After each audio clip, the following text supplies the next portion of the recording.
have caught in sight. The eyes that saw the glory have been blinded by the light. And it's the true believers that crash and burn. But there ain't no way I'm ever gonna learn. Black magic that blows your mind away and takes you somewhere that you wanna stay. I only get to stay one day. All that cold black magic. Oh!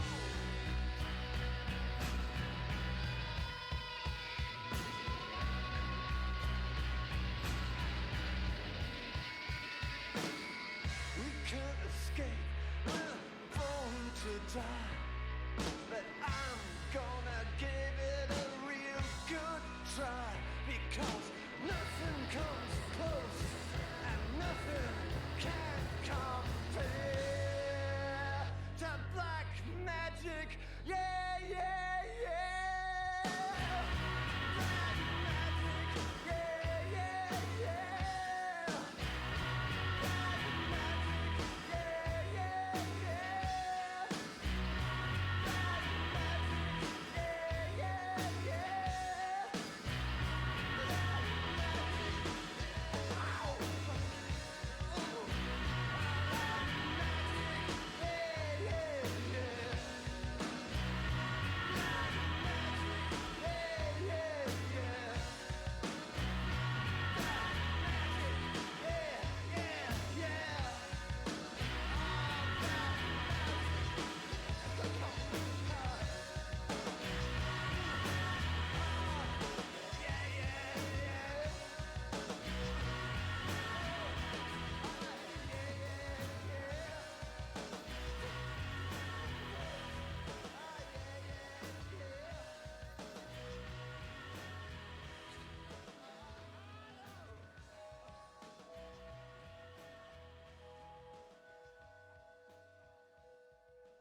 Motherfucker!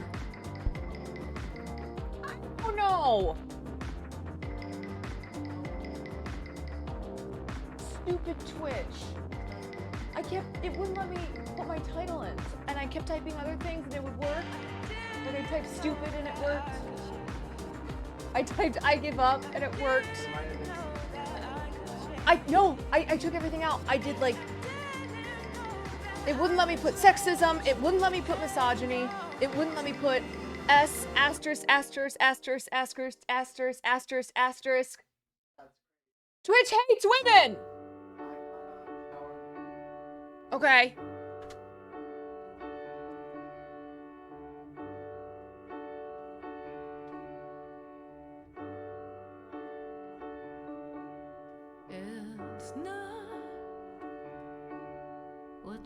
On my visory time.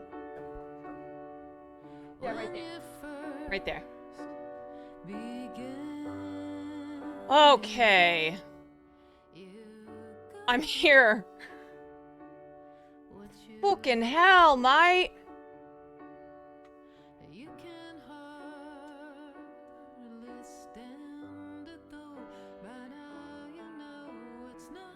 I couldn't even finish getting ready because I lost a battle to Twitch. Putting in my title.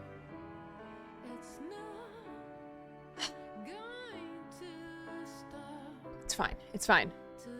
It's fine.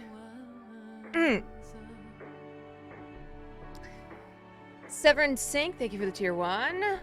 Tito Burrito Cows, thank you for the 5 months. Dune Shadow, thank you for the 8 months. Thank you. Thank you. Thank you! Thank you, everyone!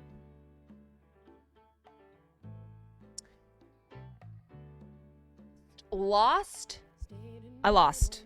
I lost. I had to give up. That's it! That's it for me! Oh! Kenny, thank you for the raid. Oh. Yeah, so we're finally gonna talk about stuff. We are almost a year in. We're just about a year in, and it's about time that we talk about stuff.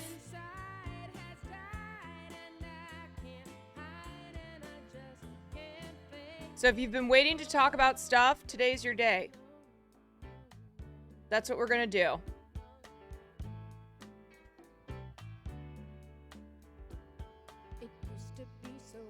Oh!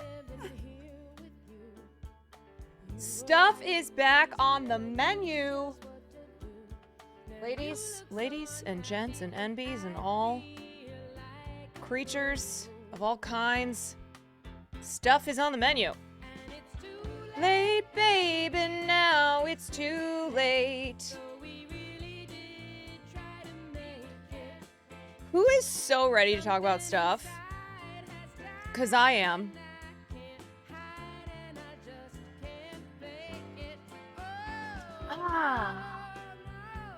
How do I feel about things? Whoa. Whoa? It's too much. We're talking about stuff today. We're not talking about things. We're not there. We're not ready. We're not ready to talk about things. I buy chicken boxed stuffing from Stouffer's. That's my shit. What's my favorite stuff? Everything is my favorite stuff. Literally every single thing is my favorite. Anyway. I love stuffing. Am I spilling tea? I'm spilling stuff.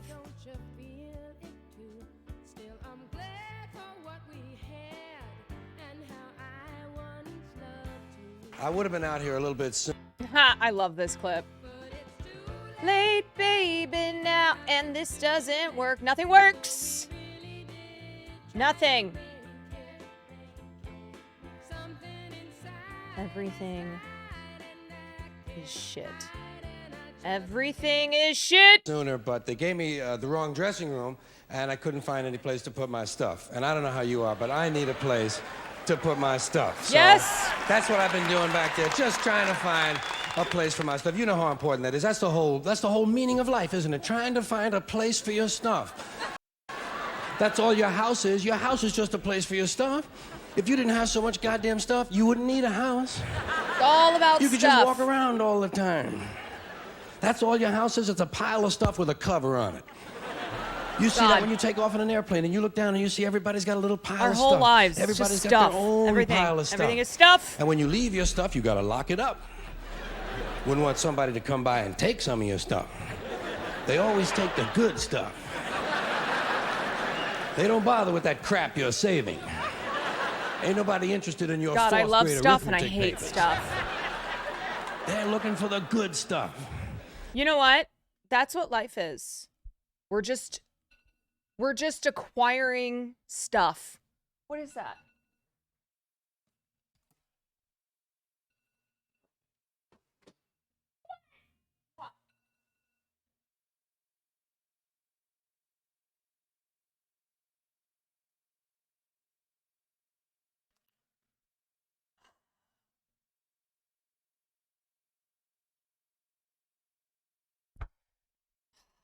That's all your house is. It's a place to keep your stuff while you go Yep. out and get more stuff. Isn't that right, Farley? Now, sometimes you've got to move. What, do you gotta want get stuff? a bigger house. You want Why? stuff? Too much stuff. You've got to move all your stuff. And maybe put some of your stuff in storage. Now, imagine that. There's a whole industry based on... Actually, though, that's all we do. We just work and make money and get stuff. Food, housing, clothes, butt plugs. It's all stuff. Hogan, thank you for the gifted sub.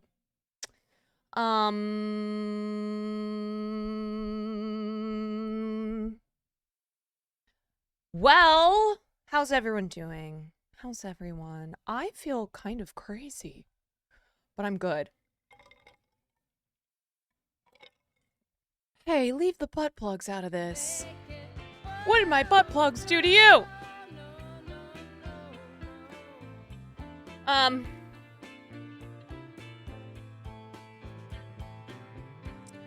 Just stuff. Am I on drugs? No. Unfortunately. No, I've just been defeated by everything today. Technology.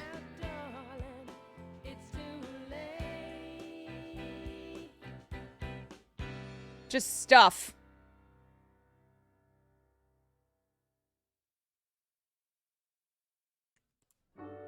Big Newton, thank you for the tier 1. Yeah, there's another hurricane whipping up down southeast in Florida. But I saw that Disney World is still open, so don't worry, everyone. Don't worry.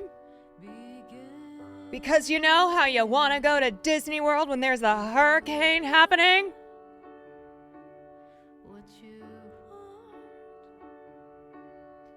Thoughts on LeBron James' legacy?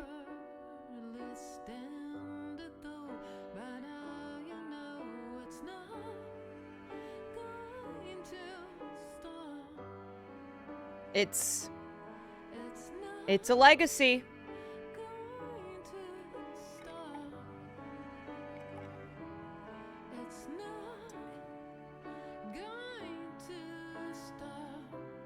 I've got a lot of thunderstorms going on, so heavy rain's gonna be very on point tonight.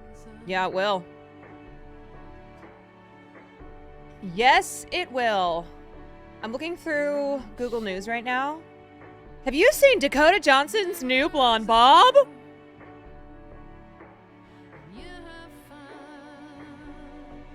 Oh my god, no, I haven't. But that's what I've been missing today. That's why my day feels so off. Because I have not seen Dakota Johnson's new blonde bob.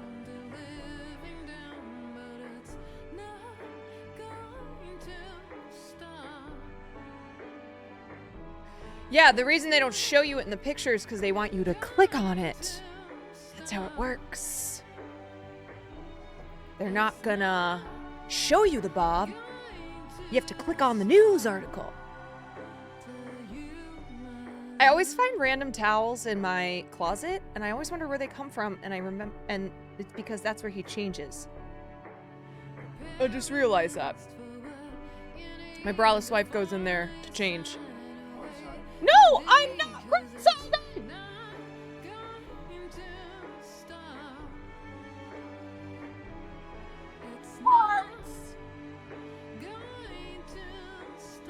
Oh my god, this song is so depressing.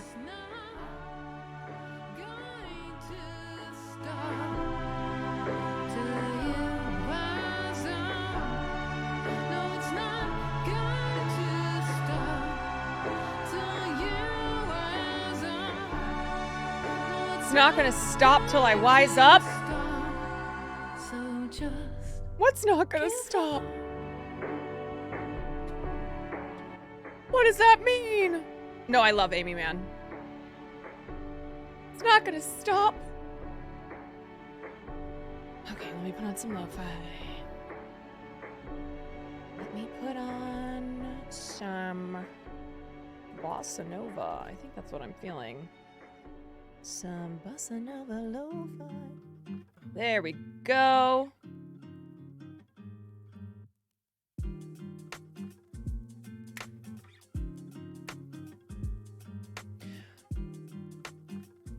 How many gifted subs for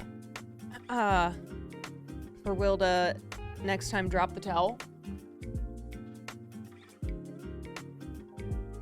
0. Because I do not sexualize my man. And in fact, I'm going to be buying him a full-length head-to-toe outfit where only his eyeballs show. Yeah, that's gonna be your new look. No more nips. No more flexing pecs. You're just gonna be in... Yeah, or this.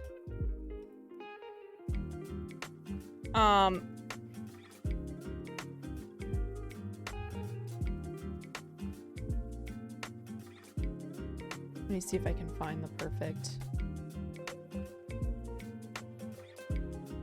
All right, Brian, let's go. Goodbye. I'm gonna get him this.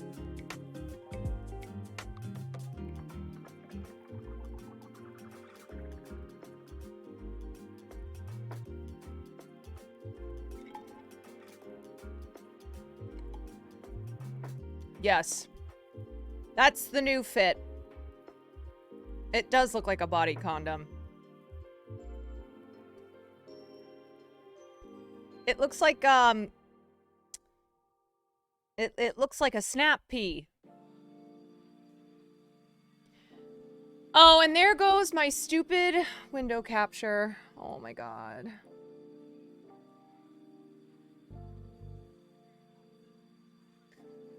I have too many tabs, I guess. I don't know. I don't know. Why does this never work? You know what happens all the time? My window capture does not capture anymore. It just goes black.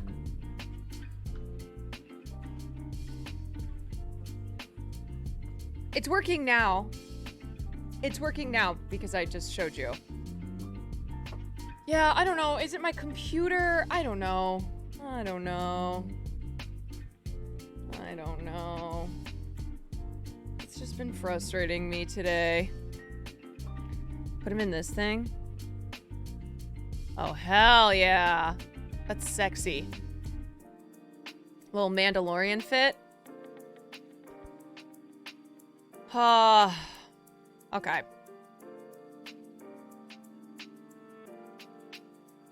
All right. So, now that everybody's here, we can start talking about stuff. I like your cap. Thanks.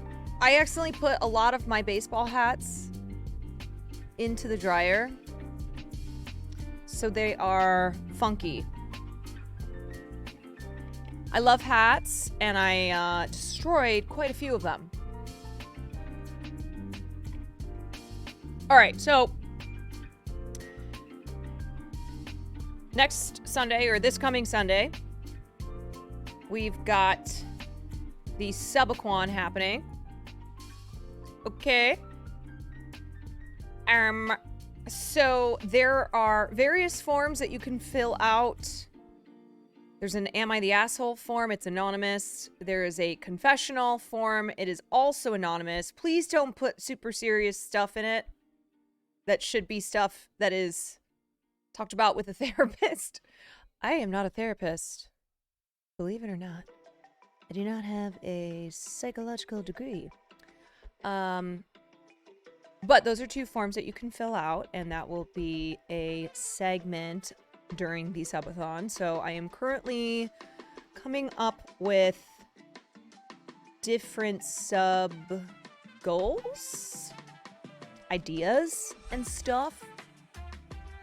So I think it's gonna be capped at 24 hours because I've never even done a 10-hour stream. So yes, the subathon is gonna run into Labor Day. It's gonna start Sunday. Well, as of right now. As of right now, it's gonna start Sunday morning-ish. 24 hours. The plan is to be awake. I feel like sleeping in a 24-hour stream doesn't count, but who knows? Maybe I like pass out without even realizing it. Maybe I learn to sleep with my eyes open, like Gandalf. I'll put on a movie and have my eyes open. You guys won't even know I'm asleep.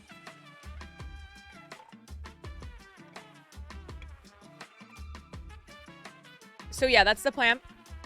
I'm planning the content out as we speak. So, putting ideas together. If you have ideas, you can put them in the Discord. There's a channel for it. And then also fill out those forms. If you want to be part of the Am I the Asshole or confessional discussions, we're also going to do a demographic on stream. So rather than doing a form like I did last time, we're going to do it on stream. Caroline! I'll be rethinking those. Yeah, well. Yeah, it's very daunting. I think what I'm mostly worried about is Thanks for the awesome 3 months. Well, I'm worried about lasting, of course. I'm gonna get to like I can see myself getting to 15 hours and be just dying. Just actually dying. Lex, thank you for the 3 months. And I'm also worried about having good content, like good sub incentives, content, whatever. I watched someone else do a 24-hour no sleep. Yeah, I mean, I'm no stranger to going 24 hours with no sleep, but I've never done it while streaming, you know? Did you talk about the Spanish Federation president? Okay, so we are talking about that today. I tried to update my stream title, and I lost multiple times. It would not let me put that in my stream title. So that's why we're talking about stuff. So yeah, we are going to talk about that though. I think the last 10 hours of stream will probably be me like red-eyed and wild gaming, just losing my mind. But yes, we will take breaks. There will be some yoga breaks. Maybe me planking on my bed, on my back, cozy.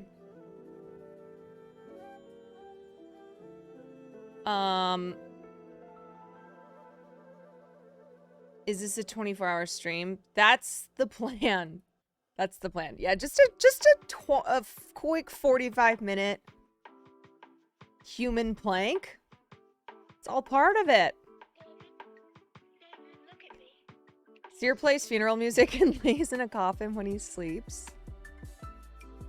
That's fucking hilarious. But yes, so this weekend is my 1-year anniversary of streaming. It's here already, believe it or not. 1 full year where I pretty much streamed very consistently. Didn't take off like any breaks or anything besides, you know, normal stuff.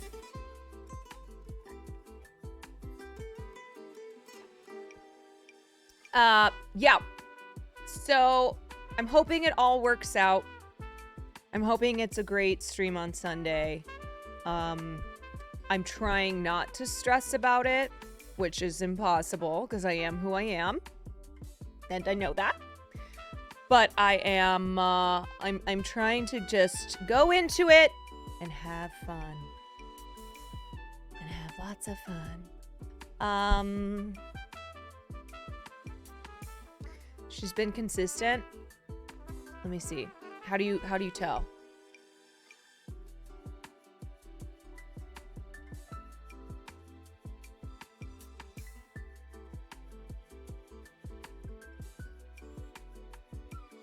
I don't understand. Purple boxes are days that you streamed. Okay, so let me do, let's see, I started September, okay, August 2020. Let's call it September 1st. Okay, that didn't, nope. 2022, September 1st to today is August. 1 year Quinquan Raid 2. SD, thank you for the year. Dark mode's, oh, dark mode's fucking it. Oh, I was like, what? I don't understand. Okay. I was very consistent. See, here's September. And now here's August. All right, all right. That's a whole lot of people. You know, I try to stick to my word, and I said I was going to be a streamer, and so that's what I did. I was kind of thinking, I don't think I'm gonna do clips because my birthday is also in September. So I was thinking of saving that for the birthday stream where we go back and revisit great moments, or not great moments, just moments. Yeah, so my birthday is September 29th, and I'll probably do like a clip stream and stuff like that, and talk about like my favorite and least favorite streams and stuff like that. Stuff and moments, but not things. No, not things at all. Best goddamn streamer around. Stop it. Stop. But keep going. Yeah, Miss Consistency over here. The Bake Off competition that Cutie did made me start watching you. Yeah, it's been really cool to have done so many things in the last year, and to see people who are members of the Quantarage now, who were picked up along the way. Yeah. So very, very exciting. Again, Sunday is going to be the anniversary stream, the Subaquan. And then I have not planned out any birthday stuff yet, since I want to get through the Subaquan first. Random, same birthday. I think there's quite a few people. There's just a lot of September birthdays. My whole household is September. Y'all should know me well enough. Bitch better have my money. Terran the Terran donated $5. Happy 1 year. Thank you. I, and collectively we, love you and will. You're both amazing creators in your own ways, and such a lovely couple of humans. Aww. You guys are so supportive of each other, and are an inspiration to lots of... Aww. Thanks. Thanks, Taryn. Thanks for the dono and the sweetness. I think it cut off, but it said, and are an inspiration to lots of us out here. Much love to you. Thanks. That is very, very sweet. Can't believe it's almost been a year. I know. So I'm gonna try to keep my head cool and collected and get through this week, trying to plan out the Quanathon, Subaquan, and then fucking do it.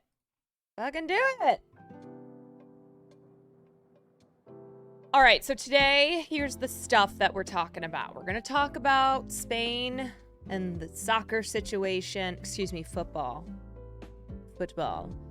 And Luis Rubiales, that fucking asshole.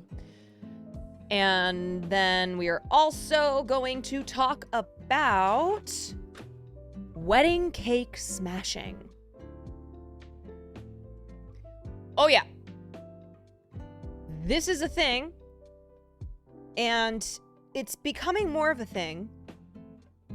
And apparently, it is an indicator of divorce. So, Yep, grooms just smashing cake in their brides' faces in violent ways. Yeah, it's horrible. So, is this... Oh, does Curtis Connor have a vid on it? I did not see that. But anyway, so we're going to talk about that as well. And then we are going to... there was some drama with Burning Man, which is happening this week. Burning Man, which is the annual pilgrimage that people make out to the desert in Nevada. And a lot of hippies and celebrities and artists and people who just love doing drugs get together for like a week, and it's a total bacchanal. But there was some drama there with some climate activists. And then we are going to, I think, talk about Tim Burton. I wanted to watch Roey Deschanel's video on him if we get to it. And then we're gonna do some gaming later. So I'm gonna try to not do like sets. I'm gonna try to keep the streams a little bit shorter this week because I want to make sure that I have energy for my 24-hour, and I have a lot of work to do with that. So we'll see. I'm trying not to overload with new stuff right now.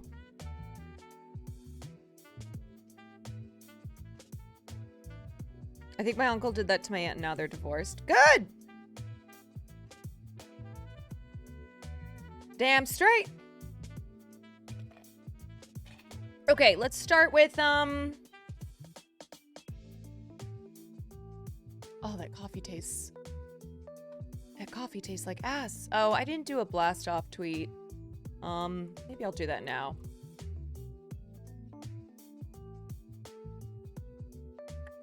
Okay, live now. see if I can put my title in here. We were going to talk about Luis Rubiales. Oh my god, there's a fly? Hold on. I need to get my fly swatter.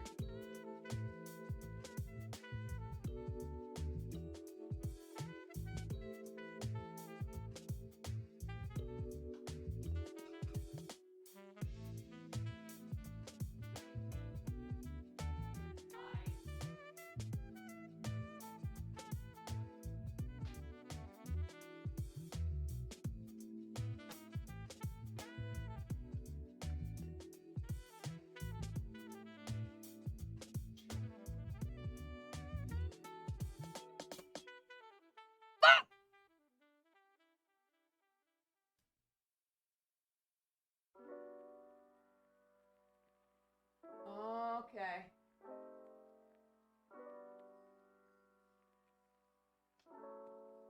Hold on, I hear it.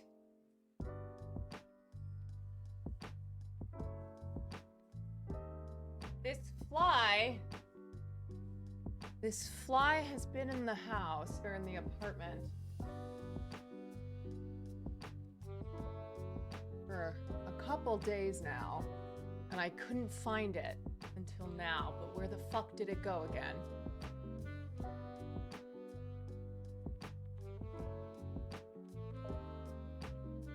Ah!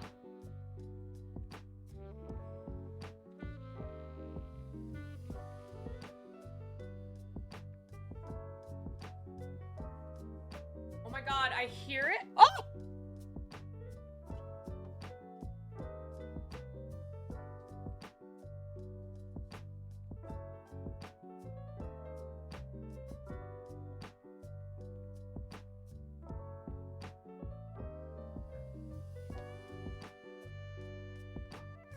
Shit.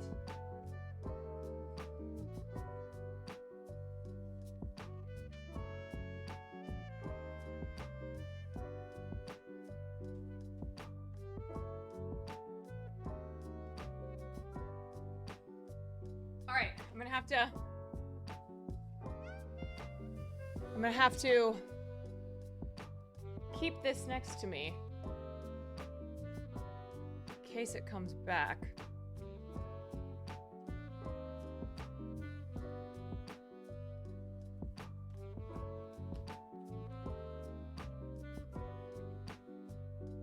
Alright, if anybody sees it, for real. Why is my light blinking? God, I hate buzzing flies. All right, it's gone for now. Fly 1, me 0. Okay, back to my tweet.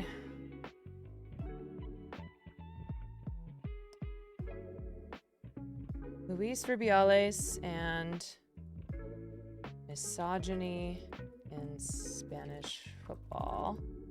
Oh, it's here!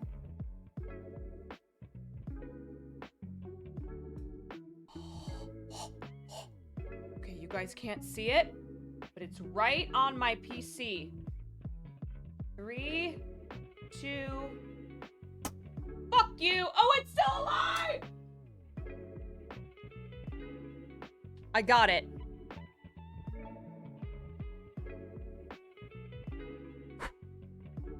That fly is dead now.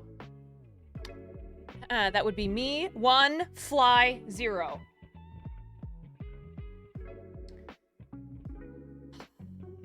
Felt good about myself. Yeah, get smoked, mofo. I'm an hour into being live and I'm just posting this tweet. Wedding cake smashing and why it should qualify. Idiot divorce.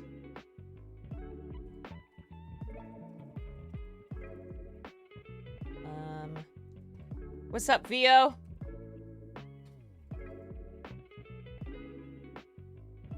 Gaming. Okay.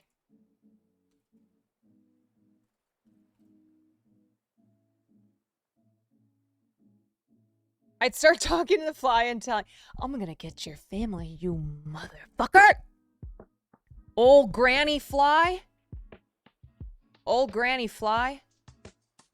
She's mine now. I'm gonna take out your entire generation. Your lineage, the Johnson fly family, will be no more.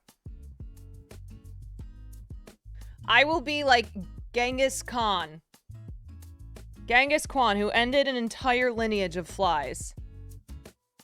Your ass is grass!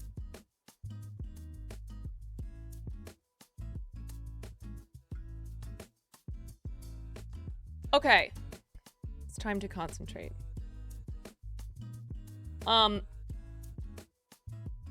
Okay, so this is what happened with Burning Man. FIFO, thank you for the 5. Pops Z, thank you for the 3 months. Genghis Khan!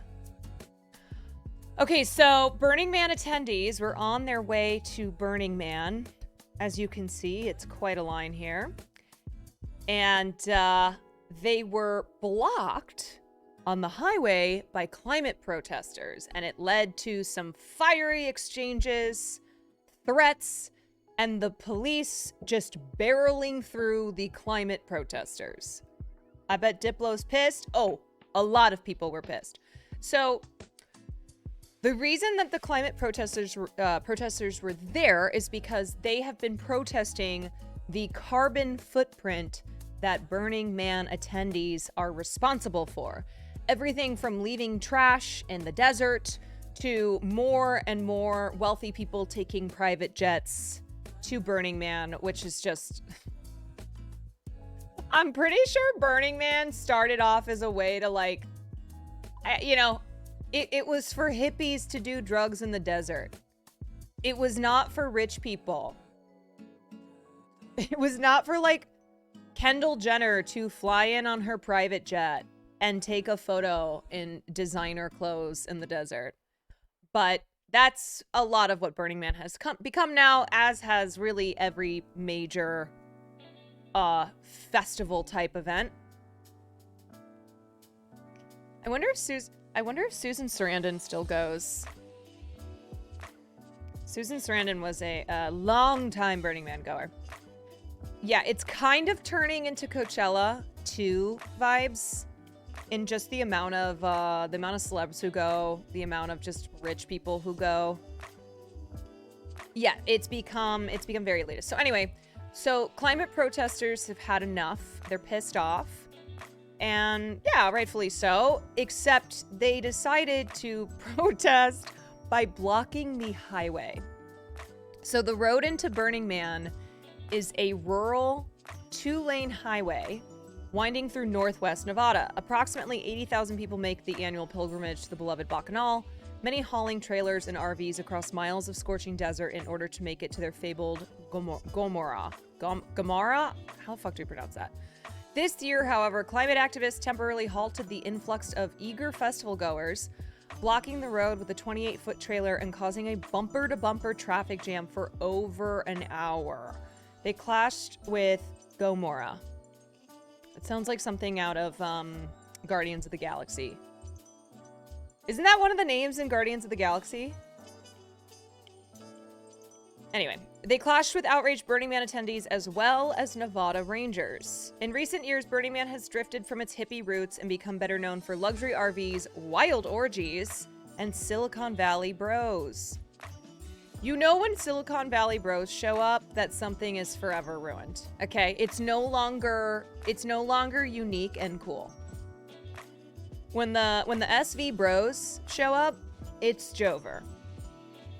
When's Burning Man? It's happening now. So this happened yesterday. Protesters from the Seven Circles, that is a coalition of activists representing the climate groups Extinction Rebellion, Rave Revolution, and Scientist Rebellion, demanded that Burning Man ban private jets and single-use plastics, as well as unlimited generator and propane use. Signs painted with the slogans, "Burners of the world, unite!" Mother Earth needs our help and system change were erected around the blockade while 4 activists chained themselves to the trailer and locked arms through PVC pipes. Wow. Ice Killa, thank you for the tier 1. Their mistake was coming with too few protesters. Yeah, and their mistake was blocking off a highway thinking that it would stop Burning Man. And I will show you a clip of a video where the police officers said, nope, and just drove right through. The activists had driven to the site they'd chosen for the action in separate vehicles, stopping on the road while the driver of a trailer pulled ahead and turned to block both lanes. People in the cars stuck behind them initially believed there had been an accident, and they emerged from their vehicles asking if everyone was okay. The protesters scrambled to erect their signs and flags amid the confusion, and when onlookers realized it was a climate protest, many quickly became incensed, huffing back to their cars, frustrated at the inconvenience. They're delusional. It's idiocy, fumed Molly, a festival attendee. They think they're gonna fix climate change by blocking Burning Man. I don't care what their argument is. They can go fuck themselves. Okay, whoa. Whoa. Molly, I know you want to get that Molly going. I know that you are desperate, Molly, to get on that Molly and wear your teensy little outfit that you got on Melrose Street. But hold your horses there. Good golly. Good golly, Miss Molly. First of all, climate activists don't think that they're going to fix climate change by one protest like this. Now, was this protest perfectly executed? No, they just don't have that many people, so it's really hard. It's also inevitably, when you do something like block a highway, you're gonna get people like Miss Molly who are pissed off at you. Their goal was for all the cars to consume more fuel, blasting air conditioning. They succeeded. Now, I think that what they are protesting is valid, for sure. I think it's important that Burning Man gets called out for the amount of for the carbon footprint that they are producing, and just calling out private jets in general. But I don't think that this was the right way to do it, because when you do a protest, especially when it's just a few people, you don't want to do something like this, right? Especially when people they have no idea what's going on. They didn't know that this protest was going to happen. It's different than there being a scheduled big rally that's going to be taking place in downtown Los Angeles, let's say. And so people kind of know ahead of time that this protest is going to happen. But yeah, I mean, it's just dangerous for... It's really dangerous for these protesters as well, because it's very, very hot out right now. We're experiencing a heat wave, and you don't know what human beings will do when they are pissed off in a situation like this. And these people were pissed off. Hot take, blocking roads is the most negatively polarizing climate protest imaginable. I've literally never encountered one single human being in real life that was spurred to care more about the climate because they were made late to work. Yeah, I mean, I think, plus you never know how Americans will act, true. Yeah, I think that that's a totally valid point. I think that when you are doing a protest like this, where it's just a handful of people, you really need to be cognizant about how this is going to affect everyday people who are just trying to get somewhere. And that's the thing, is that, like, there were people in this line who were trying to get to work. Not everybody was trying to get to Burning Man. So to block off people from getting to work, which then, has negative consequences on them, is not exactly... It's not exactly the best way to go about things. Okay, so Burning Man, which originated as an underground gathering in 1986 in San Francisco, has anarchist and countercultural roots. That's what I was talking about. Once upon a time, Burning Man was really cool. Now it's just super mainstream. The Silicon Valley bros have taken it over. The Victoria's Secret models have taken it over. It's like not a countercultural thing at all anymore. Unlike at a typical festival, participants build the event themselves, transforming a 4,000-acre dry lake bed into an ephemeral metropolis called Black Rock City. And it was also about respecting the desert, which is no longer a thing. And like back in the day, Burning Man, they didn't have the fancy schmancy things that they have now. You were in the desert. It was grimy. It was, you were sweaty. You were doing drugs. You were doing sex, like whatever. And now people have these like very fancy air-conditioned inside places. Like it just goes against the idea of what Burning Man had been created for.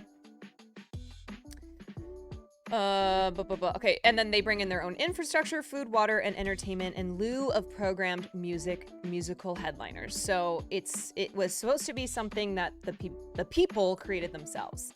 Burning Man's radical ethos also mandates that within the event's ground, no money can be exchanged, no capitalism, and brands are prohibited from advertising products.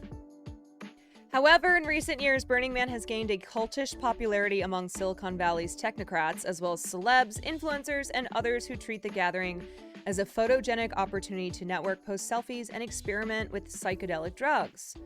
Many in these moneyed ranks choose to spend the festival in gas-guzzling luxury RVs. Rising temps in Black Rock Desert, which hit a record 103 degrees Fahrenheit at last year's edition, have led to an increasing reliance on air conditioning fueled by generators. Concerns over the illegal dumping of trash have led to federal officials capping attendance at 80,000 against the festival's desire to continue growing.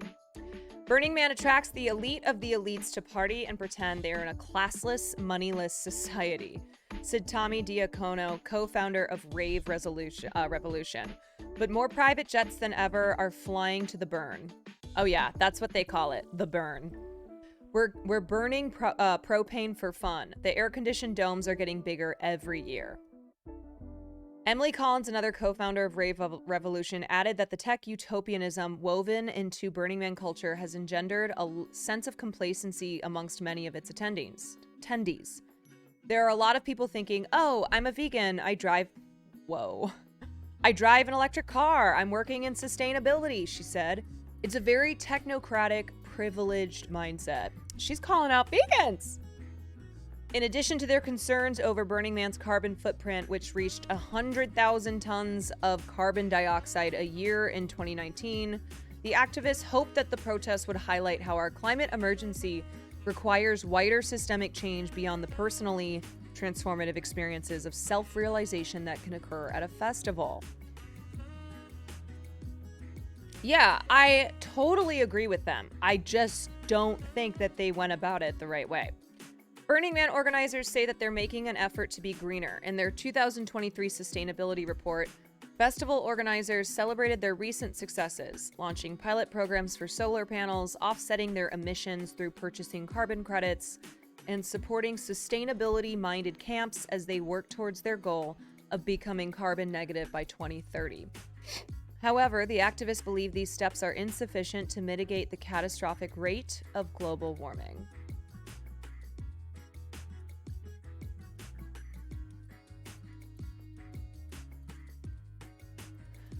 Not all the people stuck behind the roadblock were Burning Man attendees, like I said. In a fiery exchange, one man angrily shouted that he was a working class person just trying to get to work.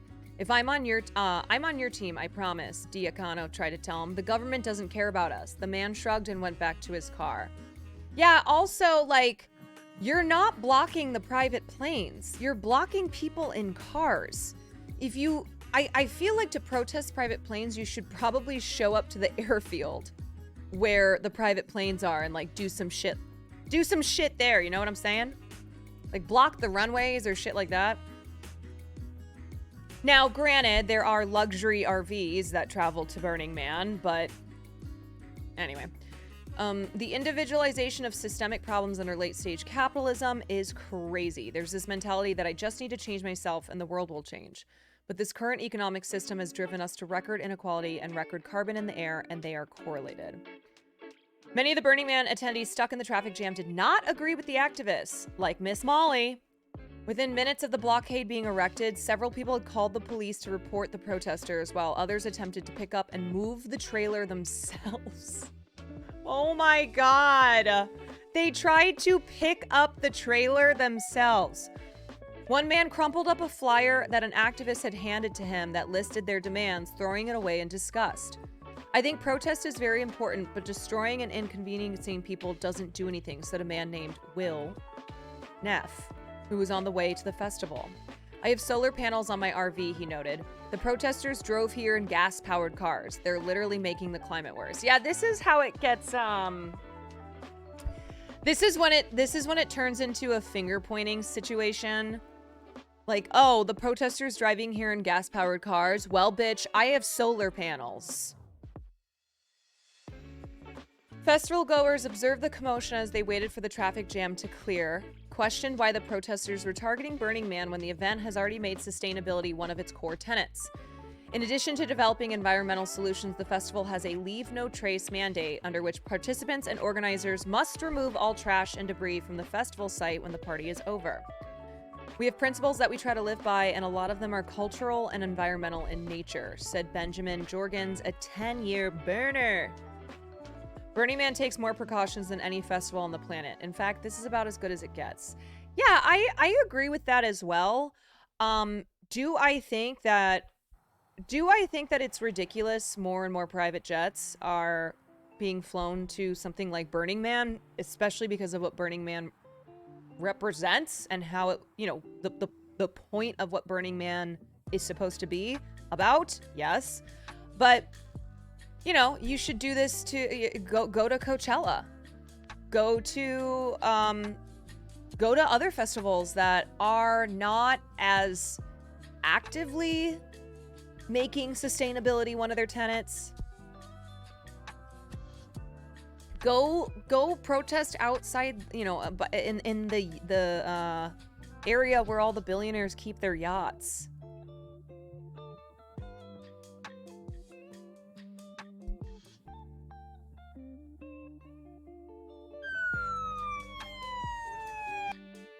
I think this is where the police just drives through the blockade. Oh my god! Oh my god! That's crazy because she was chained. They are chained to the trailer.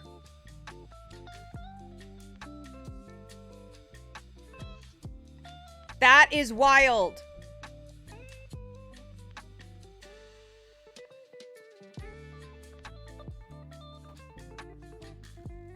I think they got arrested. Yeah, this is bad. Oh, he's kicking her. Come on, man. Fuck off. Oh, boy. What is this in between their hands? I don't know. Can you run it back? Yeah, it's only a minute-long video, and it's Twitter, so there's no button for me to run it back, but we'll just watch it all over. Yeah, All right, here it is again. So these are tribal rangers. And apparently the day before, one was struck and killed by a car near Pyramid Lake. Oh, boy. Oh, my God. Did anyone get that? Yeah.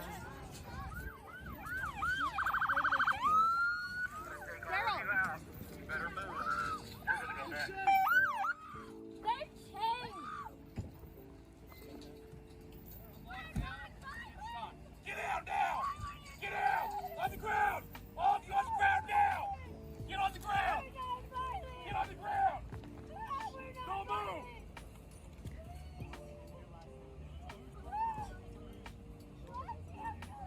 Wait, one of the ladies just dipped? Yeah, listen, tribal or not, cops be copping, okay?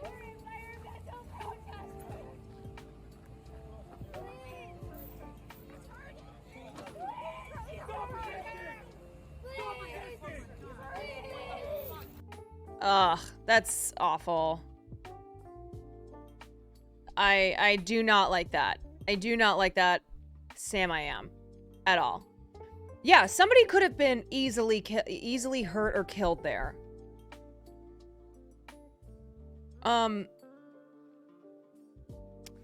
Yeah, so that's awful. Really not cool. Let me see the replies on this. Really dangerous. Really unnecessary. Like, there's how many people? There's 7 people. Oh, actually, never mind. I'm not gonna... I feel like... Okay, I don't think I need to read the comments to understand. The cops were concerned that someone else was looking like the villain, so they had to act. Yeah. Listen, look, there are 1, 2, 3, there's what, 6 protesters here. Yeah, they are not being productive with their protest, but they're not being violent. It is absolutely disgusting to respond to non-violent protesters that way. You could have moved them easily along, and if they resisted, then you put them in handcuffs, whatever. But you don't barrel through like that, especially when someone was chained to the trailer.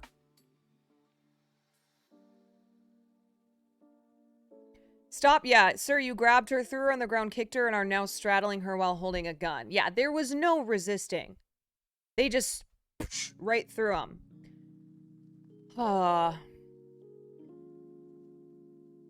On Sunday, the activists were pitted against members of the, I do not know how to pronounce this, Pauti tribe, which owns the area surrounding the protest. Amid honking cars, members of the tribe told the activists that they were not allowed to stage their protest on tribal lands. The activists refused to move, pointing out that they were chained to the blockade.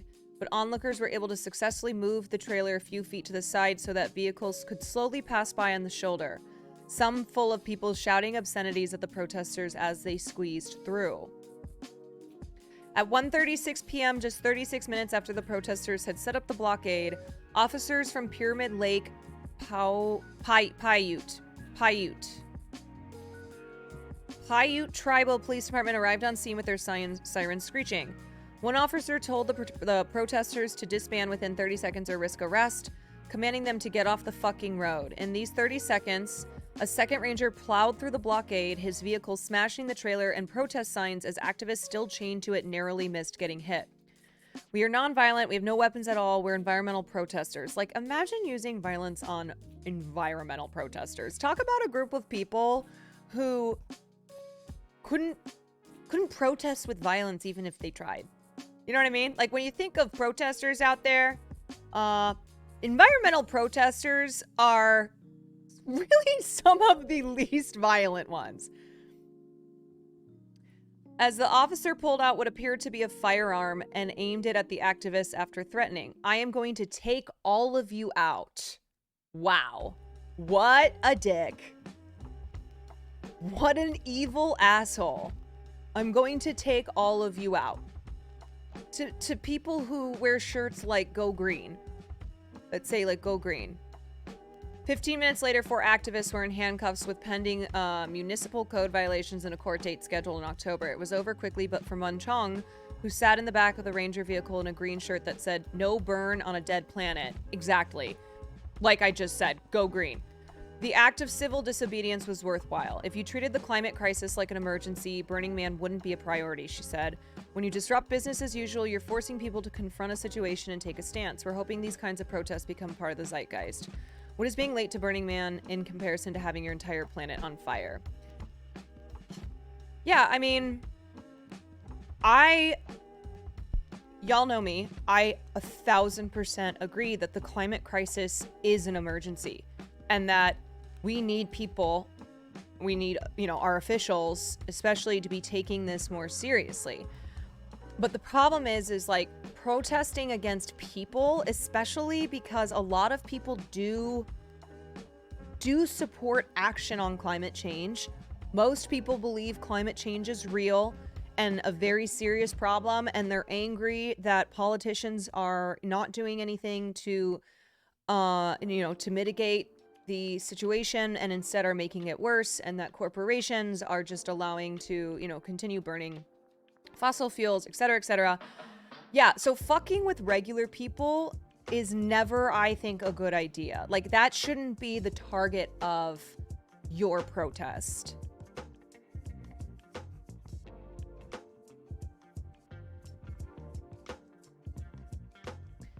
The problem is protesters feel powerless and are resorting to dumb tactics. Yeah, and I'm very empathetic to that feeling of powerlessness and that feeling like you don't know what to do anymore, that no one is listening, that no one cares, etc., etc. But a lot of us do care, and we are deeply concerned. And we're looking at Maui. We're looking at, the hurricanes that are happening. We're looking at all of these just now normal extreme natural disasters, and we are very, very angry.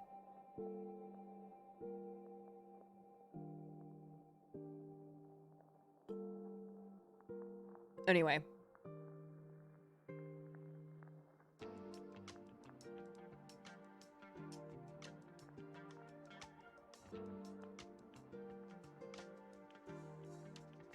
I don't know. I'm kind of torn on this. I'm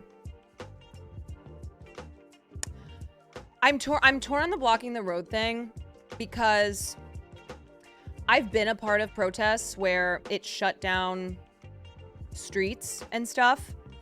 I think the issue though is that like I said, I think it might have been better. I think it would have been better. More, what's the word I'm looking for? More impactful if this had been directed at another group of people. Like I said, blocking the runways of the private jets.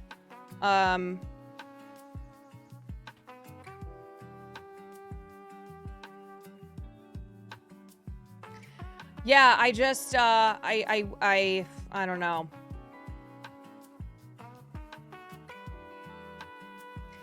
Because blocking roads is a tool in protesting. It's not anything new. It's not like these people are the first ones to do this. But it's not always the most productive. But this is it's frustrating though, because our climate crisis is an emergency. And it was kind of the same response to when climate activists were throwing paint at famous art pieces. Now, glass covers all very famous art pieces, so it's not like they actually destroyed the art pieces. But people were very angry at them doing that. When they were just, they were trying to call attention to what is happening with our climate crisis.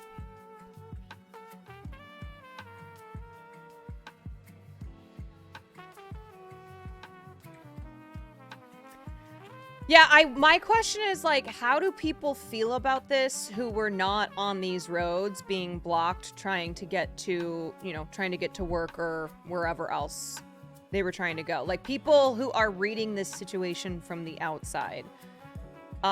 Because on the one hand,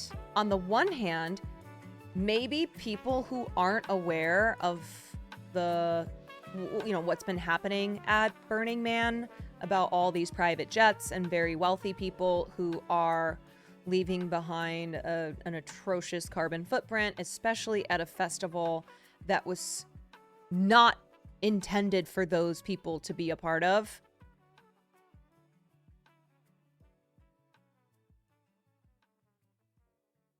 If your protest isn't upsetting people, it's not a very effective one.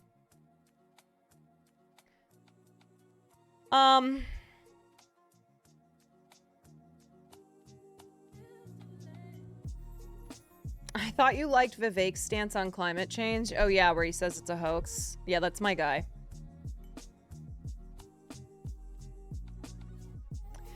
Yeah, I agree that having this few of people to do a protest like this is very dangerous as well.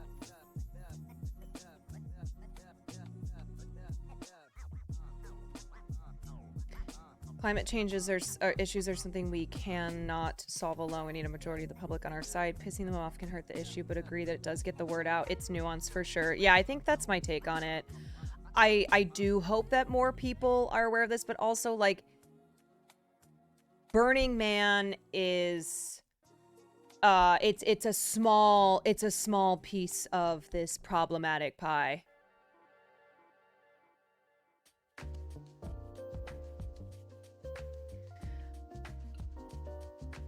And I think I'm very solid in my take that this is absolutely disgusting and par for the course behavior by these cops to arrest these protesters like this. So, you know, so violently and so dangerously. Because yeah, at the end of the day, like, they weren't hurting anyone. They're climate protesters. Like I said, they're not known to do dangers, you know, to put people in danger through their protests. Anyway, all right. Let's move on to the next story. This cop is a big boy. You are correct in that. My God, is that the one who knocked over the one gal and had his knee against her? Because Jesus.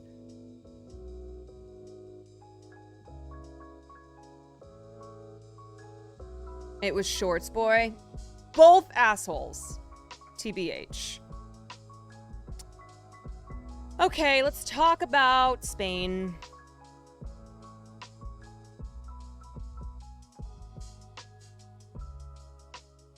That belt was fighting for its life.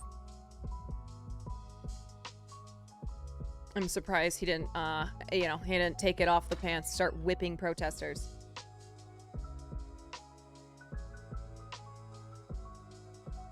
I'd like to see how clean Burning Man is after. Yeah. To see if people who go are maybe more conscious, even if they are not, I don't know. Even if they didn't agree with the protest, maybe it somehow put that consciousness into their brains to just be better. Not leave fucking trash around. But again, the ones who are responsible for the biggest carbon footprint, they don't give a fuck. The ones taking the private jets, they don't give two shits. Okay, anyway, I gotta move on from that topic.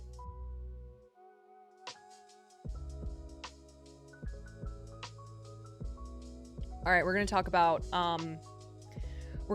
this kiss, but it's also more than a kiss. It is about entrenched sexism in Spanish football in Spain.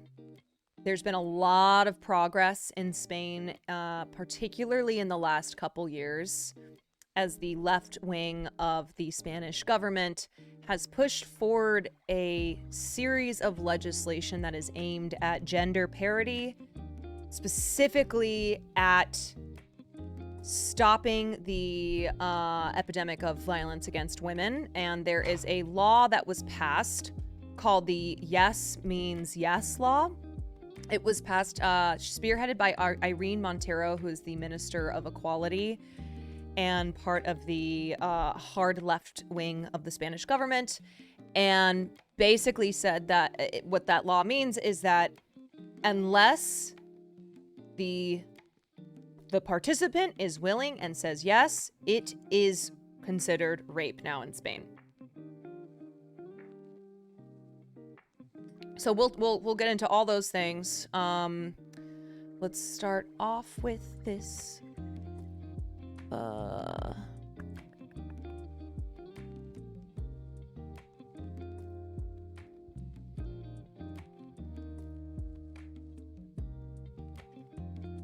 I wish it wasn't just framed as a kiss. You know what I'll say? I think when the news started coming out, it was framed as a kiss, but in the last week, and I haven't covered this topic until now, but in the last week, I think publications are doing a better job at identifying what the larger problem is here and how it is more than just a kiss, and that there is, it represents a cultural divide, a generational divide in Spain, and that there are, Spain, which forever has prided itself in its machismo and just bruxism masculinity, has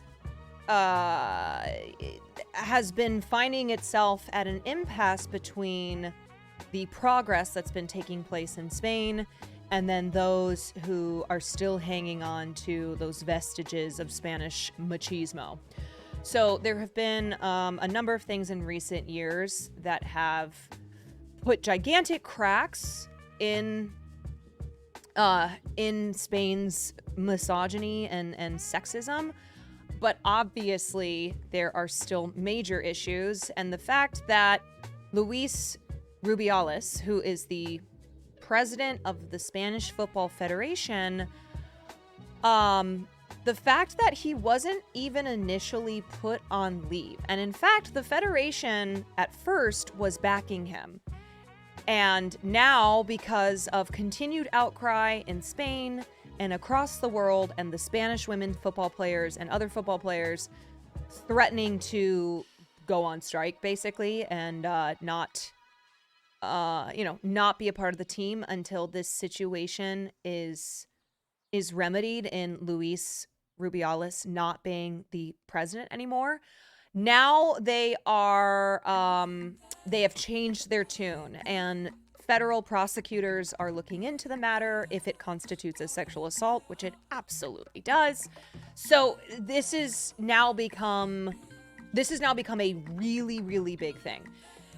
And now Luis's mother is on hunger strike. So there's a lot going on. I gotta grab some water. He's been suspended for now, but before that, their federation said they would sue the. Yeah. We'll go through all that. One sec.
All right. Sorry. Okay. Let's play this BBC video. Has asked its president, Luis Rubiales, to resign after he kissed a player on the lips following the Women's World Cup final. The federation's call for him to step down comes after Spanish prosecutors opened an investigation into whether the kiss amounted to a sexual assault. Yeah, so what had happened, though, and this really pissed people off, is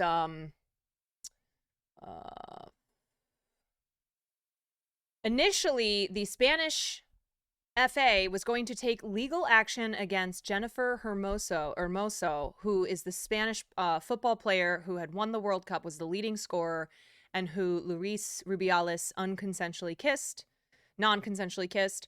And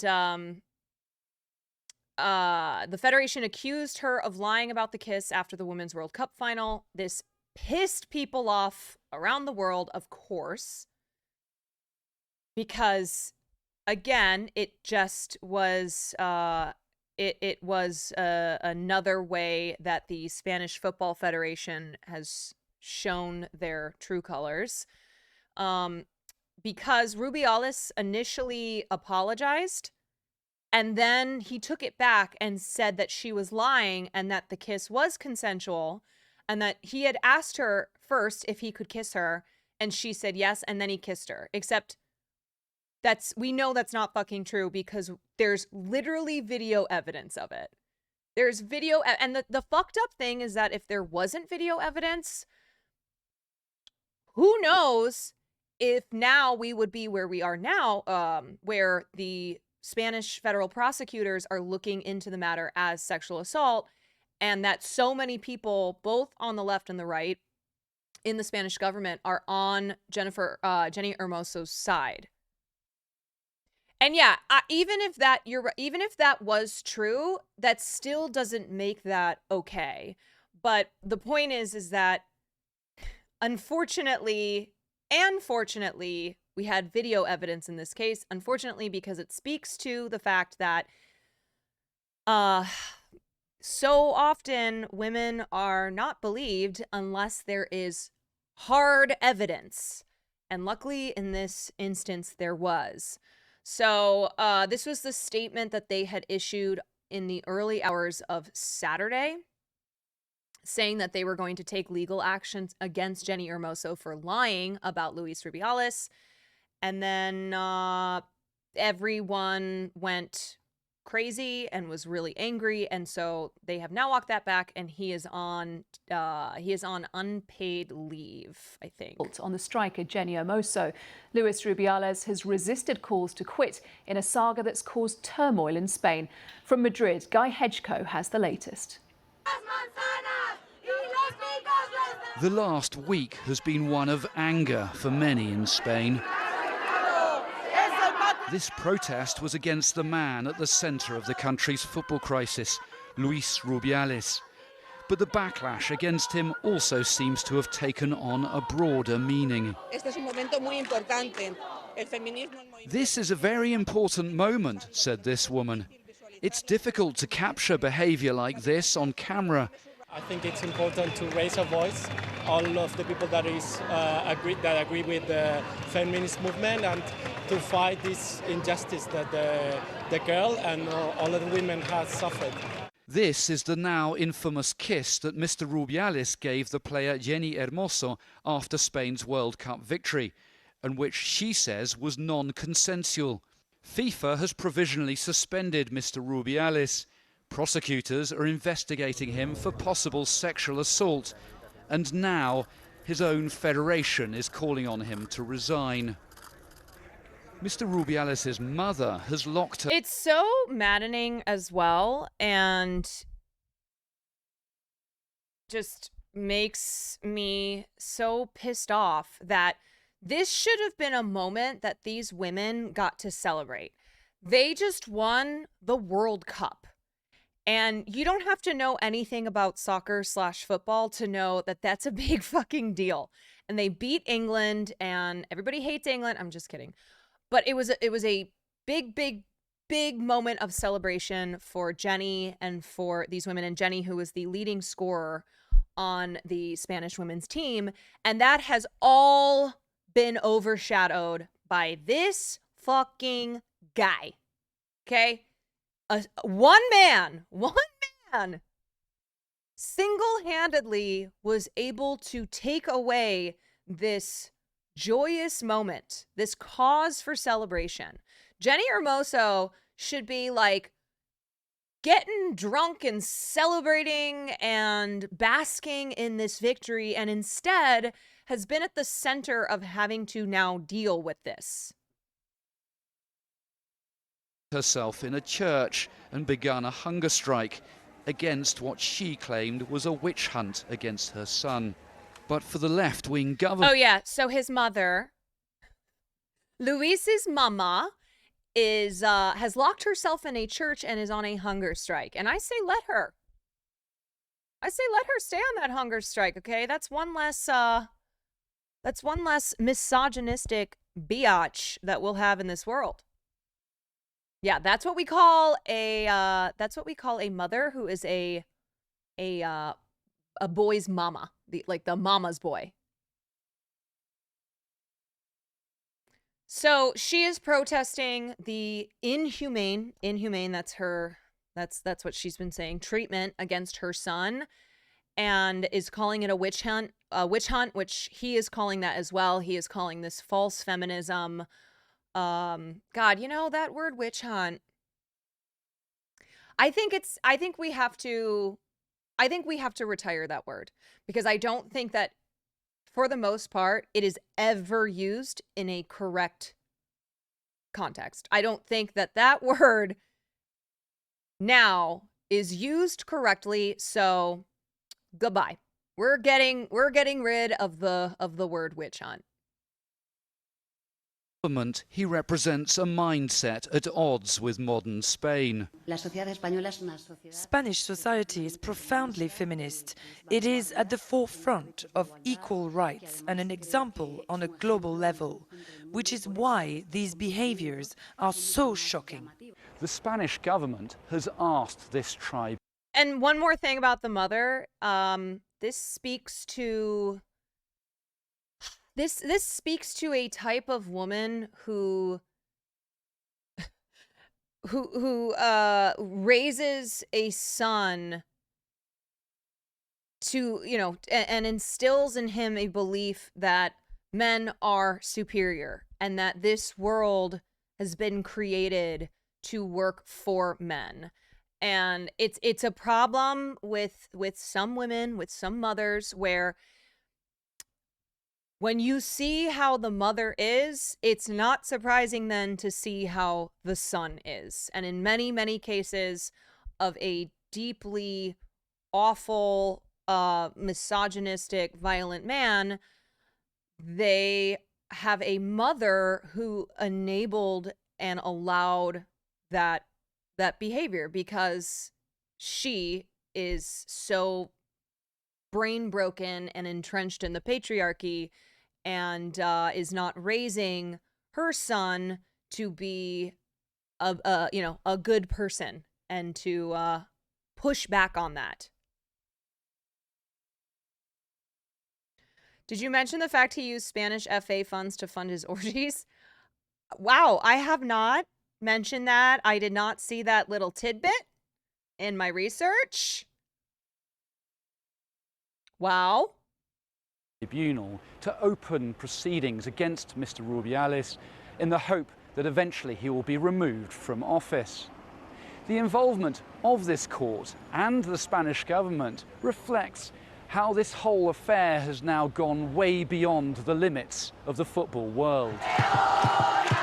Whatever the future holds for Mr. Rubiales, this crisis has already shaken Spanish society. Meanwhile, the country is trying to remind itself that this all began with a remarkable sporting triumph. Guy Hedgecoe, BBC News, Madrid. Well, this latest development is a further escalation in a story that has really snowballed since the World Cup final. Our news reporter Azadeh Mashiri takes us through the timeline of events. So how did we get here?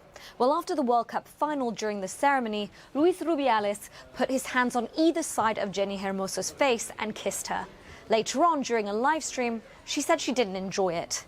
Now, after fierce backlash from other football players, media, as well as Spain's own Prime Minister, Rubiales finally apologises. He says, "I made a mistake," and adds, "Oh my God. There we go. Sorry for those who were offended."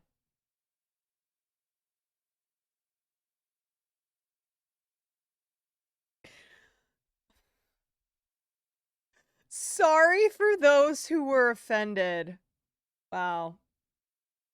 And the thing is that that's not even the worst thing that he has said in the wake of the sexual assault that he committed. Sorry for those who were offended. And yet that's not enough. On the 24th of August, World Football's governing body FIFA opens disciplinary proceedings against him in order to examine his actions. On the 25th, the next day, Luis Rubiales says the kiss was consensual. This is what else he had to say. No voy a dimitir. I will not resign. No voy a dimitir. I will not resign. No voy a dimitir. I will not resign. And yet that same day, Spain's government decides to open legal proceedings in order to suspend him. And in addition, Spain's Secretary of Sport says he wants this to be Spanish football's Me Too movement. Now, the player in question, Jenny Hermoso, speaks out. She says at no time was his kiss ever consensual. And yet the Spanish Football Federation doesn't take kindly to her words. They accuse her of lying and threaten legal action. And yet she has a lot of support. Dozens of players, including all 23 players who attended the Women's World Cup, say they will not play for the women's team until Rubiales is removed. By the way, that's why FIFA did something, because not only did the Spanish women's players say that they are not playing until he's removed, other players from teams around the world, other female players who are expressing their support, have said the same thing. They have called on FIFA to take serious action in this matter. So that is why FIFA is doing something there. Because the thing is that the Spanish women's football team, this is not the first time there has been a problem with a dude. Previously, the head coach of the team had been ousted in 2015 for sexism, and then his replacement was, I don't know if he was ousted, but it was similar. Similar allegations were made against the replacement for the head coach. So this is an ongoing thing. And also with Luis Rubiales, this is not the first time that this guy has been a total piece of shit. Like, the women's soccer team protested last year because they are sick and tired of not being able to just be athletes. It's like, because they're women athletes, they're female athletes. So that means that they have to deal with all this extra shit. They're not allowed to just play soccer, football. No, they have to defend themselves against men as well. They ain't just defending themselves on the soccer football field.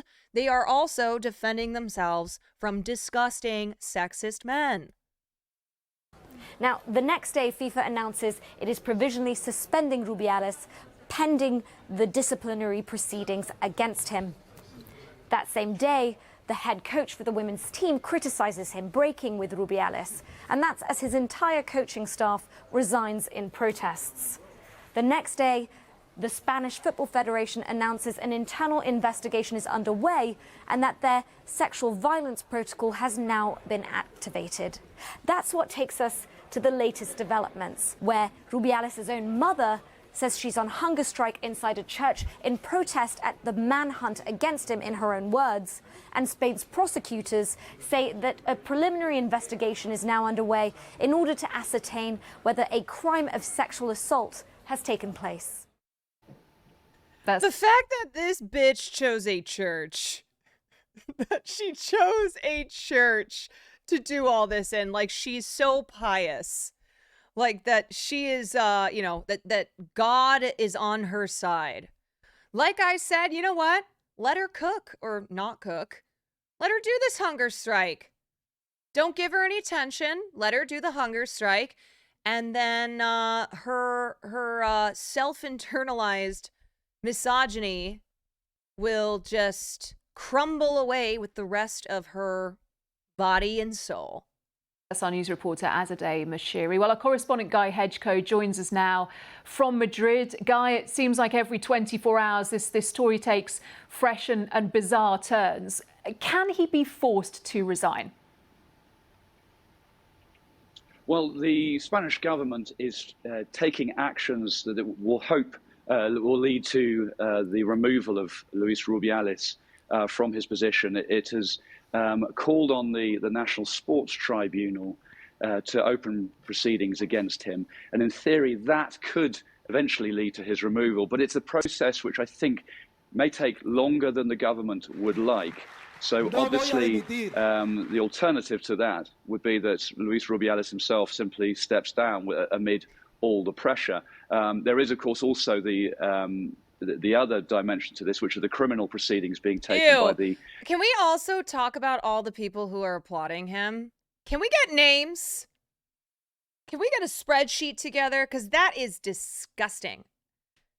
Look at how many older men there are in that audience who are like, yes, machismo, España.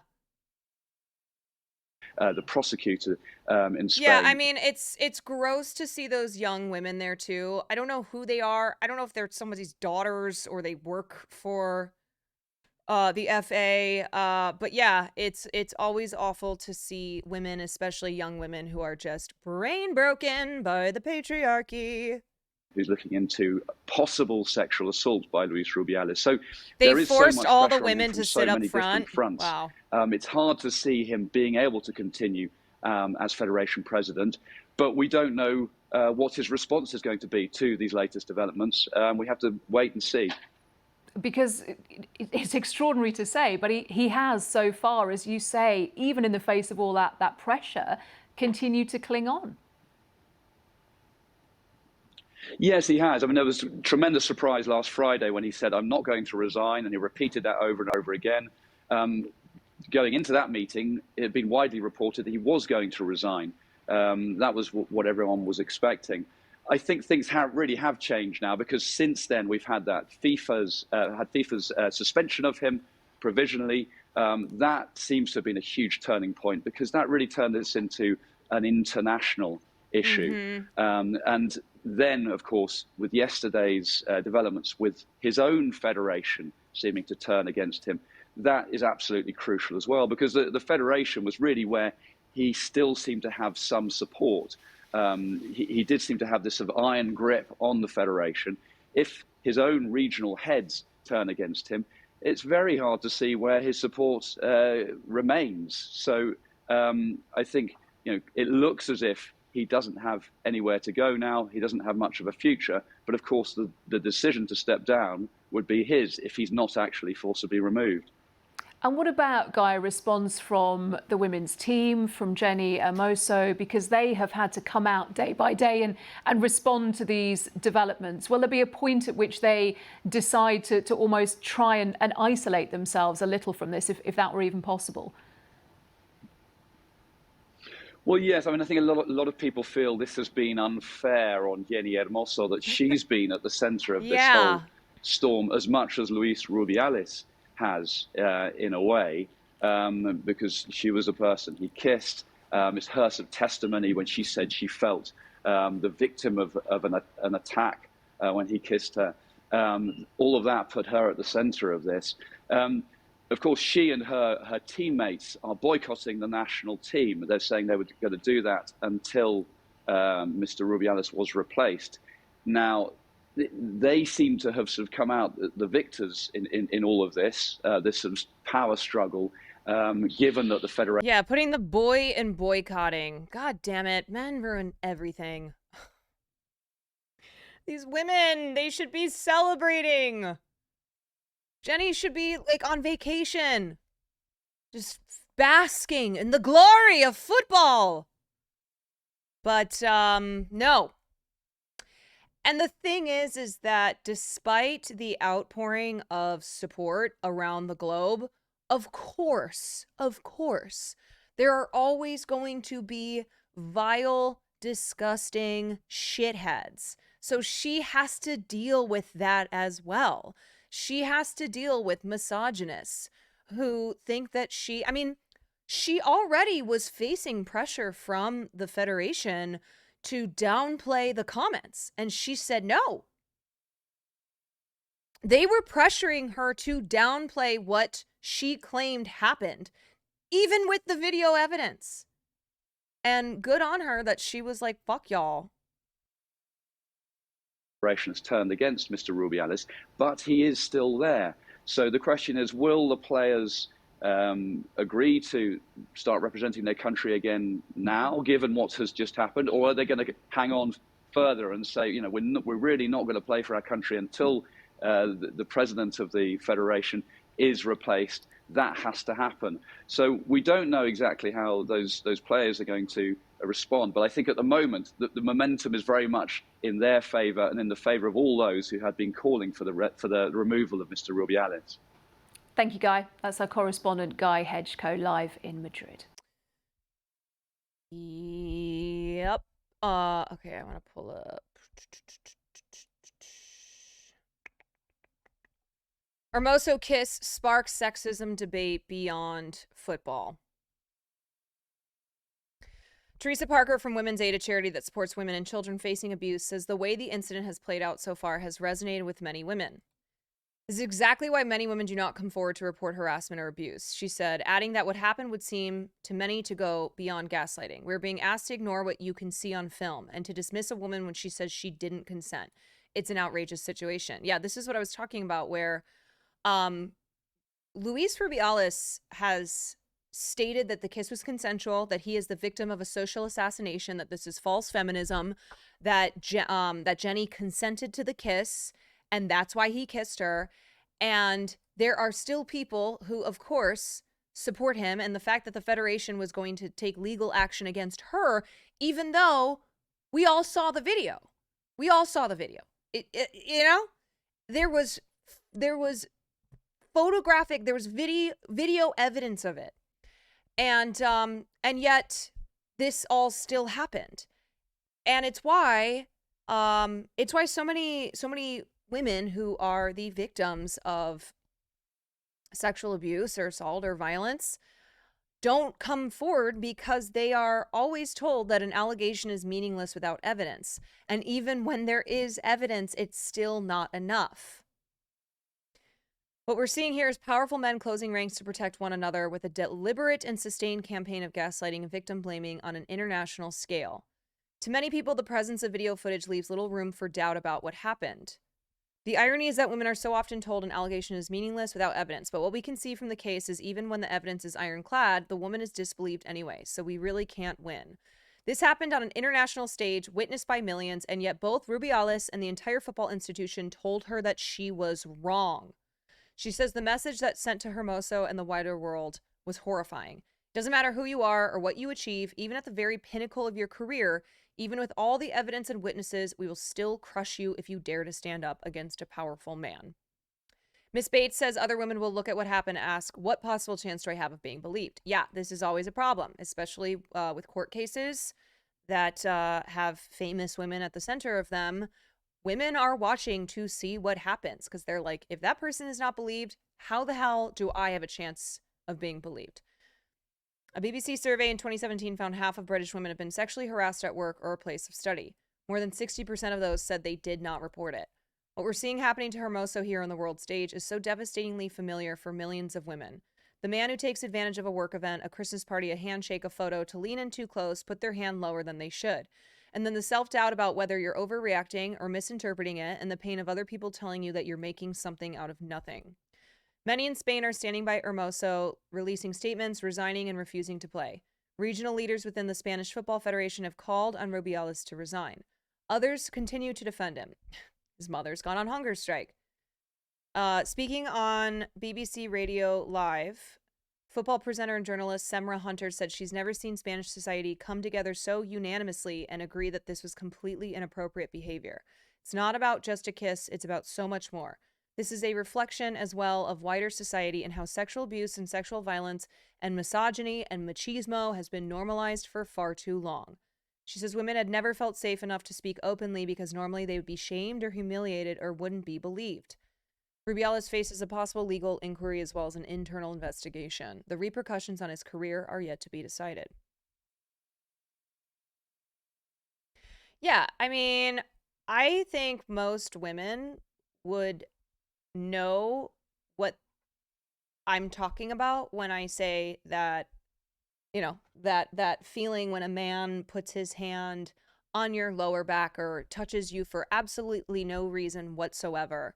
When a man is scooting past you and puts his arms on you for no reason whatsoever. Like, that is a common feeling a common incident that women experience all the time.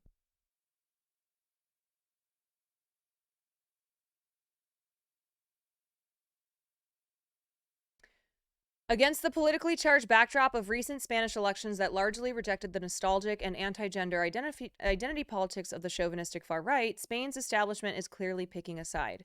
Leading politicians on the left and right, the country's top cultural figures, and even an increasing number of voices from within the machismo culture of Spanish soccer have rallied to support Ms. Hermoso. So a little bit about Spain. Spain was a dictatorship until 1975, and that's when it then became a democracy. And so prior to becoming a democracy, Spain was run by a dictator named Franco, Federico Franco, I think his name was. And he ran Spain with an iron fist that promoted, conservative Catholic family values, aka women were subservient to men. Women couldn't even get a job without asking their husbands or their fathers. They were not allowed to talk back to men, push back on men at all. They were expected to be in the home and to serve their man, whether that was their father or then their husband. So Spain was really behind other countries in the EU, like GB, for many, many, many years. And then there has been a shift in the country towards, especially in the last decade, towards progressivism, towards turning Spain into one of the most feminist countries, not just in the EU, but in the world. But there are still these vestiges of that old school machismo, misogyny that we've been talking about. Here's another moment, by the way, from the final, where Luis Rubiales decided he was going to grab his crotch to celebrate a moment in the final. And let me just note something here. He is standing next to the queen and the underage princess. Watch him here. Look at this. Look at this. Look at this fucking guy grabbing his dick. Like, you can just see the toxic masculinity oozing out of him. Yeah, he was screaming profanities. He was grabbing his crotch right in front of an underage girl. Yeah. Disgusting.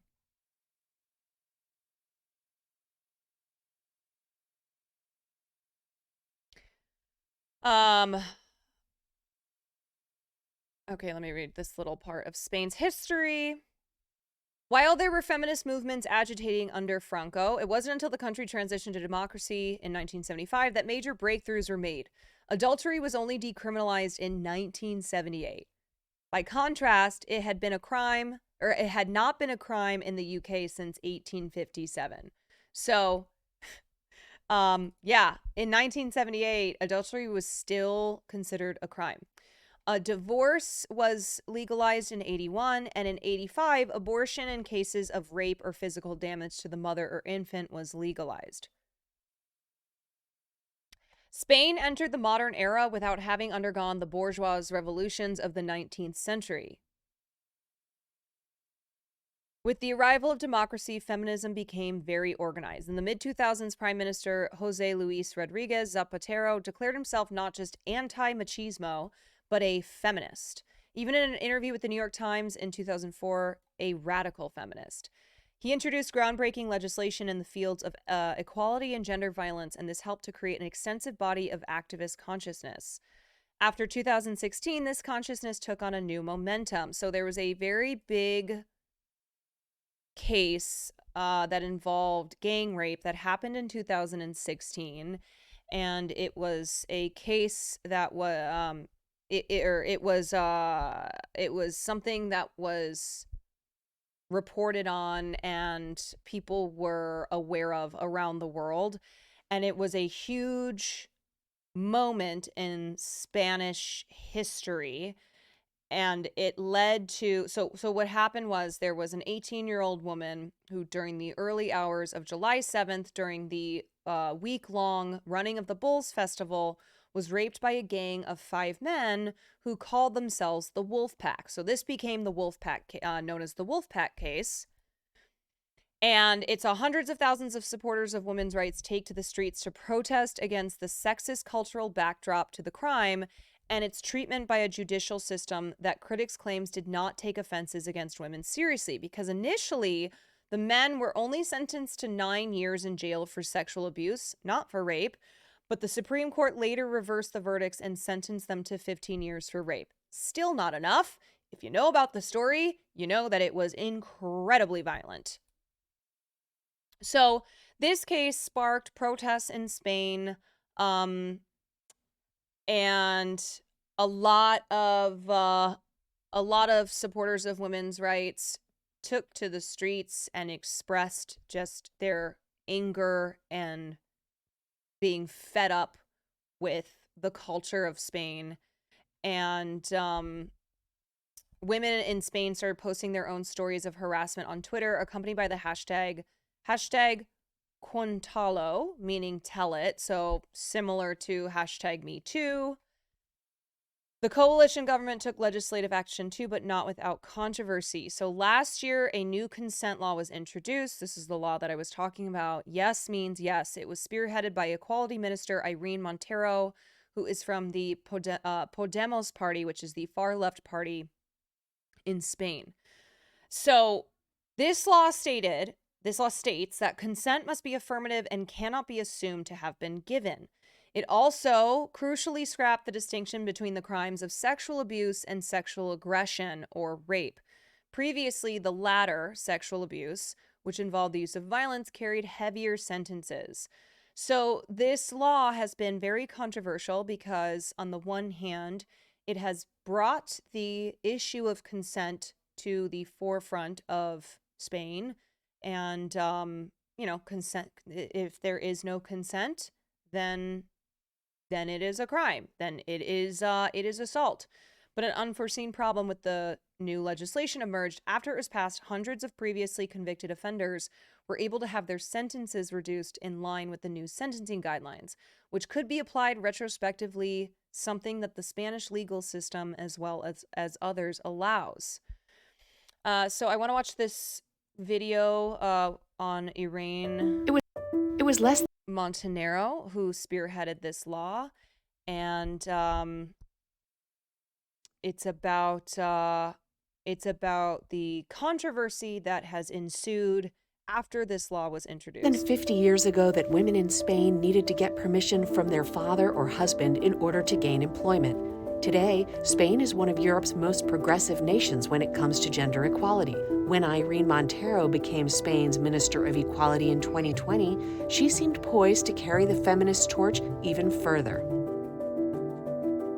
El feminismo es ahora mismo el principal impulso democratizador de nuestras sociedades y, por supuesto, parte de la organización de millones de mujeres, no solamente en España, también en América Latina, en Europa, en Estados Unidos, que están diciendo no tenemos nuestros derechos reconocidos.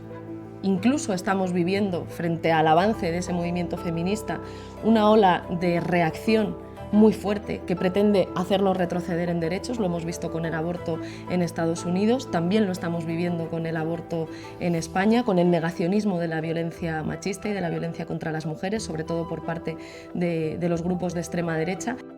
Her ministry has taken emergency measures to combat rising rates of domestic violence and introduced legislation that protects reproductive health and other measures that extend LGBTQ rights and make consent the determining factor in all cases of sexual assault. These reforms have elicited both ecstatic praise and harsh criticism from different sectors of Spanish society. However, the law that puts consent at the center of sexual assault cases, also known as the Only Yes Means Yes law, is currently facing controversy, and it may be Montero's downfall. Las violencias sexuales son violencias enormemente normalizadas e invisibilizadas en nuestras sociedades.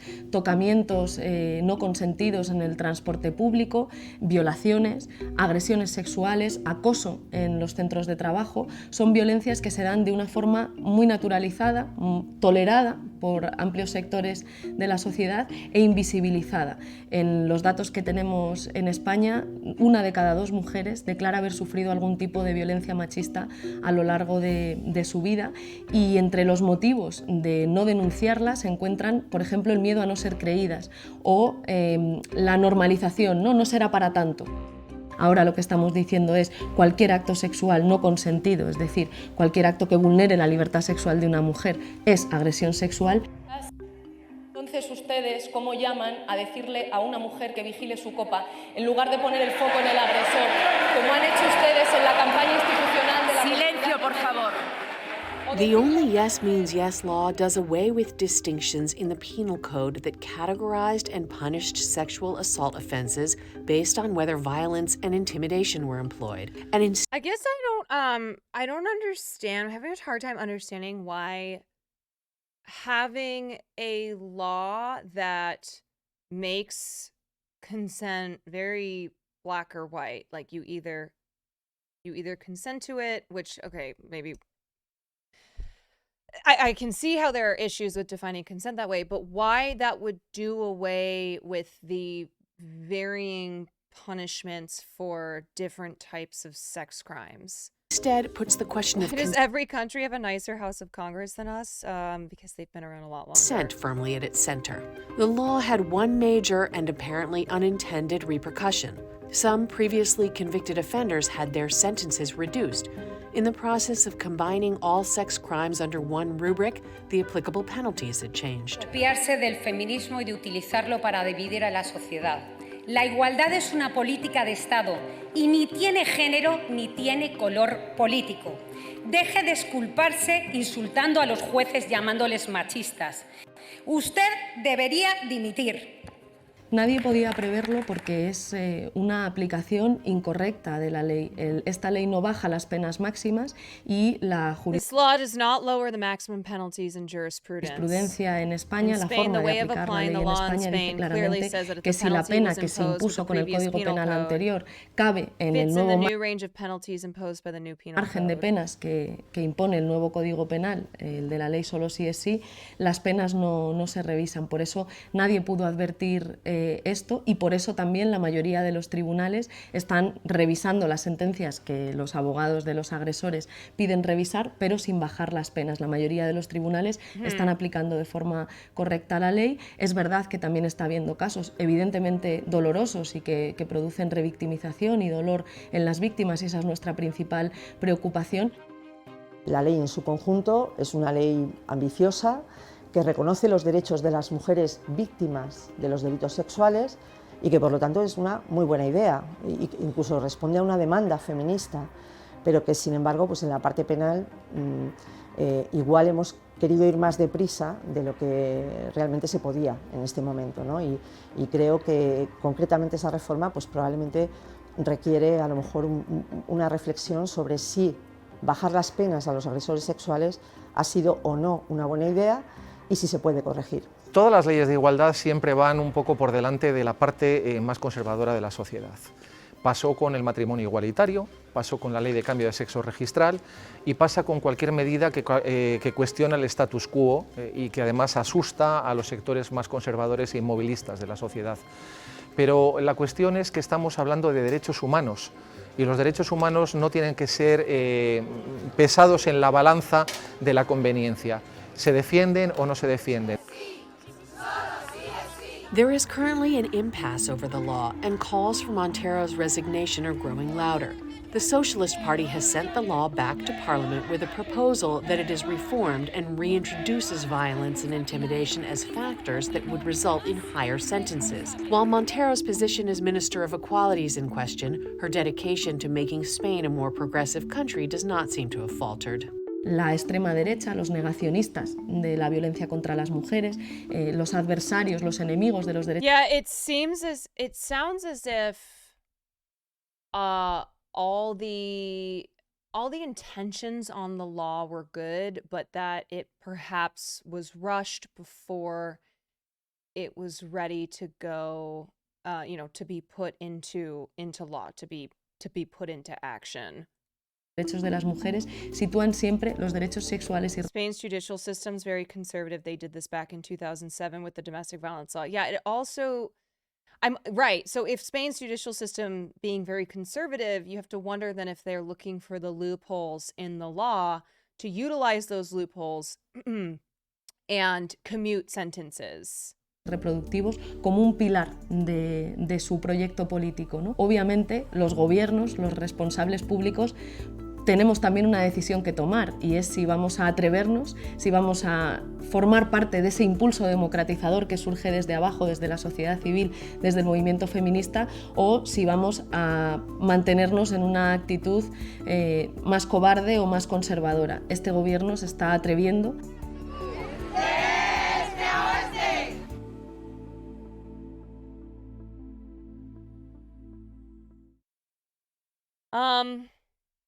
Yeah, so that was just kind of a broader look at what's going on in Spain, in talking up and having this conversation about Luis Rubiales. Okay, I have this one chart that I wanted to pull up. So this was a survey that was done last year by Spain's National Statistics Institute and found, oh, wait, sorry. Okay. This is a global survey. I'm trying to find who did it. But anyway, so when asked the question, men are being expected to do too much to support equality. The global average is that more people agree somewhat or strongly with this statement versus disagree. And Spain is still Spain is in the top 5 of countries in this survey who had a much wider gap between those who agree with the statement, men are being expected to do too much to support equality, than those who disagree. Shockingly, United States, we're at the bottom here. Okay. And then this survey, when it comes to giving women equal rights with men, I'm wondering who they asked here in the United States. When it comes to giving women equal rights with men, things have gone far enough in my country. So again, the global average of people asked this, more agree somewhat and strongly with the statement than disagree. Spain is in the top 1, 2, 3, 4, 5, 6. Spain is number 7, is in the top 10 here. The United States is not at the bottom, but they are in the bottom 4.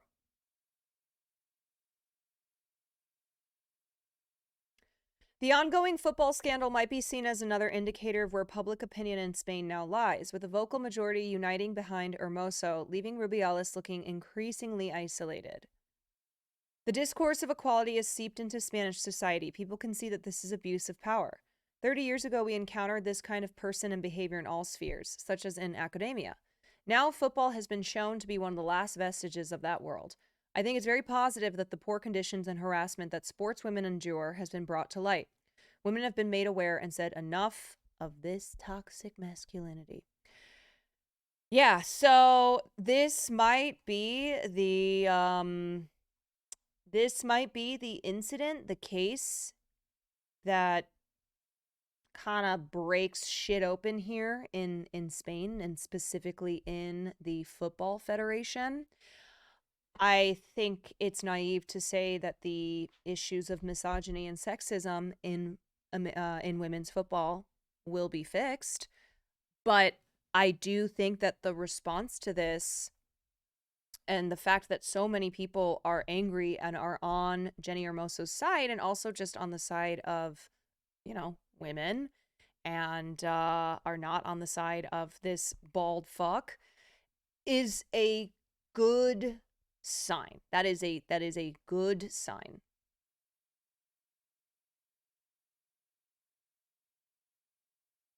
Because, you know, the women protested last year and it did not seem to do that much. And they've had issues.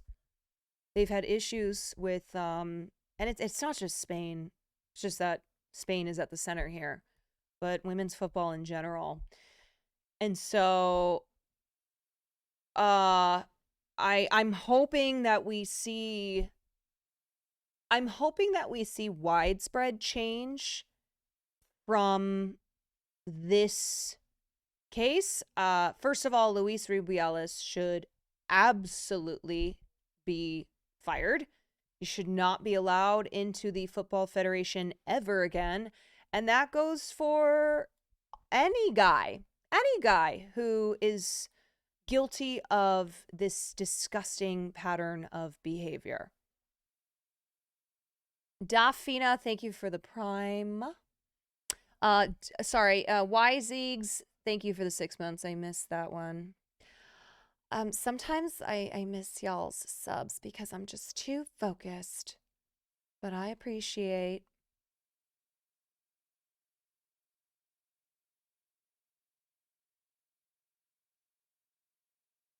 All right.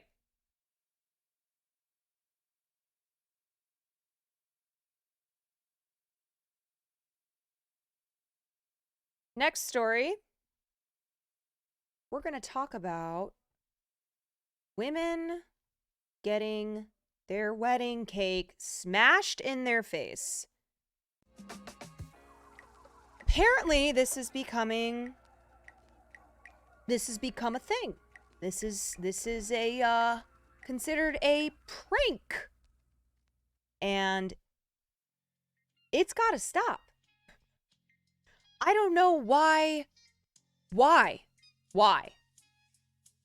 Okay, so the tradition, as far as I know, is you feed your loving partner who you just married, you feed them some cake, and in some instances, they like are silly about it, and they will, they'll not just necessarily feed it to them, but it's agreed upon beforehand. It is agreed upon. It is not what face cake smashing, you know what I'm saying, okay? Is not what it has turned into now. Let me show you some examples of what's going on with this shit here. Okay. Example 1. Like, what?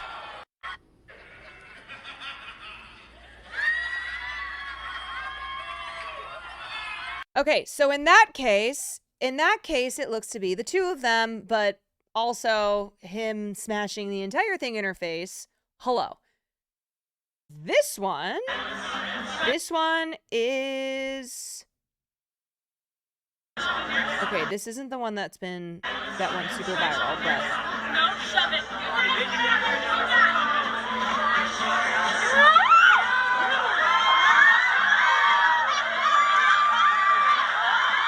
Like, this is horrible.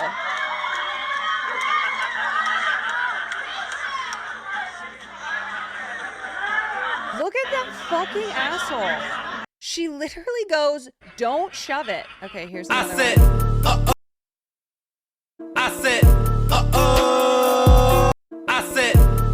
Okay, that one is just like, what the fuck? I think this is the one that went... This is the one that went really viral. Oh, sorry, guys. It's really tiny. Let me make this bigger. Wait, actually, let me...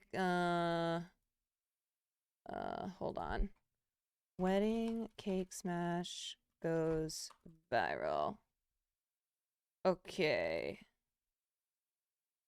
This is the one.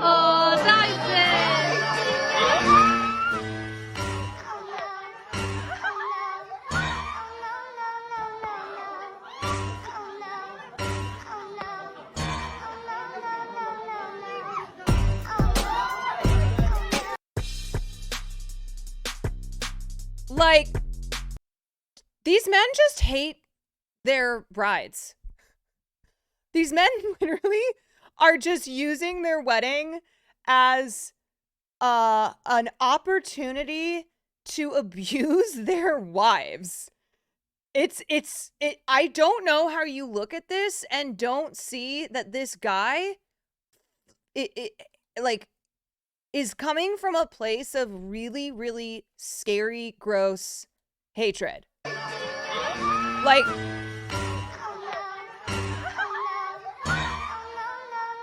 what the fuck? Okay, so we're going to talk about how this is actually an indicator of divorce. This was the tweet that I saw. Okay, so this was the one that I saw that I went, what the fuck is going on with people's weddings?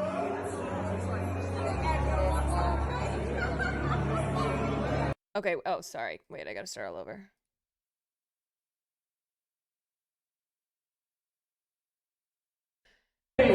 So this has become, like, if you Google wedding cake smash, there are so many instances of it now.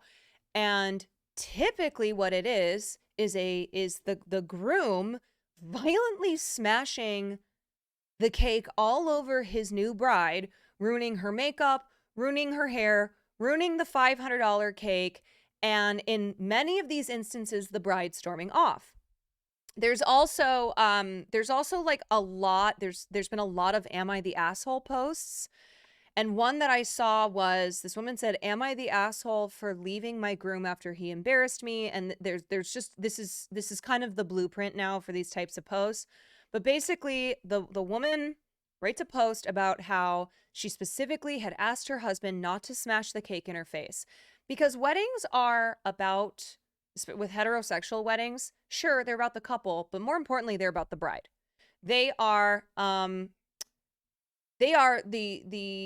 woman, the bride's opportunity to be beautiful and in the center of attention. And she spends hours and hours and thousands of dollars from the hair to the makeup to the wedding dress. And so it's insane that this is happening, because also of how much these wedding cakes cost. So these women who are writing these posts, many of them have said that they filed for an annulment, that they left their grooms at the wedding and decided that was it. They asked their husbands not to smash the cake in their faces, and then they chose to anyway and ruined the entire event and also the relationship. And this is just a recurring theme that is happening now with weddings. Yes, one that you're talking about, there was an Am I the Asshole post where the woman had said that she had previous trauma from her mother smashing her in the face with her birthday cake when she was a child. Her mother smashed her in the thing, because that's another thing, is parents smashing their children's faces violently into birthday cakes, which is insane. And so this woman was getting married, and she said to her groom, "I'm especially sensitive about this because my mother did this to me when I was a child, and I was so upset, and she said I was being ridiculous, and my whole family made fun of me for being upset. So please do not do this to me on my wedding." Well, he decided to do it anyway, and she stormed out and said, "I do not want to be married to this person." And people who work in the wedding business say that one of the best indicators of a marriage that will last or not last is what happens during the cake cutting part of the ceremony. So here is an example. Look at this guy. First of all, like, how do you just not feel the machismo coming from this dude? Machismo's the word of the day, okay? Look at this guy. This is a $1,000 cake. Look at him just having to muscle through it and destroy it. Okay, and now, like, he's putting his fist through the cake, and she's obviously pissed off because people are supposed to eat that cake. This is the most expensive cake that you will ever buy In your life, wedding cakes are insanely expensive and they are supposed to be then served to the guests. And look at this fucking dick. Look at him like thinking that he is so awesome and cool because he destroyed this cake, and she's clearly upset. She's like, what the hell? And he's like, yeah, whatever. He's got his beard, or he's got his beer. She's like, wow, the cake is ruined. Okay, I'm just going to brush this off. And you can tell that he's pissed that she's reacting that way because he thought it was funny. He thought that everyone would like it. See, they're cutting it together for the photos. And then he decides to just go crazy.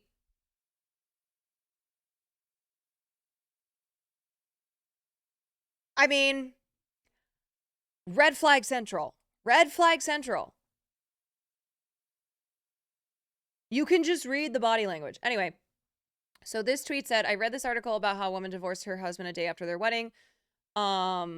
This one had me enraged. People were posting a bunch of examples of this whole phenomenon. And then this person tweeted, this actually is a telltale sign that they are going to get divorced. When I help plan weddings, us photographers and videographers could usually guess who was going to stay married by the wedding cake cutting and the first dance. Someone said, what happens during the first dance? That's a sign they won't get married for long. It's a body language thing. You can usually look at the husband's body language and tell. Okay, so he's literally like a toddler to be chopping it up like that. 1,000%. Is the viral wedding cake oh my God. Is the viral wedding cake face smash just a prank or a chance for men to humiliate and physically assault their partner under the guise of playfulness? Some are arguing it's just a prank and it isn't a serious issue. Others disagree. This week, a story about a bride's decision to divorce her husband just a day after getting married because of the wedding cake prank he pulled has gone completely viral and totally divided the internet. I read this article, how a woman divorced her husband a day after their wedding cake because she told him her one rule was not to smash cake in her face and she's claustrophobic from a car accident. And guess what he did? He smashed her face into their wedding cake, read the tweet. On the back of this came a resurfaced column from Slate's Dear Prudence Advice column where a woman shared the exact same story.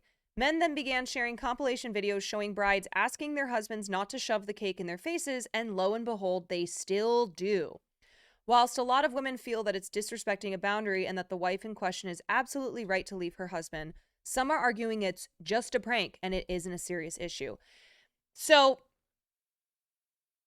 on the surface, this may seem to some people like an overblown not serious thing, but you can tell so much from the way that a man treats, that a groom treats his bride in front of a room filled with friends and family at their own wedding. And it actually is a real indicator on who this guy is and how he treats his wife. And the fact that so many women now have to make sure they tell their groom not to smash their face into the cake, not to, assault them with the wedding cake, is wild. And I think this also speaks to the larger problem that we have with calling everything a prank nowadays. Guess what? Humiliating someone, assaulting someone, you name it, that's not a prank. And prank culture has become such a big thing because of YouTube, because of TikTok, because of, hashtags and trends, that people are confusing something that is physical assault with pranks, something that's supposed to be a joke. You cannot violate somebody and then say, oh, that's just a joke. You need to relax. I can't imagine if it were my wedding day that I had spent months preparing for, planning, spend all of this money. It's supposed to be, for many people, like one of the greatest days of their lives. It's something that people look forward to. I don't understand, but a lot of people do. I get it. And then the day comes, you as the bride, have asked your new groom to not shove this very expensive wedding cake in your face for multiple reasons, and he still does it anyway. You know what? I probably would do something very violent that I cannot say on Twitch, but what I will say is that I would absolutely leave my new husband as well. And I don't care that we had gotten married 5 minutes earlier. That is an absolute no. It's just a big old sentence that says, I don't view her as an equal. Yeah, I don't receive, or in some cases, and I think this article gets into it, it's a way for the man to take back the attention on that day, because the attention is on the bride. In a heterosexual wedding, even though it's about the couple, it's about the bride. It's the bride's day. It's, she wears the wedding dress. She gets all glamorous and beautiful, et cetera, et cetera. Like, it's about the bride. And so in some of these cases, it seems as if it's the male wanting to take back the spotlight, wanting to, have a moment of attention of his own. Yeah, and just, not even getting into like all the traditions of marriage, but like the woman being given away, et cetera, et cetera. Okay, so discussing the viral face cake smashing videos on Twitter, Dean Wiley said, it's a chance to humiliate and or physically assault your partner under the guise of playfulness. Common abuse tactic. Everyone around will invalidate the bride's feelings because he was just playing and she should lighten up. And I couldn't agree more. Many so-called pranks which men play on their female partners are often violent in undertone and seeped in misogyny. In my opinion, a lot of these situations feel motivated by simple sexist degradation. Many viral cake smash videos look violent, with the bride trying to get away as the groom holds her down. It's about taking women down a few pegs and humiliating them on a day where they are centered and feel beautiful. It's about assaulting them in public and pretending it's all a joke and getting away with it because it's just a joke. Some see these all too common wedding cake smashing incidents as protest behaviors, which Dr. Cindy Cerruto believes are employed by individuals as an attempt to regain love and attention from their partners. These behaviors can arise from feelings of insecurity, abandonment, and lack of self-worth. The main goal of protest behaviors is to seek validation from the partner by engaging in negative or unhealthy behaviors. She warns that protest behaviors create a cycle of insecurity and resentment in the relationship, leading to a breakdown in communication and trust. Speaking with Glamour, Valise Jones, who's the founder of Sincerely Nicole Media, who went viral for her take on the stunt, says brides spend months, sometimes even years, planning their wedding day look. So who would actually want that ruined with cake smashed in their face?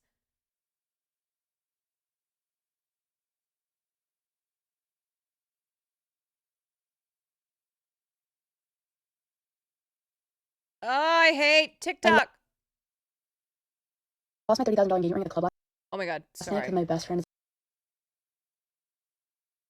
a fucking asshole. Okay, this is freezing and I don't have patience for this. Sorry. And in this case, the money is going down the drain because your husband chose to behave like a king baby on what should be one of the happiest days of your life. So this term was coined by a journalist, and it's the perfect way to describe the behavior we see displayed by a lot of men. King baby. Men who get joy out of humiliating their wives under the guise of it being a joke tend to lack respect for women as humans. They don't care about boundaries, and I've often seen them diminish anything their wife cares about. I only assisted with weddings just to keep a steady cash flow as I was building my PR agency, but I learned so much about relationships and how the patriarchy affects them. The couples I've worked with that are still married are the ones who truly partnered on every decision for their wedding. The men who took interest in the girl stuff and respected their wives' boundaries and prioritized her comfortability had the smoothest wedding days. However, she found that almost every single couple who had a groom similar to the one in my tweet is now divorced. If I had to say it was 20 of them, 18 are now no longer together. If a man doesn't respect your wishes on a day that you view as one of the most important ones in your life, that is only going to get worse on the other side of I do. There's one wedding that Valise will never forget. The bride actually did not like cake at all, but her husband-to-be's mom made such a big deal about having the cake, and she gave in. During the feeding of the cake, he thought it would be funny to shove it in her mouth, and did it with so much force that she ended up choking on it. I remember the photographer saying to me, "That's not a good sign." A year later, I saw that couple on the news because he had, oh my God, because he had taken her life than his. I know people might think it's insane to look at things that they view as minor from such a serious lens, but the devil is always in the details. Bro, that is dark. Between helping with weddings and volunteering with women's centers, I've learned that a lot of behavior we chalk up to men just being men is actually abusive, and it starts in subtle ways.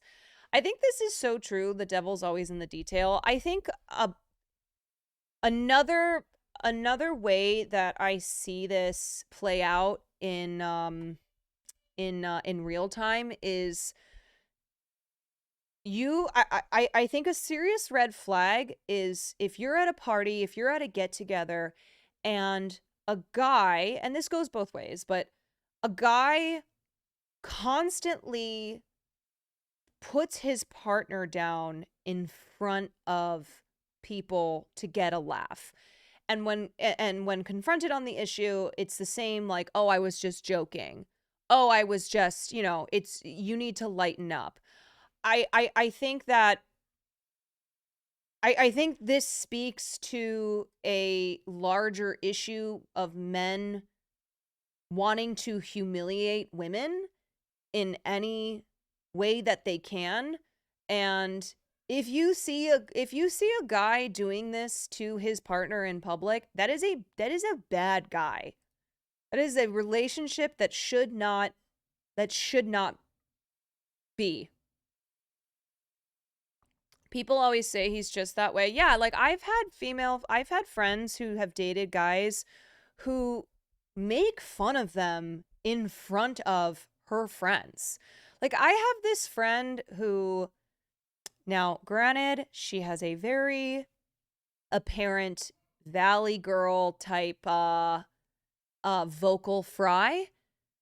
She's not the only person who suffers from this, but her ex-boyfriend would make fun of her voice in front of other people, which was just appalling and says so much about who he is as a person.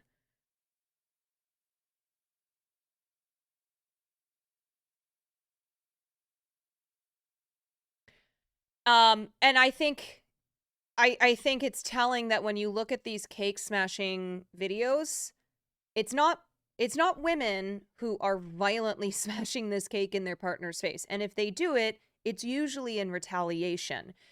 You watch video after video after video, and it is the guys who are doing this to their new brides.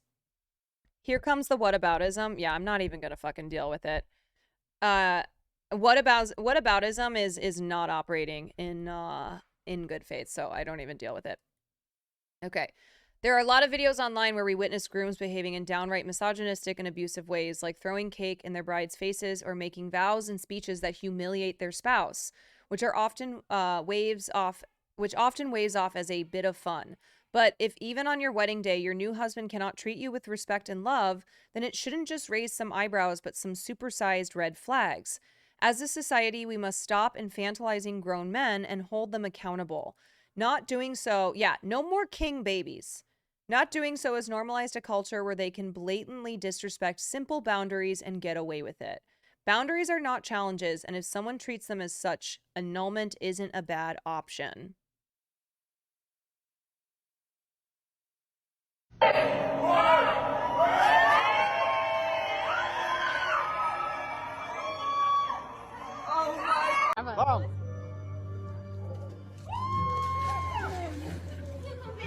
Only two things are required to keep me happy: keep my belly full and my balls empty. What is it with some? I swear to God, if I ever get married and something like that is said during the wedding vows, I am out. Some of these men deciding that their wedding day is the day they want to humiliate their new bride.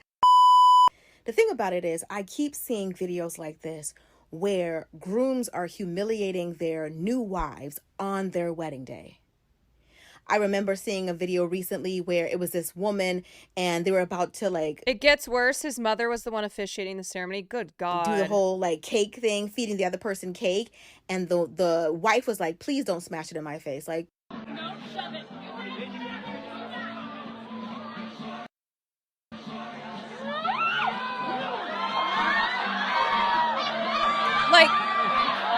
Just the way he has his hand on her neck. And this TikTok's, the caption says, nothing like being in the doghouse on your wedding day, with the emoji, like the haha with the sweat. Nothing like being in the doghouse. Like it's this kitschy, funny, you know, just cute thing. Oh, he's in the doghouse. No, this is assault. Like, this is violent behavior. That is such a weird, that is such a like gross way to look at this and refer to it as like this cutesy, oh, that's just, you know, oh, he's in the doghouse. I hate that. I feel like the term doghouse, Fizz, thank you so much for the raid. I feel like the term doghouse is so often inaccurately used. Like, oh, he's in the doghouse. No, he's a piece of shit, okay? Yeah, doghouse is, it's like being used as a way to escape accountability. And she's like upset. People spend money. They actually pay people to do their makeup. Okay, so a lot of you are saying that Curtis Connor made a vid on this, and he makes really great vids. So let me look up his vid. Curtis Connor. I think it also, weddings, cake sesh. Oh, he just made this. Okay, folks.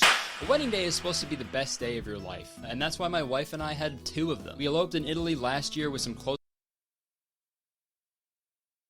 friends, and just a few weeks ago, we had an awesome wedding in Jenna's hometown with both of our families, and they were both amazing. We ate, we drank, we danced, and we celebrated our love for each other. And during both wedding days, nothing went wrong. They were 2 like perfect days. I don't mean to brag or anything, but like at the end of the day, it shouldn't be hard to get married. Like if you love each other, it is incredibly easy to have an awesome wedding day. Yeah. Trust me. But lately, I've been seeing a lot of videos of grooms absolutely ruining their wedding days in the most ungodly ways. So I figured it would be a good idea to make a video where we take a look at these instances and try to decipher why it's happening so frequently. I mean, to be fair, I didn't come up with the idea. It was actually my wife Jenna's idea, but what's hers is mine. And since I've had 2 successful weddings, I know a thing or two. So you could think of this as like a wedding crash course. We'll go through the typical wedding schedule and pretty much learn what not to do on your big day. So first off, a big part of any wedding ceremony are the vows. This is when you and your partner declare your love for one another. And this is where you communicate, you know, what's so special about your relationship. And you do this in front of all of your loved ones. And you know, I think this whole like grooms ruining weddings thing started with the gross vows video from a couple months ago. I did like an entire podcast episode about this because like I could not believe what I was seeing. If you haven't seen it, this bride and groom are exchanging their vows, and the bride's vows are like so sweet. You have completely stolen my heart, and I honestly never want you to give it back. And then the groom says his vows. Only 2 things are required to keep me happy: keep my belly full and my balls empty. So you're amazing at half of it. We really need to get you some cooking lessons. Nothing's better than the sound of gagging and headboard slamming. Michael. Dude, I know this is old news. Oh my god. I didn't even know what the rest of it was. Holy shit. I would have walked away immediately. The second he said balls, I was like, goodbye. I'm out. I'm out. His mom was officiating. That is how much, that is how absolutely zero respect he has for women. That he did that in front of his mother to his wife. He said that to his wife in front of his mother. Oh my God, man. News now, but like I still cannot believe this is real. Your wife just poured her heart out in front of everyone, and then you were like, I don't know, I guess I like it when she sucks my dick. And oh yeah, his mom is officiating, by the way. Being that I am his mom, I will deal with him later. He is grounded. And yeah, their kids are there as well. We've created 2 of the most beautiful girls in this world together. That's so fucking gross, dude. Could you imagine being the kids and then growing up and being like, my gosh, I was so young when my parents got married. I don't even remember it. I'm so excited to watch back these vows as an adult. King, I baby. love you so much, Michael John Lentini, and I promise to choose you every day for the rest of my life and beyond that. Aw. You're screwed. I'm over here stroking my dick. I got lotion on my dick right now. So yeah, after that video went viral, the bride actually went on TikTok, and she was saying that that was just his sense of humor, and she actually enjoyed his vows. I loved his vows. His vows showed a piece of his personality, which is the humor side. But like, whether that's true or not, it doesn't really matter. That was still super. No. I don't care if she's convinced herself that that's funny and that he's charming and she loves him because of that. No. Objectively, that man is disgusting. He is not funny. It's like Che Diaz and Just Like That season 2. Those jokes were objectively not good. Okay, this is not agree to disagree. Che Diaz versus Miranda. Those jokes were not funny. Inappropriate to do in front of your family during your wedding vows, dude. But hey, to each their own, I guess. They could always renew their vows in 10 years' time if they want another crack at it. Honey, after my first vows, you stopped having sex with me. So, not really sure what to say. But if you can get past your vows, the rest of the ceremony is easy. You put rings on each other's fingers and nothing else with your fingers, pervert. I hope we have a lot of sex. Stop. You kiss, you sign some paperwork, God. and then you walk down the aisle hand in hand while everybody cheers. Simple. There's no way you can mess that up, right? Wrong. Because in this video, there's a bride and groom walking down the aisle, and the groom is on his phone. Oh, this one. Oh my god. This one pissed me off to no avail. What is he doing on his phone? What is it that's he so desperately is on his phone like this while walking down the aisle? Entire time, dude. The whole fucking time, dude. Just dialed in, bro. Like, what? Oh my god. What in the world could possibly be more important than your wedding day? On your wedding day, sad. dude. Yeah, unless he's watching one of my videos, and I'll let it slide. It's what? It's sweeping the nation. It's Houdini! And dude, it'd be fucked up if it was even like a quick glance at the phone, you know? Why And does then just like right back in the pocket. But no, my man is scrolling, dude.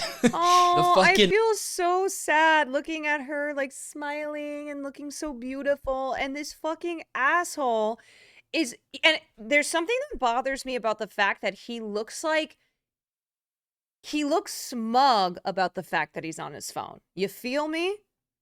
He appears almost like he feels cool. Oh yeah, my wedding, whatever. Like he's cool guy. The whole time down the aisle, just absolutely. And they say Gen Z is always on their phone. I know, we do need a couple. That's we need true, a follow-up. but so with are these boomers, couples. like just as much, if not more. The only difference is like they're just on Facebook looking at Minion memes. At least Gen Z has like taste when they're scrolling for hours and hours, you know? Like this is what a Gen Z equivalent to this video would look like. Steven, if you would have told me 10 years ago that we'd be standing here today, I wouldn't believe you. You definitely know how to make a girl laugh. I'll give you that. And although you're not the best cook, I know you're my soulmate. You always take time out of your day to pay attention to me. And you're such a good listener, and you know the value of. Also, there isn't any audio in this video. There's just like an Ed Sheeran song playing. But once they get out of the chapel, it looks like the bride is voicing a concern of some kind, and the groom like gets mad at her right after. And I can only assume that she was like, hey, could you not be on your fucking phone right now? And of course he was like, I'm sorry, honey, I was trying to find my iBeer app. Cause that'd be fucking badass, dude. Walking down the aisle, celebrating with an ice cold pretend beer. But you know what's even better than a nice cold pretend beer? A nice refreshing drink of water out of my Air Up bottle. That's still down for plain water. These ads always get me! If you together. And this is sponsoring this video. Cheers.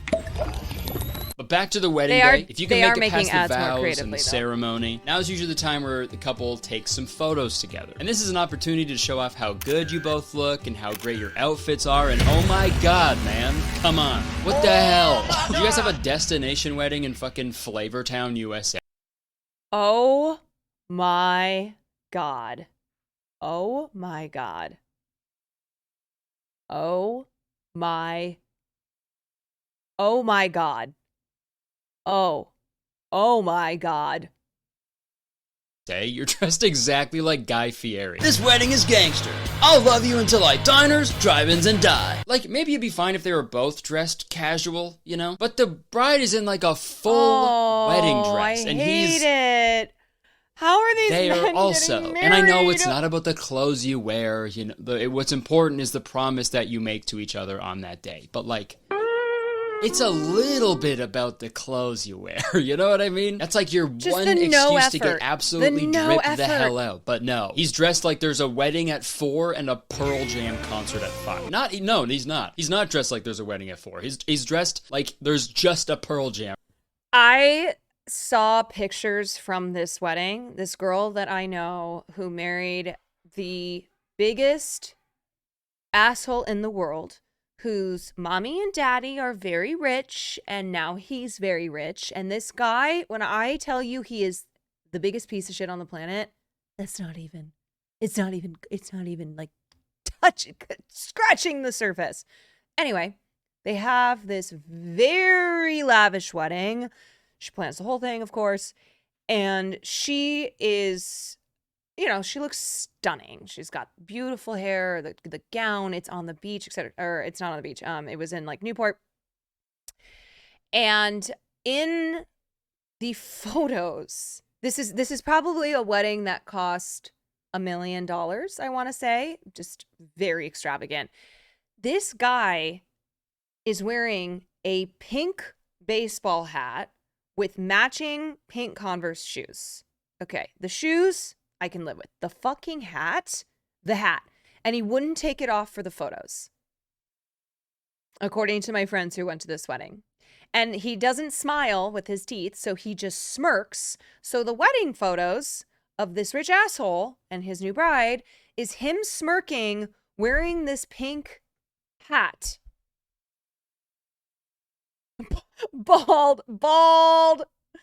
Come to think of it, I actually have not seen his... No, he's not bald, I don't think. Plus, he's rich. He can have a hair transplant, whatever. But yeah, he was asked to remove the hat for photos and he wouldn't do it. And in all the photos, he's just like... He's doing like this. This face. Concert, and that's it. But after the wedding photos, it's time for the fun part, the reception. This is when you get to eat a delicious meal with your guests that you've decided on together. Unless you're a vegan and your husband isn't a vegan, so he goes behind your back and cancels all the vegan food because in his words, it isn't real food, which is a real thing that happened. Isn't that insane? He canceled the food because vegan food isn't real food. It's vegetables. There's no food more real than that. Vegetables, real, in parentheses. People like that are so stupid. I do not fuck with vegetables. I would never eat any vegetable under any circumstance, okay? I've always been a meat and potatoes kind of guy. But once you get through the dinner at the reception, now it's time to cut the cake. This is when you and your partner cut the first piece of cake together, and this is when you feed it to each other, and it's really cute. And this has been going on forever, okay? Apparently in Victorian times, the wedding cake was actually known as the bride's cake, and the bride would cut the cake and distribute the cake to all of their guests. Brides were friggin' hustling back then, dude. They were putting in work. They were friggin' married to the game. But as the years went on and wedding parties grew, so did the size of the cake. So the bride needed help to cut and distribute the cake to their guests. So that's where the couple cutting cake came from. And as nice and cute as this tradition is, this is where most of the weddings go awry. So within the cake cutting tradition, there's another pseudo tradition where the husband and wife sort of shove the cake in each other's faces, and it's fucking crazy. It's like, huh? That's not where the cake goes. It's supposed to go in there, not over here. But over the past few months, I've seen so many videos of grooms just going way too far with the cake shoving tradition. Like this video. Oh, this is the one I hate.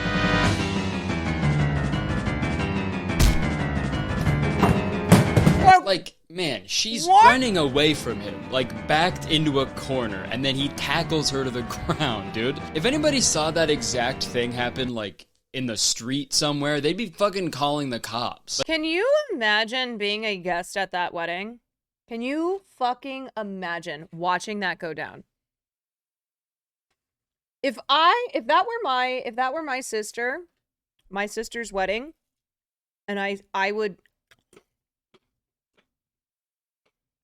that man's body would never be found,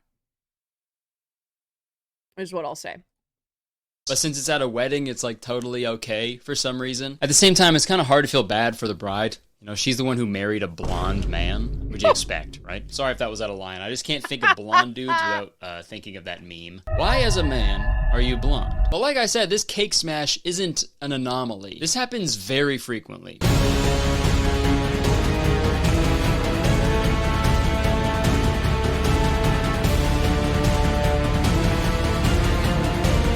And some of these get, like, super dangerous, too. Like this one. Like,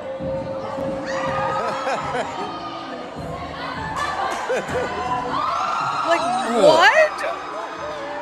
Like, what the hell, man? Like, how did it escalate from just, like, playfully shoving cake into each other's faces into just the groom throwing a whole cake at the bride's head? That looked like it fucking hurt, too, man.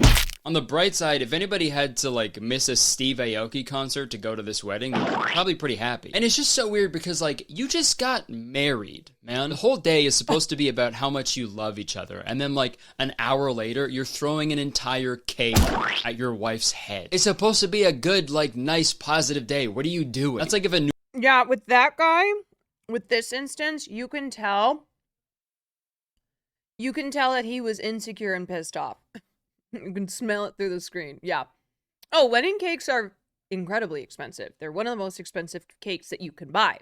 Newlywed couple bought like a nice new house and then the husband immediately set it on fire. Or like if their wife gave birth to a child and then the husband snatches it up and gives it a swirly immediately. Like, that's not cool, man. But you know how they say for better, for worse? Well, in this case, it gets much worse. This next video's title is Bloody Cake Smash. Oh, yeah. Brawl between bride and groom. I don't know if it actually gets bloody or if this was just uploaded by a British person. Bloody Cake Smash. So, let's find out. This one's horrible. Like, what? It is crazy how quick that turned into like a full-on scrap, dude. He wasted no time. Also, watching it back, he has like a fucking like sharp cake cutter in his hand when he like grabs her. He could have fucking killed her. And okay, yeah, she literally is bleeding at the end. Jesus Christ. Did you hear him? He goes, "Oh, I'm in trouble." Bro, why did you do that? Why did you look like you were going to kill your wife? Bloody Cake Smash. I'm like, again, this is your wedding day. You guys shouldn't be fucking fighting each other, dude. It's so weird.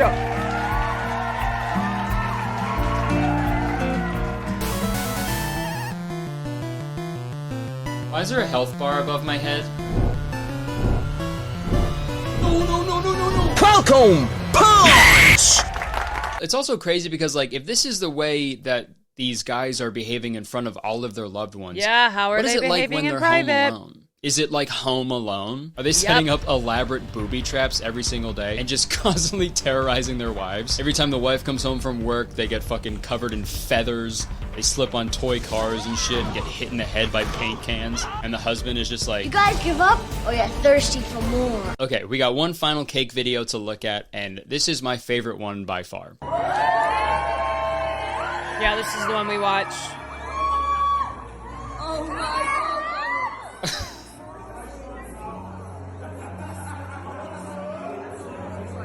Oh my god.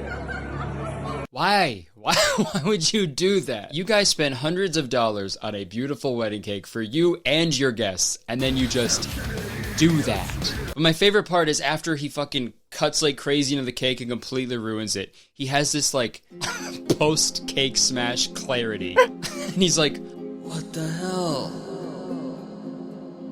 What have I done? Like, don't be sad and annoyed, dude. You did it. It also kind of seems like he's done this before, you know, and his wife was really hoping that his cake smashing days were behind him.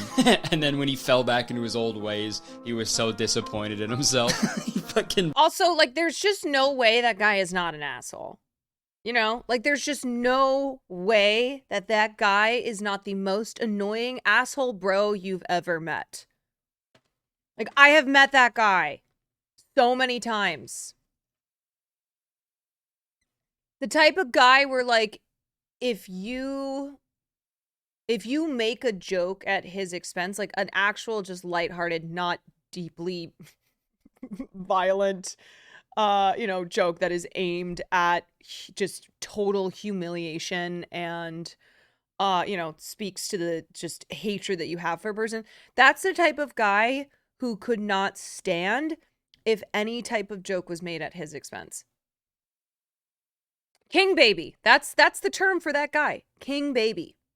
Blacked out in a violent fit of rage and just destroyed the cake. I don't know, his parents must have been like killed by cake or something. So whenever he sees a cake, he just fucking loses his mind. That's the only logical explanation, I think. And that also sounds like the worst Batman villain of all time. Commissioner Gordon, I came as soon as I saw the bat signal. Gross. Anyways, listen, Batman. Bakeries all over Gotham have reported a man breaking in and smashing all of their cakes. No, it can't be. Missing something, Batman? Put the cake down, you mother. Don't swear. Oh, I'd love to put this cake down, Batman. I'd love to put it out of its misery. Wait, it's my birthday tomorrow. Is that my birthday cake? No, Batman. This is your cake. Okay, sorry, we got a little off topic there. But we've got one more wedding instance to talk about, and we've saved the craziest for last. I'll just read the title of this article. Bride alarmed after discovering groom being breastfed by his mum before the wedding. Yeah. Insane. To do a quick recap, a wedding makeup artist saw this whole thing go down. Or maybe she was making it up. But apparently the makeup artist was going to the bathroom with the bride-to-be, and this is when they walked in on the groom-to-be being breastfed by his mother. No. How do you marry someone and then find out the day of your wedding that they, an adult male, are being breastfed by their mother? Oh my god. Oh my god.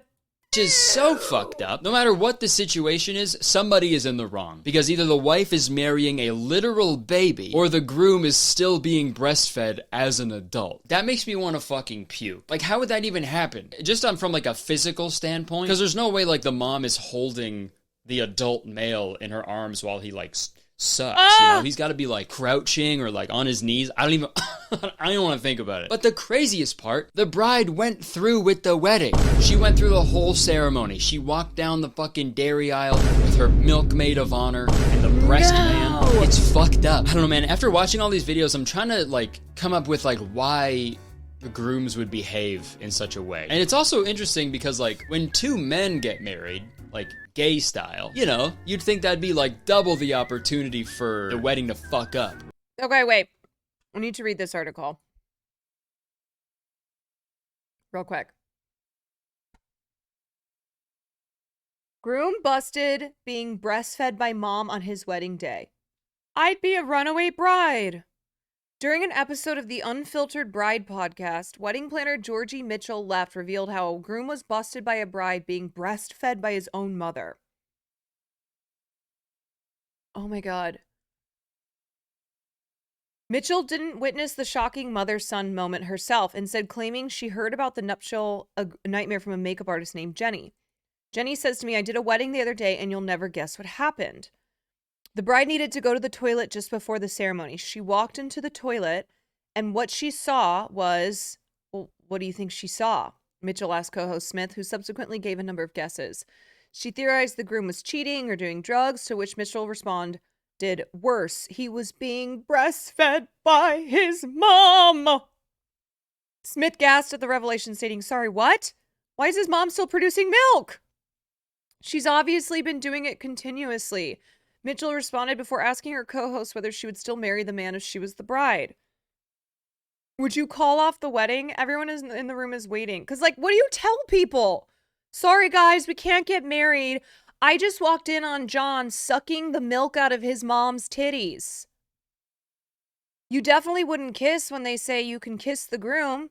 Yeah, because you know you'll be sucking down the remnants of his mom's titty breast milk. Titty milk. Titty breast milk. Redundant. Oh my God, took Mama's Boy to a whole new level. I thought you were going to say the groom was dead, but this was worse. I'd be a runaway bride so fast. Oh, same. Oh my God, I would be out of there, and never looking back. Right? For the grooms to like totally mess up the wedding. But obviously that never happened. You never see gay dudes behave like this at their wedding. It's always the friggin' heteros, man. So I feel like these grooms are like children who are like used to being the center of attention all the time. So when the attention is mostly on their wife on the day of their wedding, they get upset and respond the only way that they know, which is with like violence and anger to get the attention back on themselves. It's either that or like a weird way to like humiliate their partner as like a power dynamic thing to make themselves feel superior in a way. Yeah. I don't know. It just doesn't make sense to me. I would love to know your guys' theories in the comments below, so let me know. But Jesus Christ. I think how the groom behaves on your wedding day is a good like litmus test to see if you should actually marry them. Unfortunately, you won't know how they'll behave on your wedding day until your wedding day. So I think the one surefire way to ensure your groom doesn't act a fool on the wedding day is to marry the cake boss. Bud Evil Astro, the cake boss. You gotta marry him because he would never willingly destroy a cake. But Here's what I think should happen. Let's go. Hey, May-Kay, thank you for the year. Here's what I think should happen. I think that everything should work in reverse. Rather than getting married and then the ceremony happening, you do the ceremony, you go through all this shit, and if you make it through and everything's been great, then you get married. You know? I wish he would. Okay, thank you so much for watching. I hope you enjoyed it. Please like the video, because believe it or not, 1 like equals 1 Batman spank. Leave a comment. Let me know what you think about all this. Let me know why you think dudes do this, because I am racking my brain. This needs to be like studied, I think, at Harvard or some bullshit. I don't know. You can check the description for all the other stuff I do, my podcast, merch, Okay. What really scares me is how, that was a great video by Curtis. What scares me is how quick the groom goes insane. In all those cake smash videos, the bride only puts a tiny piece on the groom's face, yet the groom immediately yanks the whole cake, throws it at the bride. Like, what is your problem? They're so quick to turn to violence instead of just laughing it off and throwing a tiny piece back. I think the bad groom behavior is a mixture of the man-child pay attention to me and a for the bros mentality, where weddings are deemed to be another frivolous girly thing, and like all girly things, inherently silly and wasteful, that grooms are forced to endure. So they joke around for the bros to win their social approval, establish a sense of dominance, and get to be the center of attention while also punishing their wife for her silly girl indulgence. Especially with the cake smash, where they ruin her expensive makeup, dress, and any later photos, as well as the expensive cake, which are all considered to be feminine things. They don't ruin the booze or the rest of the reception, or prank the best man, or ruin the buck's night, which are just fun guy stuff. Even during the wedding, these guys don't respect their brides. Just jokes, bro.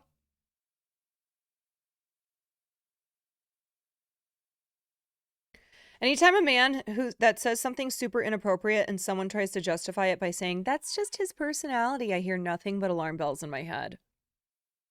Yeah. God, the cake shoving thing makes me so incredibly annoyed. Not only is it horribly disrespectful, especially since the wives are usually trying to get away, but having your makeup professionally done is expensive. Oh, yeah. Makeup and hair is usually... I think it can run you $1,000. I don't know what the average would be, but it's more expensive than just normal makeup. And then, of course, your wedding dress, thousands of dollars. The cake, hundreds of dollars. So there's so much grotesqueness to this whole thing. Yeah. Not to mention you have to look like a wet rat for the rest of the reception. Like, yeah, there's so many parts to this fun, trendy prank that's just absolutely gross. It's so gross. Yeah, so if your partner does this, if your groom does this when you're getting at your wedding, leave their ass. You are so justified in leaving.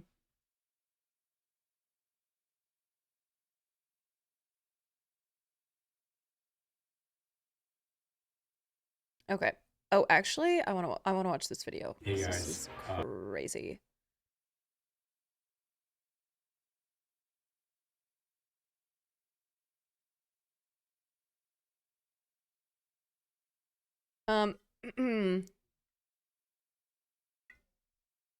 Okay.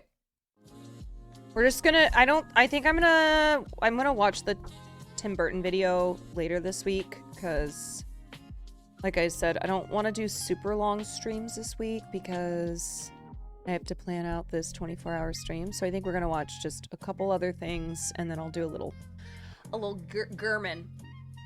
I'll be right back. I have to get these chips away from me.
All right, so I didn't know this, but apparently flight attendants don't get paid until the flight boards, even though they are required to be at the airport an hour before the flight leaves, and then they have to, you know, help with the boarding process. They do not get paid until the flight has boarded, which is so grossly unfair.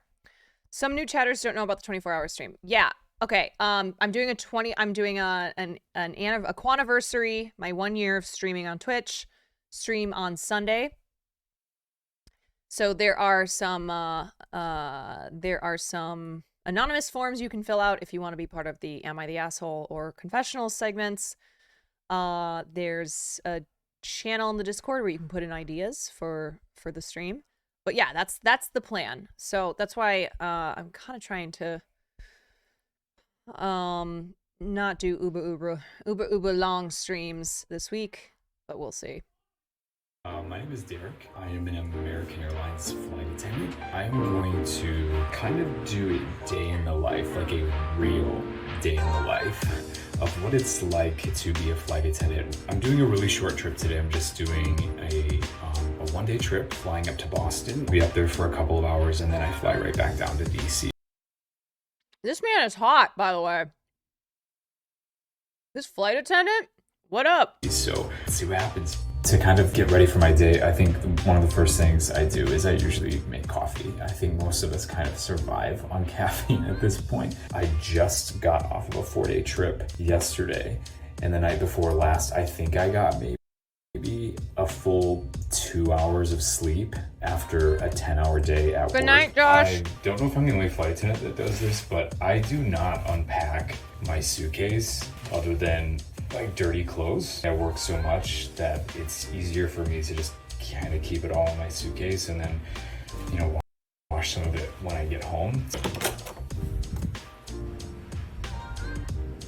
So I made it to work. Our airline, you have to be signed in at work an hour before your flight. We start boarding the plane about 30 to 35 minutes prior to departure. However, our pay doesn't start until the boarding door is closed on the plane. That is bullshit. Even though we're required to be signed in by an hour before departure, and you can get into trouble if you're not signed in on time. My pay essentially does not start until that door is closed. If there's weather or if there's a maintenance issue, if that door is not closed, essentially. How is that not illegal? That is straight up wage theft. If your employer is requiring you to be at work at a certain time and you have to do work things, you should be getting paid for that. We're sitting there not getting paid at all. I think most flight attendants would agree that boarding is one of the busiest and most hectic parts of our day. Oh my God, yes! Holy shit, especially with the flight is delayed, which, let's be honest, flights are frequently delayed for a variety of issues. And people get mad. And a lot of times they take that out on the flight attendants.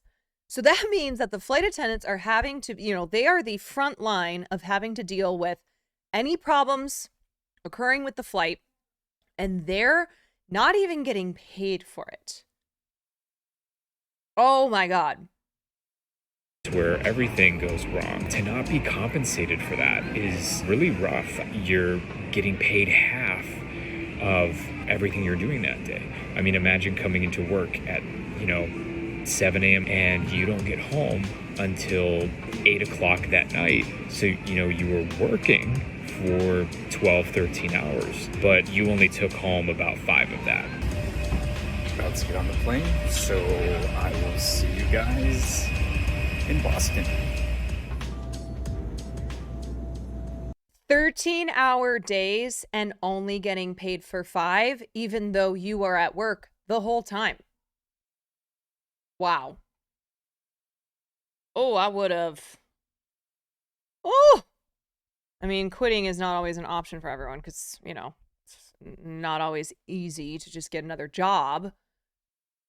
But it's especially disgusting when you look at how many billions of dollars, millions of dollars the CEOs get in bonuses.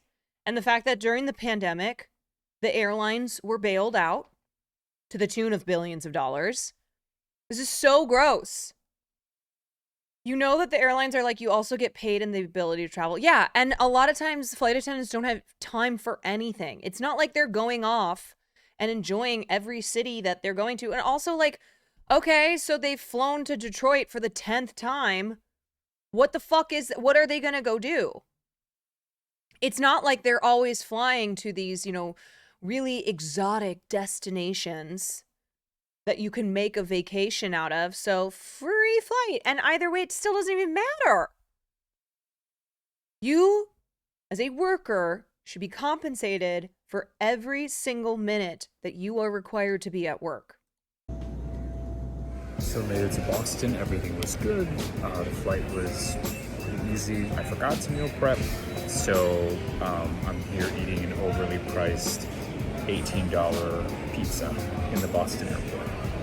I'm sitting here for 3 hours. Okay. Yeah.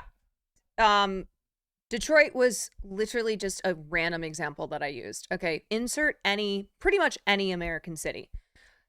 The point is it's not like they're flying to Fiji and then they have time to get out and go to the beach and enjoy themselves.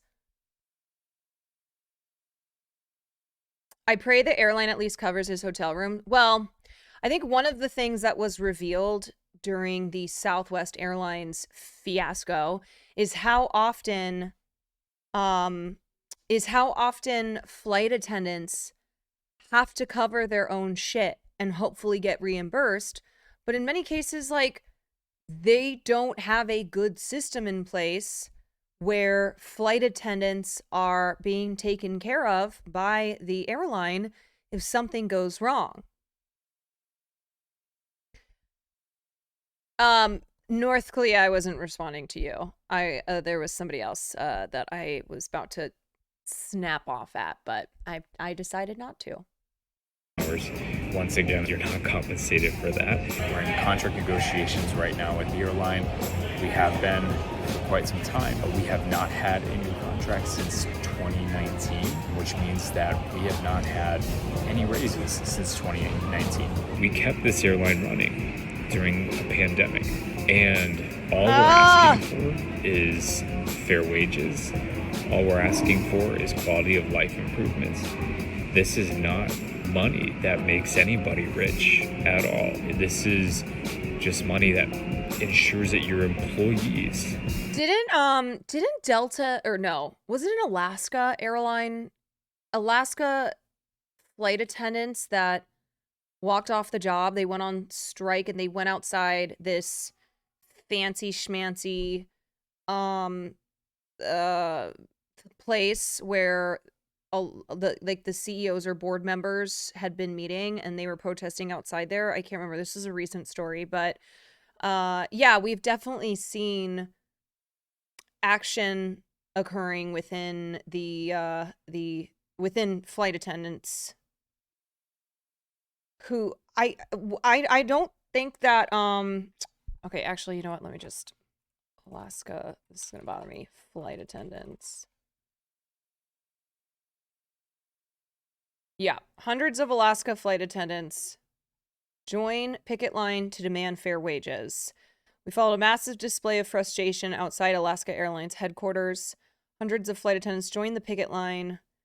There was a slew of yellow signs with slogans like "Pay us or chaos," first in passenger satisfaction and sixth in pay.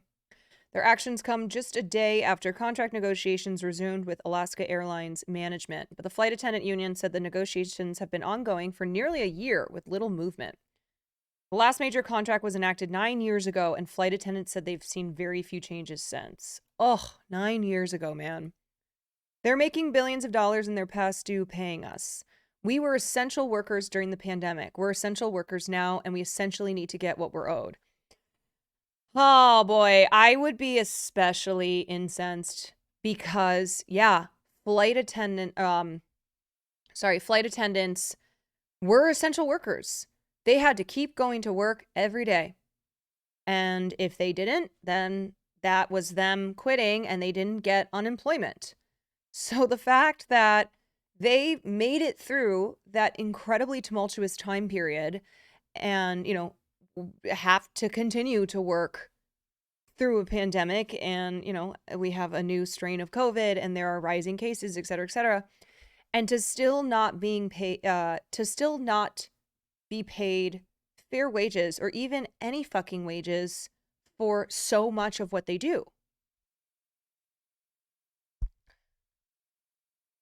I don't know why the unions didn't strike during the pandemic when airlines were placing greater demand on flight crews with fewer people. I think what happened in the pandemic, and this is also what happened with the WGA, is that workers looked at what was happening globally, which was we were being hit by this pandemic that we knew very, you know, a virus that we knew very little about. And they basically put away their individual and collective fight, like, you know, flight attendants, teachers, writers, etc., because they looked at the situation and said this is a much bigger problem. And so now that the dust had cleared on at least the initial, you know, 2020 part of the pandemic, a lot of these workers who chose not to strike when they had either been planning to or were considering it are now unionizing and going on strike, because workers who, especially essential workers who worked through the pandemic, are even more pissed off now that they showed up day after day and are still being unfairly treated and are being underpaid. Of the largest airline in the world, who is boasting and bragging constantly about making record-breaking profits. This is to ensure that they can put food on the table, that they can be comfortable, and that they're not living paycheck to paycheck. just to make ends meet. So we are doing what we call a strike authorization vote. It just means that if the strike becomes necessary, that we've approved it. So I think it's important for the flight attendants at American Airlines to stand in solidarity and be unified, because it shows the company that we will do what it takes, up to and including a strike, to be able to secure the contract that we deserve and the contract that we've earned. Headed back to Yeah.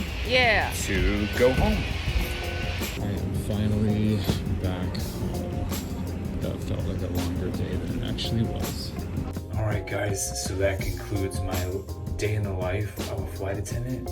I'm gonna hit the bed because I'm exhausted, and thanks for watching. Good night. Good night, Eleanor. Solidarity summer. It's a hot labor summer. I can't believe this. Someone said, I can't believe this made me despise airline companies even more than I already did. Yeah, there's so many parts to this gigantic problem of the airline companies being so out of control with their greed. I mean, just the way that even us as consumers have been suffering, the way that they've been making, they've been shoving more and more people onto flights. We have less and less room, making it so that you have to pay for carry-on bags. You have to pay for your seat selection. Just things that once upon a time were not things you had to pay for. One airline does it and the rest of them follow. And now it's just like, oh my God. Now apparently what was the thing where they're gonna make a lower economy class on airlines?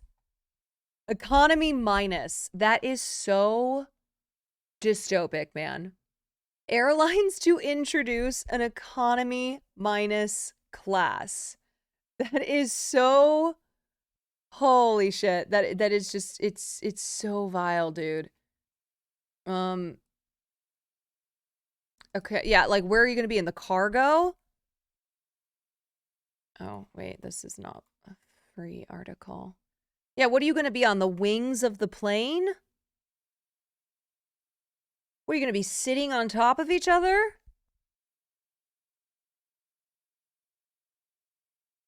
There's a new class of service coming to an aircraft near you.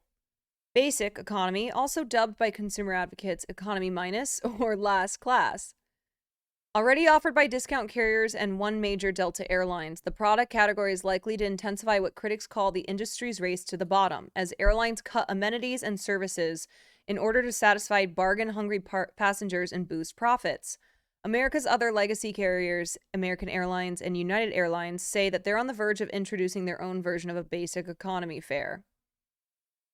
Until now, economy class passengers flying one of the major airlines could expect a minimum level of service and amenities, including seats with at least 30 inches of pitch between them, a rough measure of legroom, the ability to change a reservation after paying a fee, the option to upgrade to a better seat, free snacks, and one free carry-on.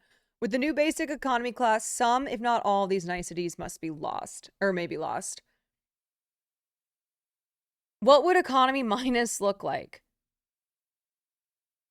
The industry's smallest airline seats, between 28 and 30 inches of seat pitch, no itinerary changes or refunds, no free carry-on bag, meals, snacks, sodas, and entertainment are extra, no advanced seat assignments. It's just wild how capitalism really does destroy everything, in the sense that, like, when you look at how flights were once upon a time, it was this wonderful experience. It was, and then over time it got less and less and less. And I understand that, like, as things get cheaper, they just get worse. But it's now at a point where flights are still very expensive. Okay. I pay more for I pay more to fly now than I did 4 years ago, and the experience is so much worse. Yeah, so I know flights were crazy expensive back then, but what's happened is like flying is still really an expensive thing, and we've seen even prices go up on flights while quality goes down. And so that's why what they do is they bring the quality down, and you're still paying like this much money. So then they offer you basic economy. And and it kind of like the psychology behind it, I think, is that, oh, this flight sucks already. Okay, you're spending so much money on it. It's not a good experience. So you might as well just get the economy minus, which will be a cheaper flight because it's going to suck either way.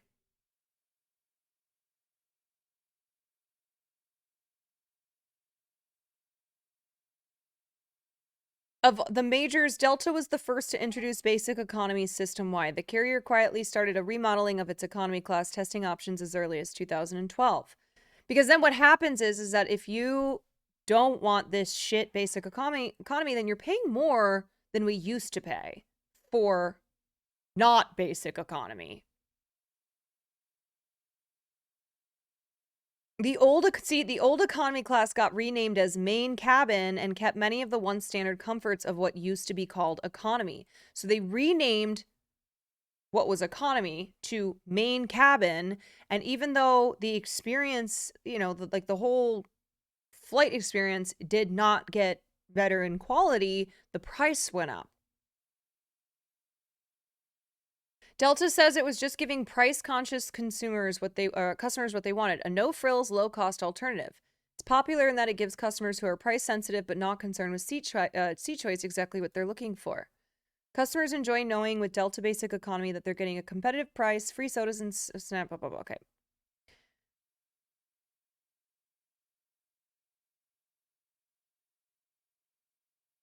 In his comments to investors, Kirby suggested that more than half of Americans' passengers would be willing to book a basic ticket because they aren't frequent travelers or interested in a premium product. They don't want to pay extra just because they're on a legacy carrier and are not necessarily interested in a better experience. More airlines, meanwhile, have already moved the seats closer together in economy while installing more luxurious lie flat seats in the front.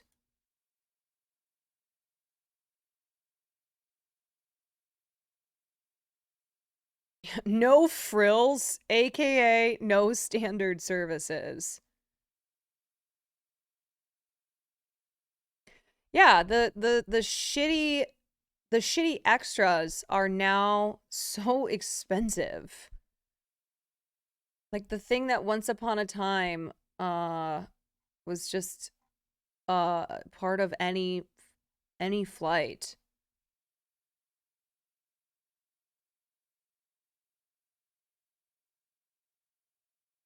Delta's the last remaining airline not yet unionized. Yeah, I go really back and forth on like what airline is the least reprehensible. I am not somebody who's loyal to an airline because I did always just fly whatever was the cheapest option. And the thing is that like there are so I used to fly Spirit Airlines all the time when I was in my early 20s. Duh. You know, no money, needed to fly. Spirit Airlines has gotten more and more and more expensive, and yet it's not as if the quality of Spirit Airlines has gone up. It's not as if they're suddenly offering you water. Yeah, so I would look at flights and what happens is because of the way that like the whole monopoly thing works is that there are now certain airlines that only fly to certain cities. So going back and forth to New Orleans, which is where my best friend lives, I used to be able to fly to New Orleans for $100 round trip. And every single time I've flown to New Orleans in the last couple years, even when I book ahead of time, I'm looking at like a $400 round trip ticket price for Spirit Airlines. Spirit just absolutely destroys the Spirit. It should be called No Spirit Airlines.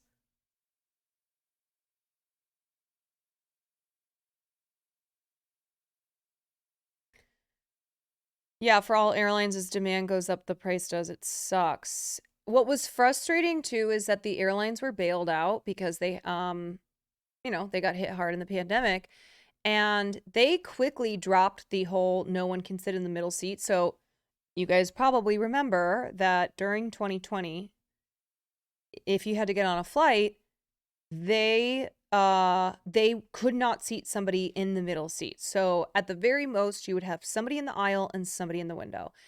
And because they took a loss, not only due to just the pandemic, but the fact that they couldn't seat someone in the middle seat for safety reasons, they received lots and lots of money from the government. And it was like right after they received that money, they totally started stuffing the flights again. They were like, oh, we just got all this money. Okay, back to putting people in every single seat. And the other thing that they do is that they oversell flights all the time. That's why you've probably noticed that it's rare that you get on a flight and there's empty seats. And oftentimes they have to get on the speaker and go, all right, so we are offering $500 voucher for somebody to give up their seat, blah, blah, blah. By the way, never, ever, ever take the first offer. Okay? If they offer you $500, don't take it. Okay? It's collective bargaining. As long as nobody takes it, then they have to go up. Or if you say, like, give me $1,500 and I'll do it. Oh, God, I just wish we had high-speed rail. When? Healthcare and high-speed rail. When, please? Please.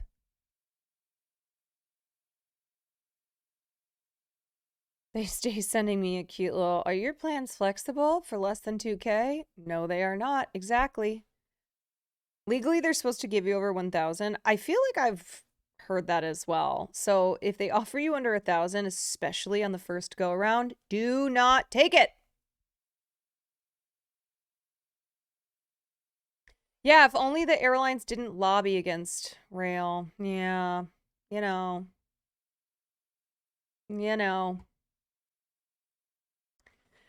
Yeah, especially in Texas and places like Houston. For years, the airline industry has lobbied against all forms of high-speed rail, which is awesome. I love it. Alrighty. I think I'm gonna play a little gaming. Do a little gaming. The hills are alive. Jack, thank you so much for the 10 months. With the sound of... I'm gonna switch my sub goal. What's a good goal? Let's do 1900 instead. The hills are alive with the sound of gaming. Burr, burr, ba, ba, ba. I travel within Texas for work. I take luxury bus services, but I'd still rather do high-speed rail. Same. Yeah, that we only have two options, cars or plane. Dude, even with the shitty trains that we have, I still love taking the train.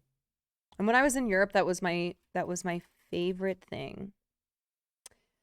Can you put Nick Carter on the docket to talk about this week? I did see that story from today. I didn't look into it, but I can put it on the docket. I kind of felt like it was only a matter of time. Game and Frogs, get in here. I kind of felt like it was only a matter of time for somebody like Nick Carter.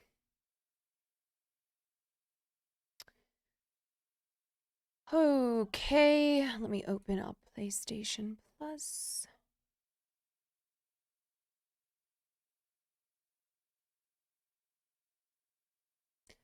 I'm just discovering the boogeyman that just came out is also based on a short story by King. Yes, I also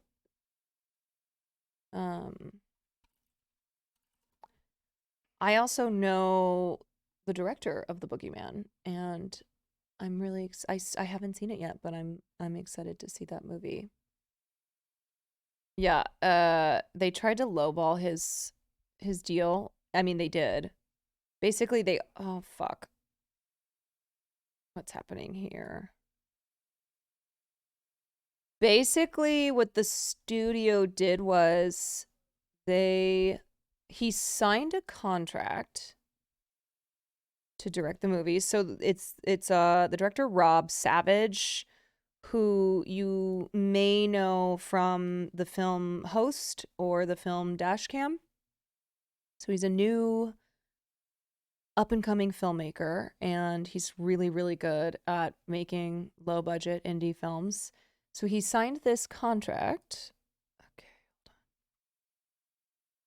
with the studio, and then right before he was set to shoot, they basically cut his contract in half, and then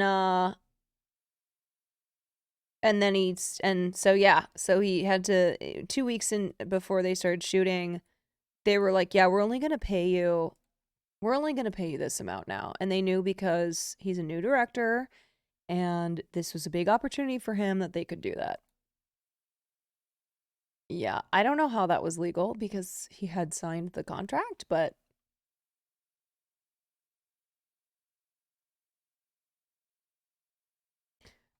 all right. You feel unaccomplished now? That's how I feel all the time. You cannot look at what people who are really successful and your age. You can't compare yourself. Comparison is the joy of thief, but also like I remember once upon a time I felt that way about Ronan Farrow. How old is Ronan? Ronan Farrow, he's older than me, but he's only 35. And if you've ever looked up Ronan Farrow's just everything he has done, it will leave you feeling terrible about yourself. You will not feel good. Ronan Farrow went to Yale Law School when he was like 16, 17. I don't know how.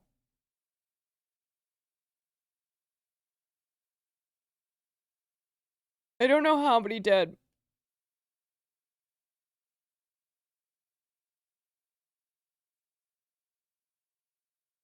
He's built diffy. Yeah. Ugh, 35 years old. God, I really fucking hate this. I really, really, really hate this. PlayStation Plus is not responding. Okay. Chill. Ah! I think Ronan Farrow just released a new piece on Elon Musk that I haven't read yet. Or there was something about how he was coming out with something. If Ronan Farrow writes about you, you are usually fucked. Yeah, but look at the life events that push him to be true. I know. He's a prodigy. I know. That's why when I started reading about it, I was like, oh, never mind. I'm not gonna feel badly about myself because of Ronan Farrow. Oh, come on, please. Why? I need to have a word with Sony. Why?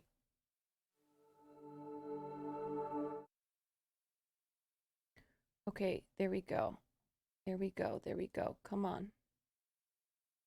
Here we go. Aha. Yes. only takes me like 10 years. I'm going back to Steam as soon as I'm done playing this game. The rain, it is heavy. Heavy is the rain.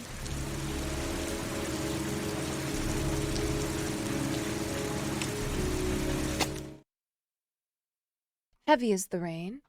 Okay, let me put on some...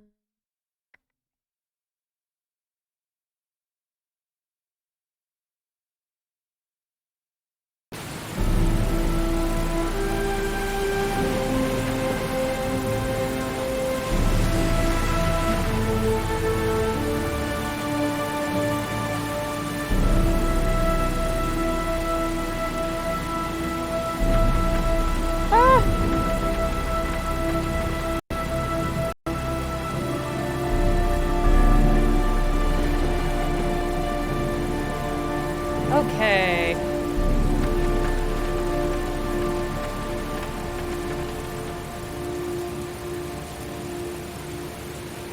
This poor bastard.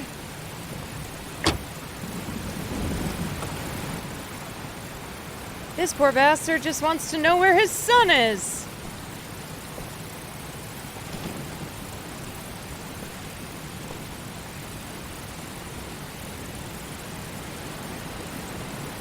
Jason.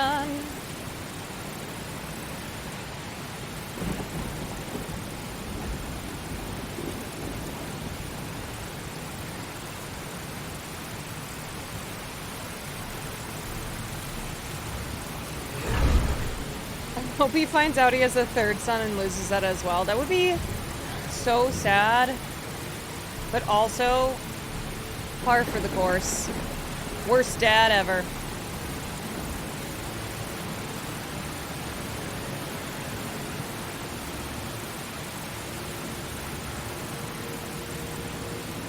I love that he hasn't even thought about bringing the police in, even though he's so bad at what he's doing. Fuck. Other way. He's not doing a good job.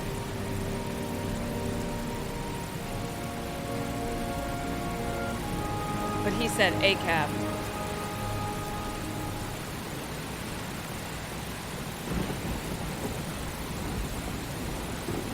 How do I get into this building?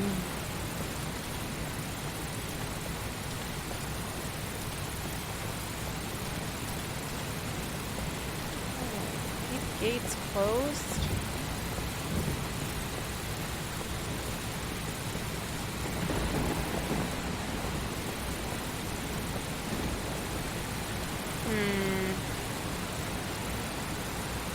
I gotta get in that way, but how?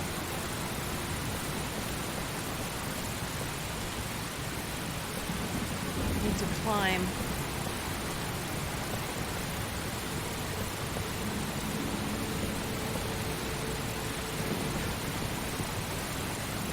Okay, but how do I get in through that door?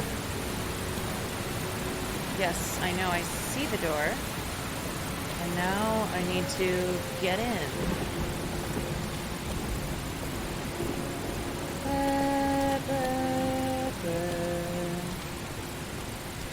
I wish that the only thing he would do was yell Jason's name.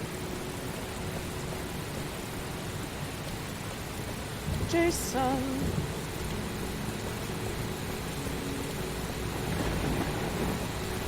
Oh. Oh!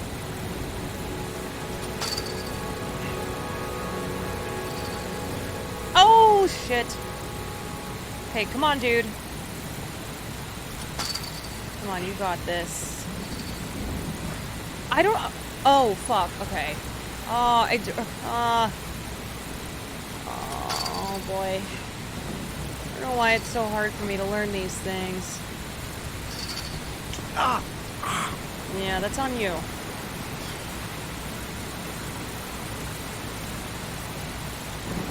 This poor guy, he's been in a car accident. It's been in so much rain. He has just gotten himself hurt on this metal fence. Yeah, he's leaving DNA everywhere. That's how you know he can't be the origami killer.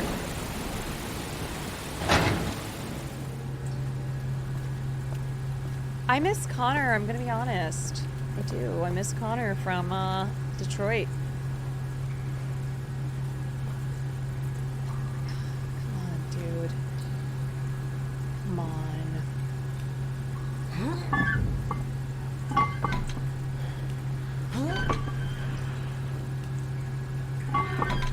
Good night, Hogan. Thank you.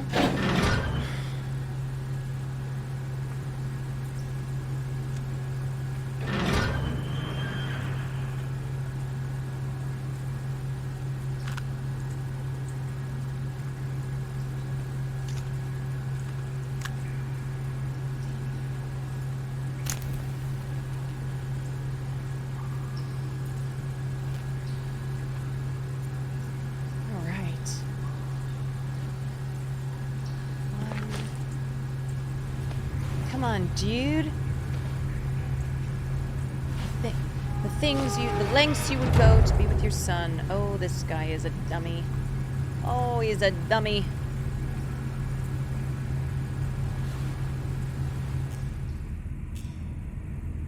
Come on, bruh.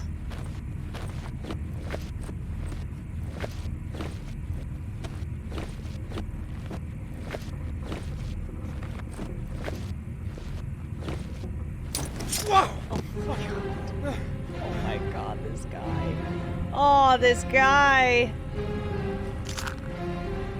What in the saw trap is this? Glass. Broken glass. Sharp as a razor. Impossible to go back. I'm gonna have to crawl through it slowly so I don't tear up my arms. Okay, I'll try. I think that was supposed to be for me.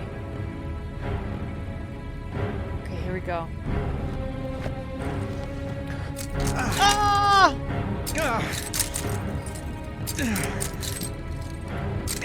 Can't tear up those arms.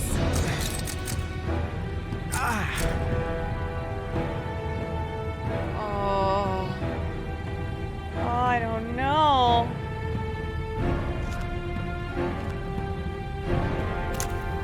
I don't know where we are. The match flame. It indicates where the fresh air comes from.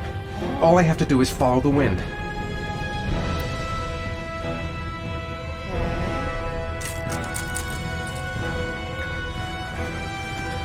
Why am I I'm lighting another match? Okay. Alright, so I gotta go to the left. Or, I mean the right.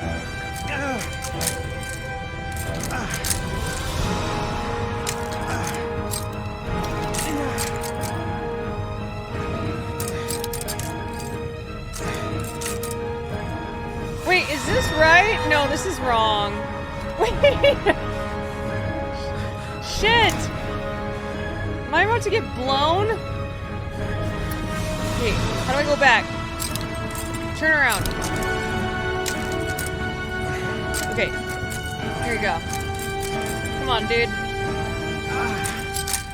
Oh my god. Oh god. Oh my god. A dead end.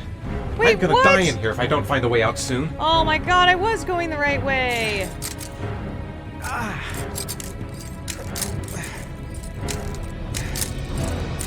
Alright, pick up the speed. You're too slow.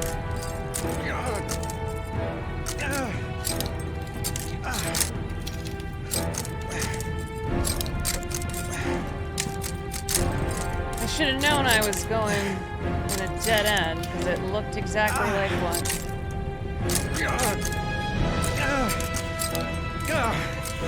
Ah!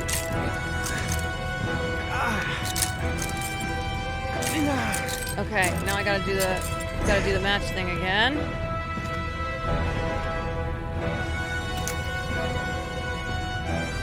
Okay, so I gotta go to the left.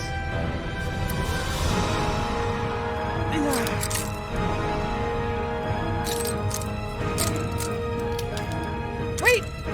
Brother man! Where are you going? Wait, I can't see anything!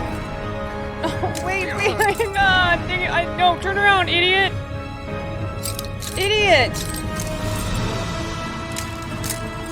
Go!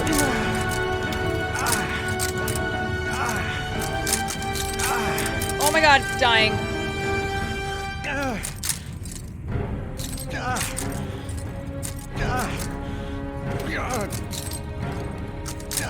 How did they get so much glass in here? Okay. Oh my god. He has so much glass in him. Oh, this poor bastard. Okay, another match. Come on. Okay.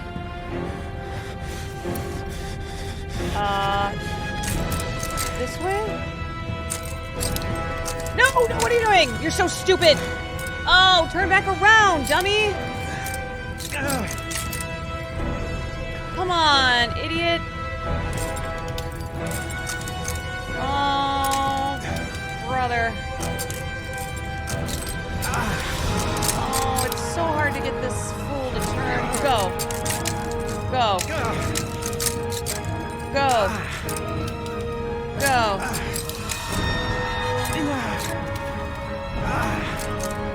Come on, you fool. Oh, dying again. It's so slow. Come on. Who needs arms? Is this guy okay? No, he's not. Wait, I feel like I'm lost. Everything looks the same. I can't tell if I'm correct. Oh god, okay. We're almost here, dude. Oh my god. Come on, bro. Come on.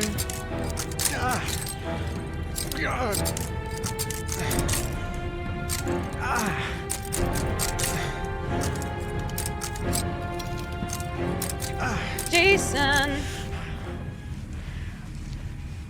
Wow. The game's so dark. It's what? I feel like it's so light. Oh my god, he's dead. No, he's not. Come on, dude. You got it. Think of your son. The one who's still alive. Oh, just the glass scene. I was like, I feel like it's so bright. Right. You know, you just walk through a few thousand shards of glass.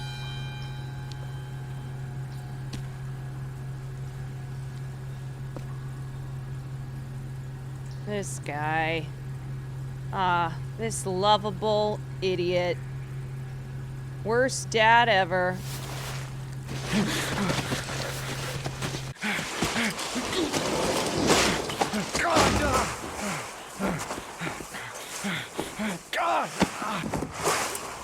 Oh, Wee. I like how nobody knows where he is. So if he dies, then no one knows where he is. Oh, I don't know how to do these with one hand. Hold on. You really gotta use two hands on this stuff.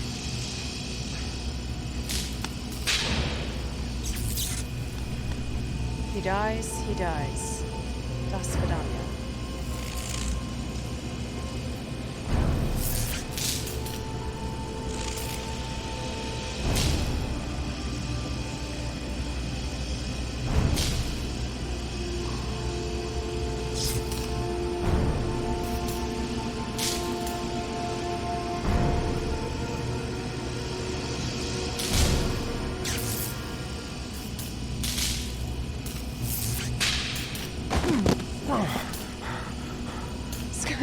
This guy's so broken.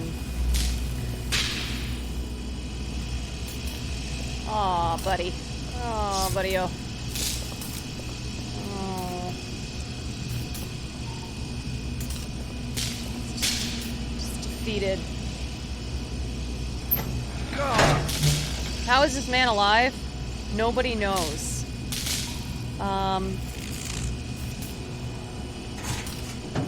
Wait, Wait, is that the... Oh, that's the entrance to leave. I see. Hell no. We're finding Trevor, or whatever the hell my other son's name is.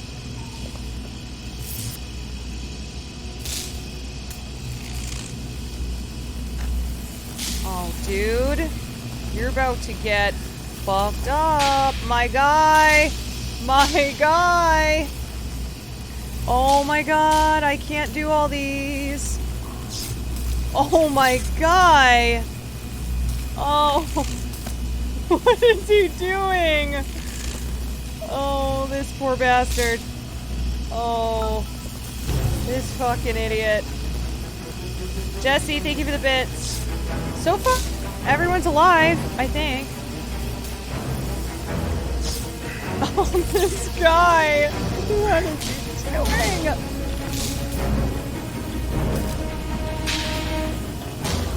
Oh, he's... Oh no! How am I gonna keep this idiot alive? L2. Oh shit! Okay.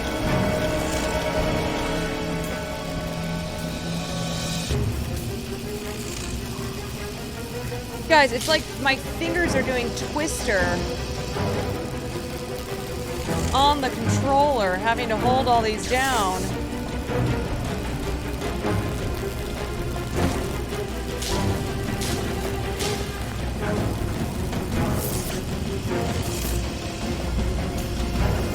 Alright. Next one. Can this poor bastard do it?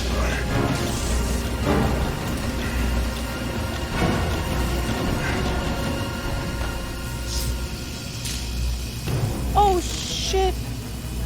Oh my god, it straight up is like, look at the way I'm holding this controller. Come on, dude! You can't be stuck now! Now what? Oh, we gotta go this way. Alright. Oh, oh, oh.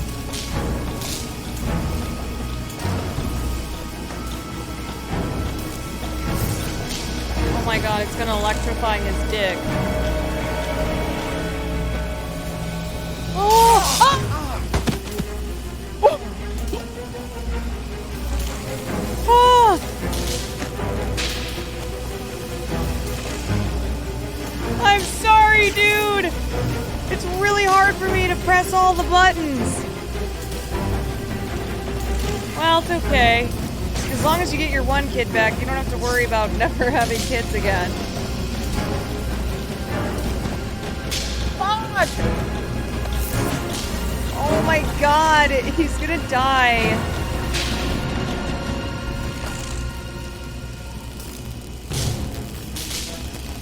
Okay.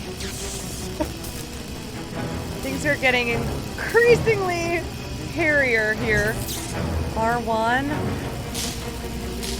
X. Oh my god, you guys have no idea how difficult this is. R1. Let's try this way. L1. L2. R2. Oh my god. Oh my god. Ah! I'm so sorry. Oh my god, what happens if he dies?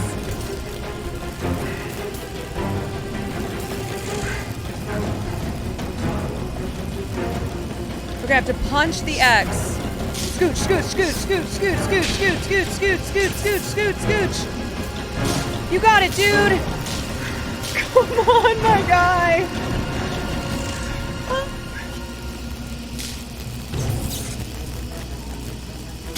Bro. You know what? The man who had 1,000 lives. You know what I'm saying? He really should be so dead.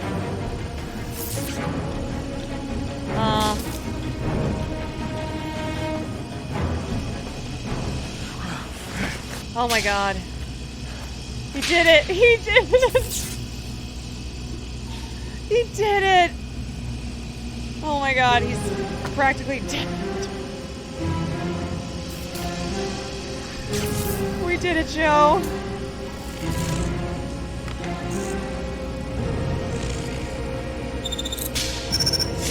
This better be good. Oh no! Joel! You guys, what is this kid's name?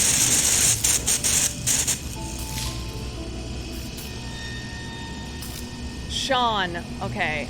Sean. I cannot remember his name.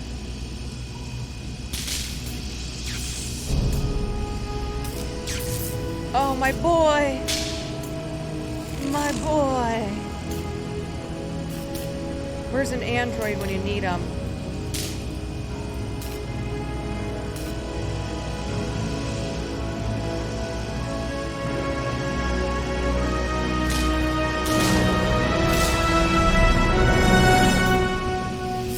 Yo, this origami killer is fucked in the head. Keeps setting up all these death traps for poor dad to have to get through, only to see a video of his son almost drowning. He literally could have climbed around the side of that entire room. Yeah, but then it wouldn't have been dramatic.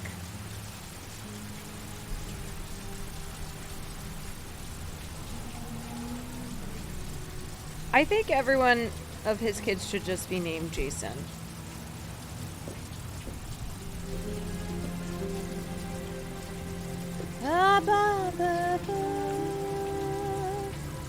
Oh my god! Oh my god. She's like, what is happening to you? Every time she finds him, he's half dead. She's like, bro. My guy.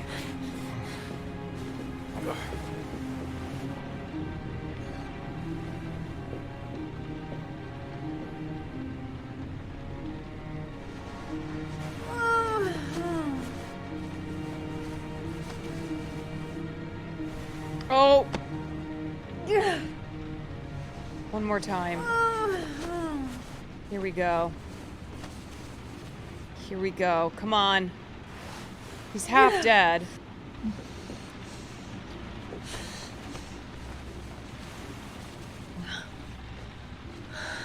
Oh, this poor bastard.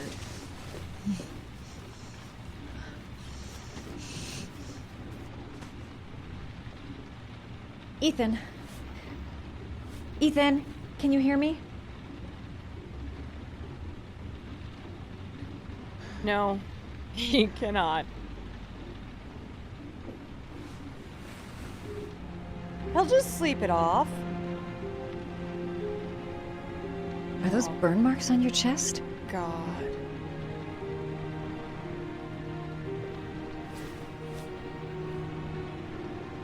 You've got a hell of a fever. He's like, no, I'm just singed all the way through.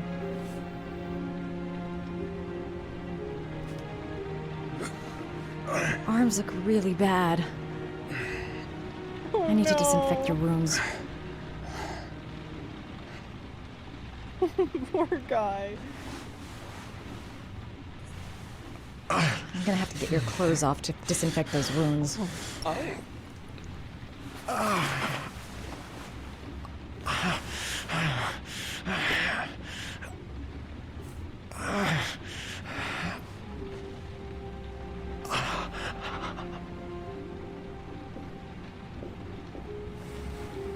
Oh, he looks bad.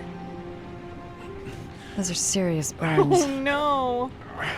I don't know if I can do anything for you. It's like, I think you're already dead. Oh god. Oh, this back. She's very familiar with the medicine cabinet now. Cheetah girls, cheetah sisters. She's like, I'm just getting everything.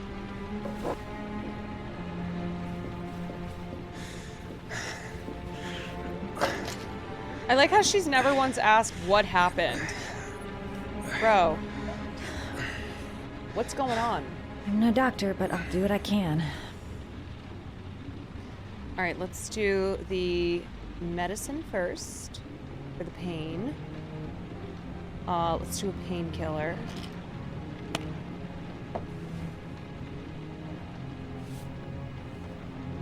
I'm no big city doctor, but you're all I've got. I'm a nurse, can confirm we just throw whatever meds we have. Sick. Okay, now we need disinfectant.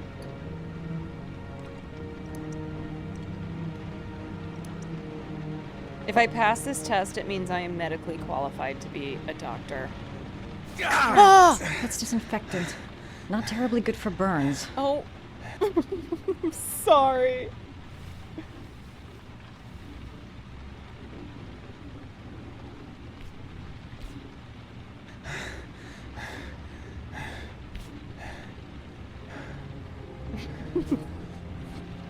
Okay, I guess I'm not supposed to be a doctor.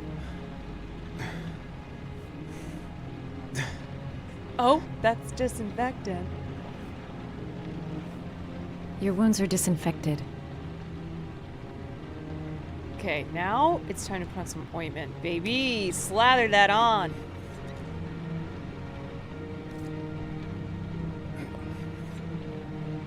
Slather that on. Aw, this guy. I was oh, I'm sorry! Sorry. I'll take it easy. I was channel hopping, thought someone on Survivor fucked their shit up. They did. Yeah, this is Australian Survivor. I'm sorry, bro! Sorry. I'll take it easy. This is how it be in hospitals, okay?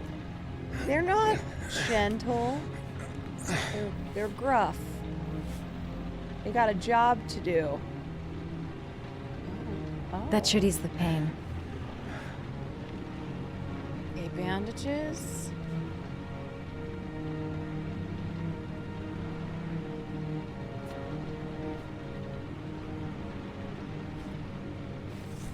Bro, they took my staples out and didn't give me shit. Exactly. I'm just emulating what they would do in a hospital.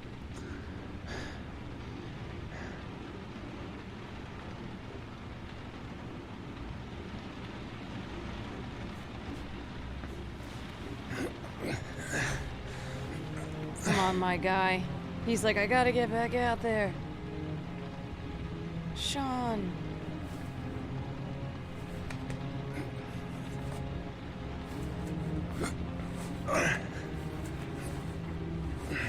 That's all I can do. How do you feel? Ethan? He's unconscious. Now I'll just have to wait. And hope he wakes up.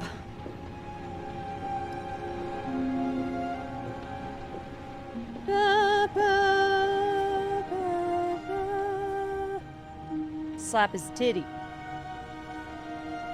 I love how everyone is like listing examples of when they went to the hospital and doctors didn't give a shit. Like, oh yeah, I went in with a broken leg and they just slapped me in the face.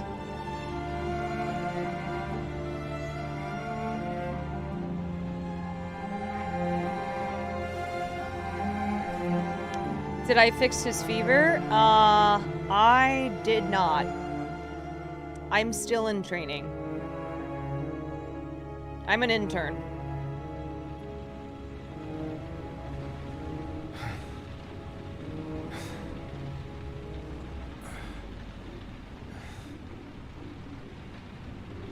How do you feel?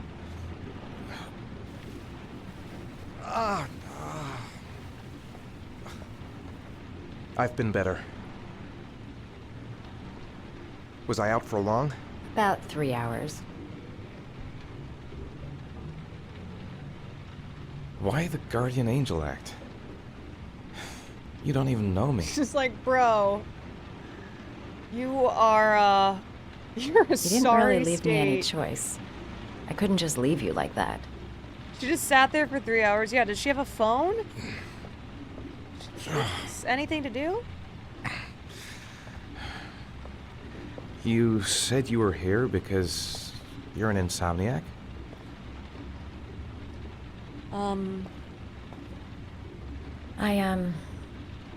I've been going through a bit of a tough patch the last few months. It's the kind of stuff you prefer to forget. He's just I do what putting I on can to this- live with it, but the ripped and bloody shirt. it's not easy. You got some kind of a problem? He's like, no, Bigger than you can possibly no, I'm imagine. in this bowling group.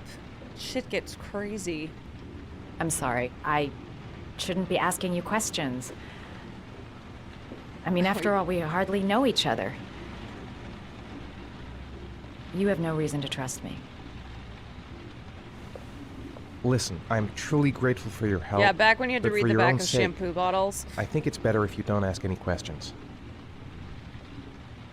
Maybe I could help you. No one can help me. You've already done a lot, Madison. Right.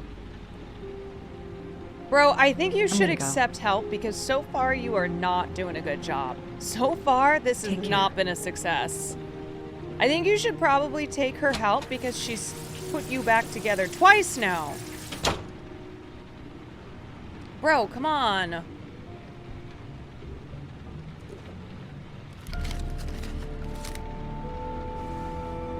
I wonder who's controlling Ethan. It's Ethan. Ethan's controlling Ethan.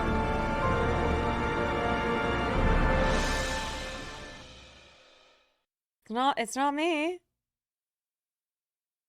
It couldn't be me. Hey, Caroline, just started watching You're Awesome. Thanks. I didn't do it. I swear I didn't do it. I've got nothing to do with that business. I never killed nobody. Oh, no? Then why did you run away when they came to question you? Because I ACAB, already told bitch. you I forgot to report to my parole officer.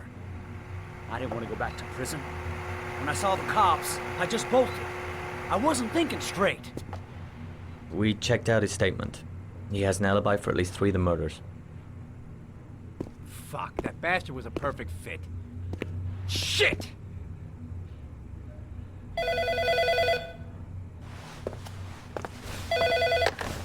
I wonder who Ash? the killer is.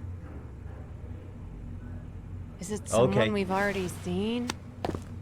Sean Mars's mother is here. She'd like to speak with you. Oh, another accent. It was a few months back, the middle of the night. It was pouring down. Ethan came home completely drenched at about 3. I asked him where he'd been. He spoke about drowning, the rain. He didn't make any sense. There was something in his eyes. As if it wasn't really him. Oh no! There may be no connection, but the next day there was that announcement about another victim. Music is so loud. Find my son. I'm begging you. Sorry, what? Sorry, what? I can't hear you over the bellowing music. Sorry, ma'am. Could you say that again? We have an entire orchestra on the police station. According to our information, Ethan Mars is one of your patients. We'd like to ask you a few questions about him. This guy. I'm sorry, that's impossible. I beg your pardon? I'm bound by an oath of secrecy. Under Christopher no Nolan, is that circumstances may you? I discuss my patients.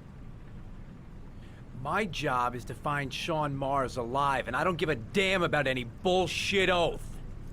I love the sign that says ego. I know you don't want to protect a murderer. If you know anything, you must tell us, Doctor. I'm sorry, I can't help you. And now I must ask you to leave. You need to cooperate. Listen, buddy. For your own sake. How about... Doctor, a child's life is at stake. You may know something that can help us save Nobody is... Are Nobody you threatening cares me? about I'm saving just giving you kids some free in this advice, movie. Doc. I suggest you take it. Blake, that's enough. Let's get out of here. I am going to call the police and make a complaint about your behavior. Hey, buddy, we are the police. Doctor, you are really pushing my buttons. The only thing I'm interested in is saving that kid's life. So, you're gonna be a good boy and tell me what I want to know, or I am really this gonna motherfucking lose my cop. temper. Wait, stop that immediately. Let go of me. You have no right. Okay, this guy should not be a cop.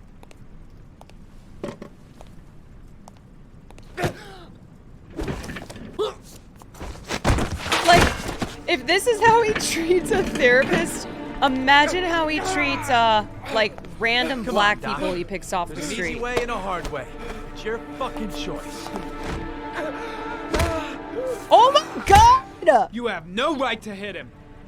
I'm saving a kid's life for Christ's sake. If you don't like it, leave. He's just beating the shit out of this. Oh! What's up with you, Norm? How you getting cold feet? You don't like to get your hands dirty, huh? I thought you wanted to save that kid. I want to save Sean Mars just as much as you do, but that doesn't give me the freedom to do what the hell I like, so you're gonna stop this shit right now.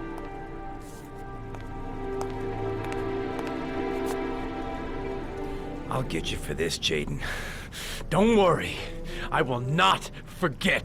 Ethan Mars has had psychological problems since his first son died. Feels responsible for his death. A sort of morbid neurosis. He is haunted by visions of drowning bodies. This fucking therapist is covered in blood.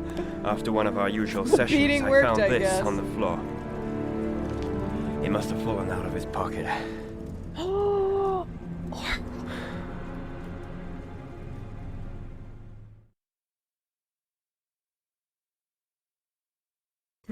Yeah, bro's like, listen, I know you just beat the shit out of me, but you're cops and I respect you. Now, only one person in this city knows origami, and he's a serial killer. Ash, I want you to assign every available man to finding Ethan Mars. I want a man outside his place day and night. Notify all agencies to start looking for him.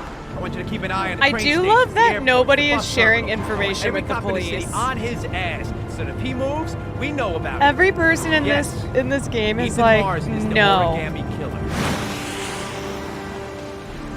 What's in it for me? And they're like, you could save a child? The origami killer. These close-ups always freak me out.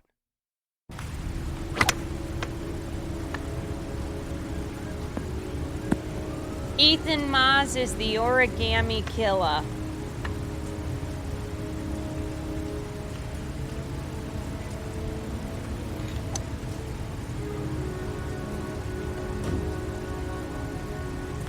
This really just makes me want to watch Blade Runner.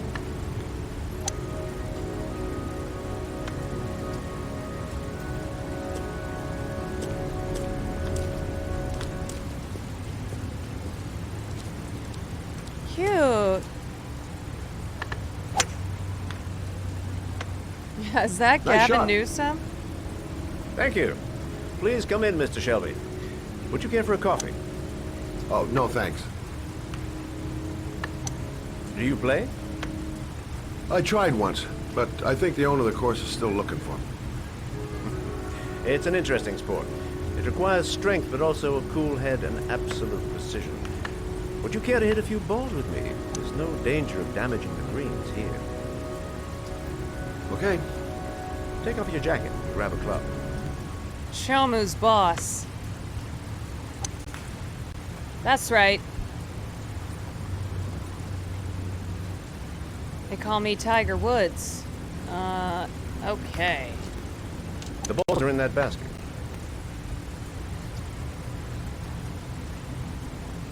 All right, sir.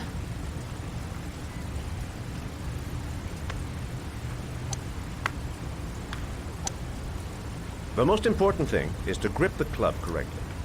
When you feel ready, you swing. Okay, R1. Position up. L1. And here we go. Huh.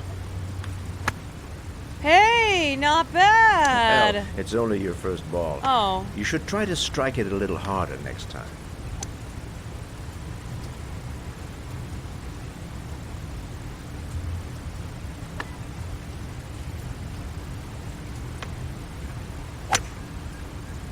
I'm assuming you didn't invite me here just to play golf, Mr. Kramer. I thought that was a good one on my part.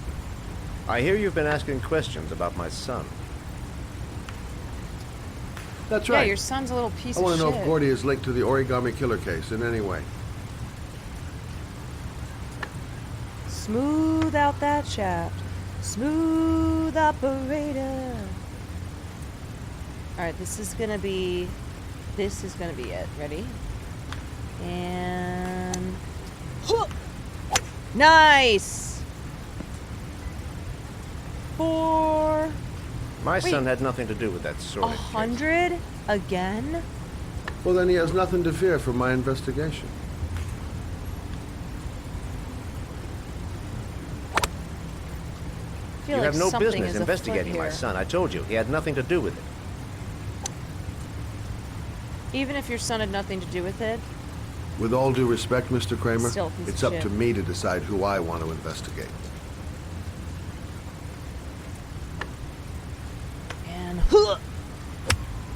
come on, that's got to be something. Oh, I'm getting worse. I'm an influential man, Mr. Shelby, and I pay very well for loyalty. Are you trying to buy me?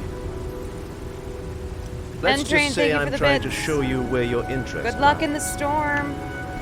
How much do you want to leave my son alone? You trying to buy me off? I think you misunderstood me. 10 million. I don't play that game. Don't go near my son, Mr. Shelby. If you do, you'll regret it. Have a nice day, Mr. Kramer.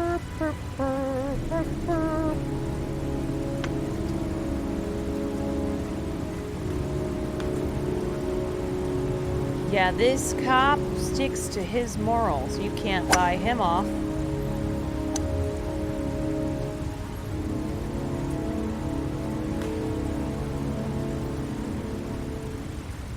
I wonder when these storylines are gonna link up.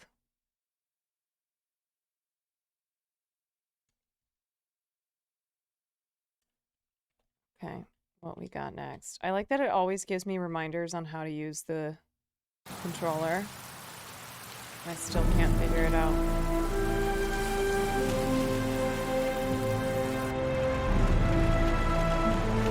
Loving these cozy gaming streams. Yeah, gaming's been back in a big way.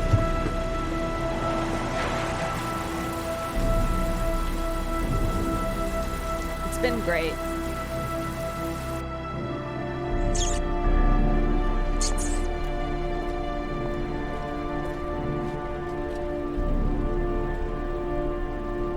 Oh, shit.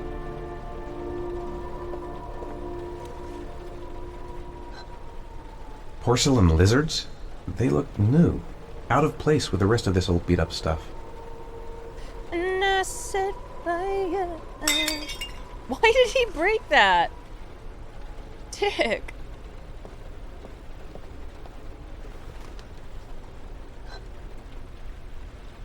This place is a dump. You guys, I have nothing to do with Ethan. Every action is his own.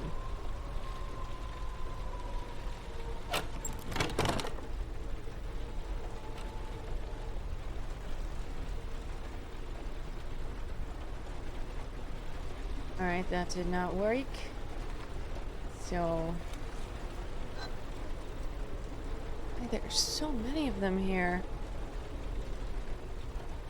Oh, there's gotta be a key! Is there a key in one of these? Oh, I get it now. Oh, I have to break them all because there's a key. Okay. Now that's why. I was just gonna ignore these otherwise. Come on, dude. There's so many.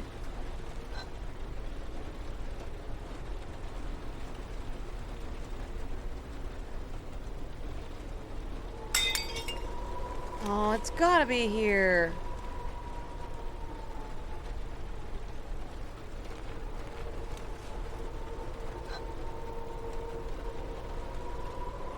I don't fucking hear it.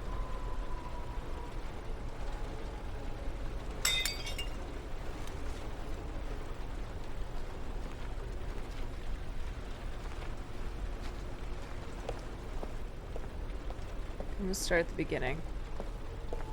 Alright, I opened up this one.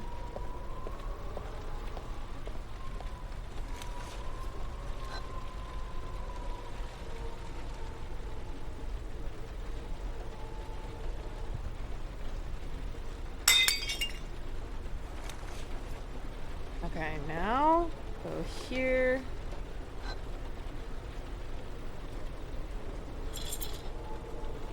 Aha! I hear it. Wait, no, you gotta break that one, dude.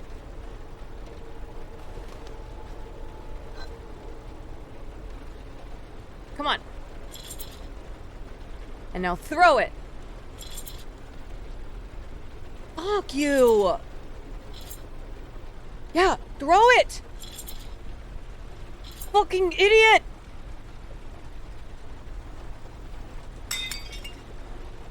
Oh my god, this guy. Cannot with him. He's really the worst citizen detective.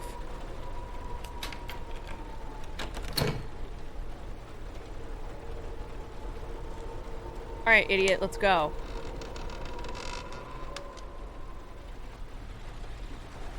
Yeah, it's almost like he doesn't want to save his son.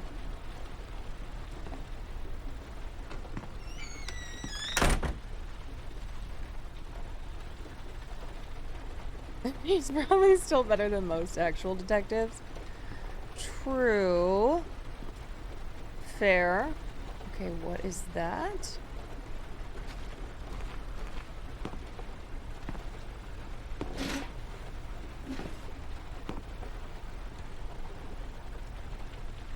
Are you prepared to suffer to save your son? Oh my god, yes! You have I've already 5 been suffering. minutes to cut off the last section of one of your fingers in front of the camera. If you succeed, you will get your reward.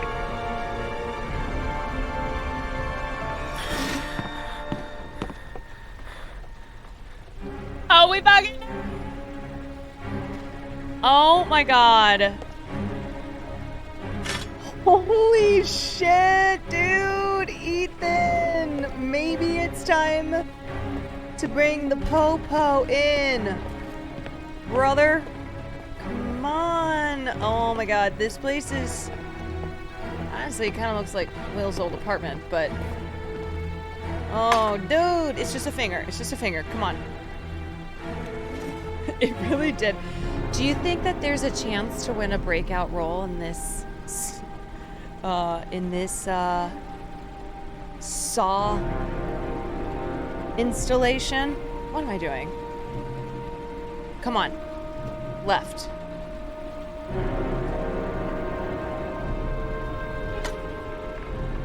You have 4 minutes and 30 seconds Oh my god. Oh my god, Ethan!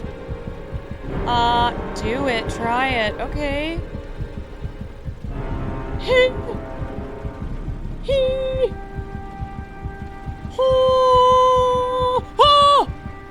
Oh my god! Oh! Do it. Try it. Okay, here we go. Here we go, people. For Ethan, or for Sean!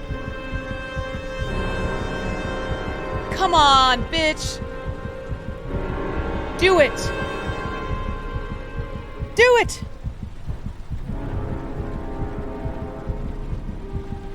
You can't let 2 sons die. Because you electrocuted your dick, which means you probably can't have another one. You have 4 minutes.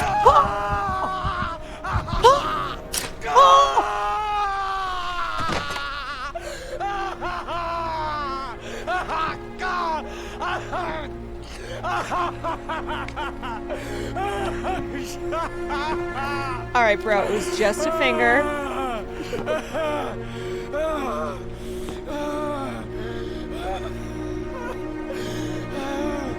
Bro, it'll grow back. Under the desk. It'll grow back. Oh my god, he's gonna pass out! You have to go under the desk, you fool.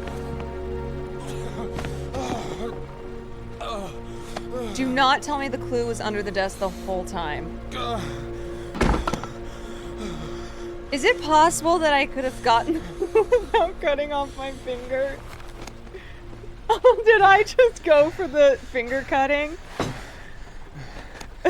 Without even checking out the room? Oh, Ethan, buddy. Ethan. Oh no! Is that why I had 5 minutes?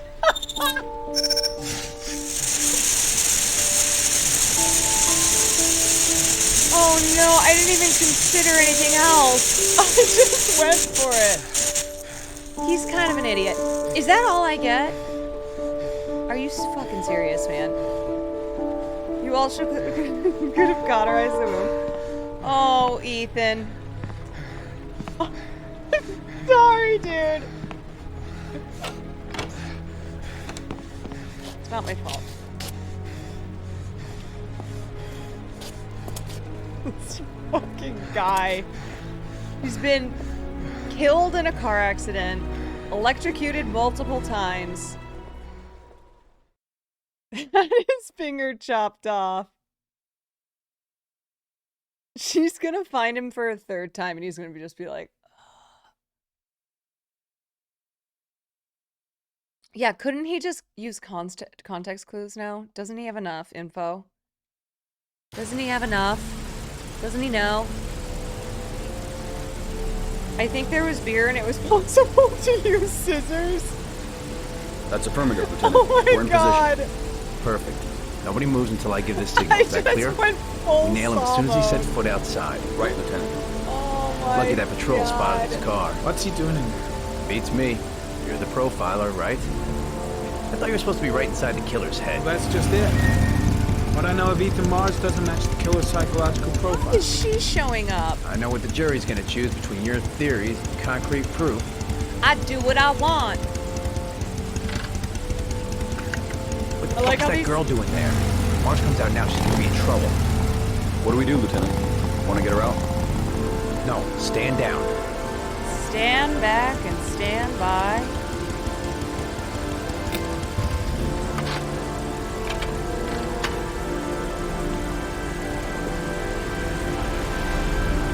It'll be a miracle if Ethan makes it through to the end and doesn't die.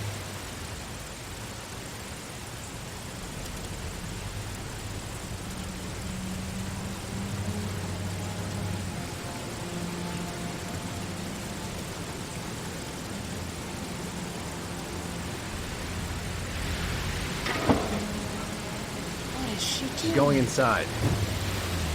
Maybe she lives Just there. as well, we don't want anyone hanging around Brother. if Mars comes out. Ethan, what happened? The police. They're out there. I think they're here to arrest you. I like how We've she gotta find doesn't another know way out. anything about Ethan besides the fact that he's always fucked up. Shit. Ethan, what's up to going in on? She doesn't. Wait for a go she's on my never met word. him outside of him being on death's door. Okay, buddy. Don't worry. We will figure this out. Once again, I will help you, even though I literally don't know who you are. You could be involved in some really bad shit. Oh shit! Come on, you stupid fucking controller. Move! Ah! Oh my god, Ethan's gonna be arrested! Sean will die! Oh, why is this so dumb? Oh my god. Why? Why is this stupid? Why? Why? Please? Okay. Oh! Oh, this is so frustrating. Please! Oh my god! Oh my god!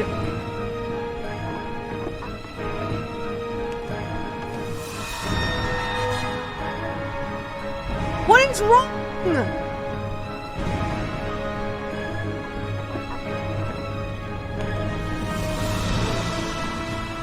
Are you kidding me? I had to go the other way. It said the arrow to the right.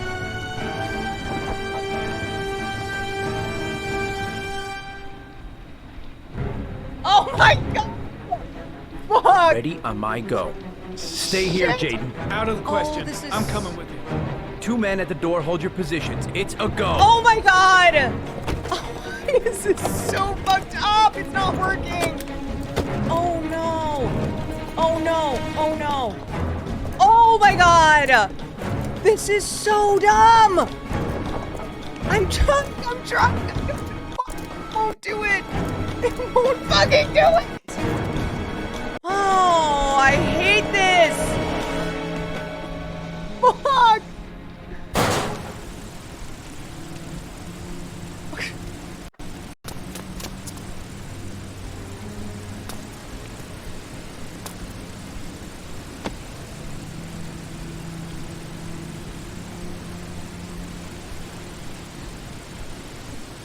You're under arrest. You have the right to remain silent. Are you kidding me? Why was that insane?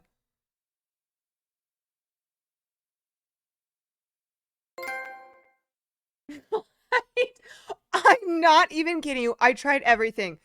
I put it to the left. I put it to the right. I clicked this thing. I jerked it. I went slow. Oh my god. It's Jover. I'm not here to judge you, Ethan. I'm trying to save the life of your I son. put juice behind it. We still have time, but it's running out. Help me, Ethan. Tell me what you know. I did repeat it. I did everything. I repeated it. I did one. Just. Ethan, I'm trying to help you. I just want to understand what happened. But you have to trust me. Yeah, new, never before seen ending since no one has ever failed that part. It's really not me. I swear to God. I swear. It's this Look controller. at these, Ethan. Look at these. 8 photographs. 8 lives taken. Drowned in the goddamn rain. Recognize this one, huh? That's your son, Yeah, Ethan. that's my boy. That's Sean. He is still alive. Talk to me, Ethan. Say something! What do you want me to say? Dick.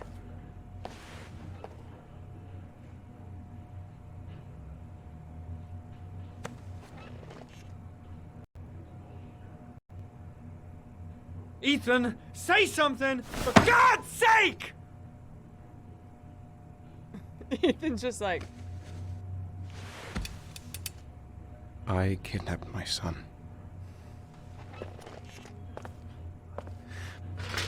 But I can't remember what happened. Wait, what? I don't know where he is. The only way to find him Oh, I see what is he's to let doing. me out of here. I'm the only person who can save him. Okay. Skeptical. You say you can save him, but you don't know where he is. That doesn't make sense, Ethan. I love my son. I love my son. I think he's 5-heading, is he? If you keep me here, Sean is going to die.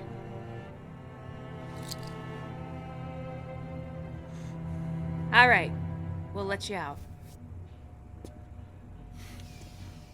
Time's running out, Ethan. And frankly, I don't care why you did it. Oh, this fucking guy. The only thing I want to know is where you've hidden Sean. This fucking guy. I don't know. I would already have saved him if I knew where he was. Okay. This is your last chance, Ethan. this time, I suggest you think carefully Oh before no, you the answer. finger cutoff was for nothing. Is Sean? I told you. I'm just I don't moving around know. the room. Oh my god, this guy! Even if he is a killer, that doesn't give you the right to beat him. Whose Sorry, side are you he's on, like, you Norman? can Are you do defending that. this piece of shit?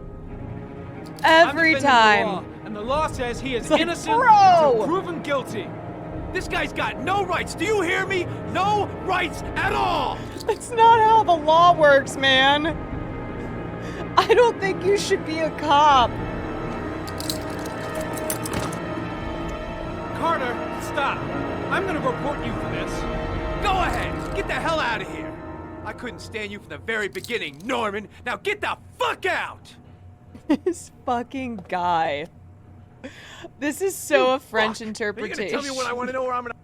I Blake, know. what are you doing? This guy's a killer. He's got no fucking rights. He's gonna tell me everything. Dead. Francis just like, yeah, this is how it is in America. This dialogue is good. Oh my god, he's leaving? Bro. This guy is thinking of coerced confessions. Where am I going?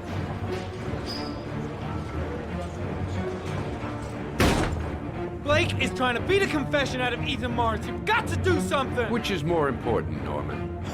Finding little Sean Mars or sparing that lowlife a few bruises? You literally You can't make omelets without breaking a few eggs. God damn! Ethan Mars is innocent! We've got to get back to looking for Sean if we're to have any chance of finding him alive! This case has worn you out, Norman. Wait, how You did need he some figure time out he's off to think it innocent? through. How did we get to that?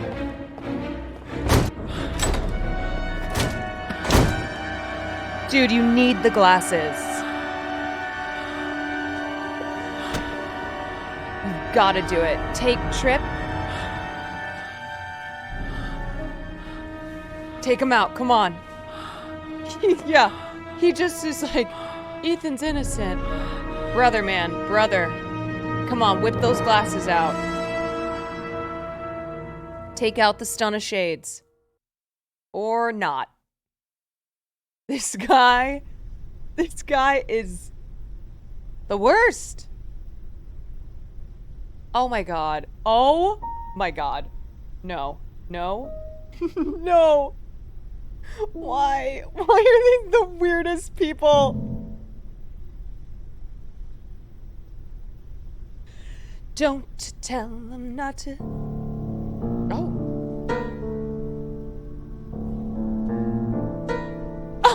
Sorry. Life's candy and a sun's a ball of butter.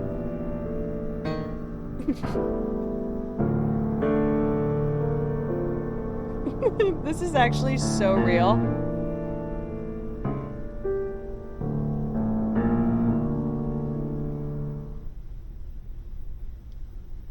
Looks like he's blind.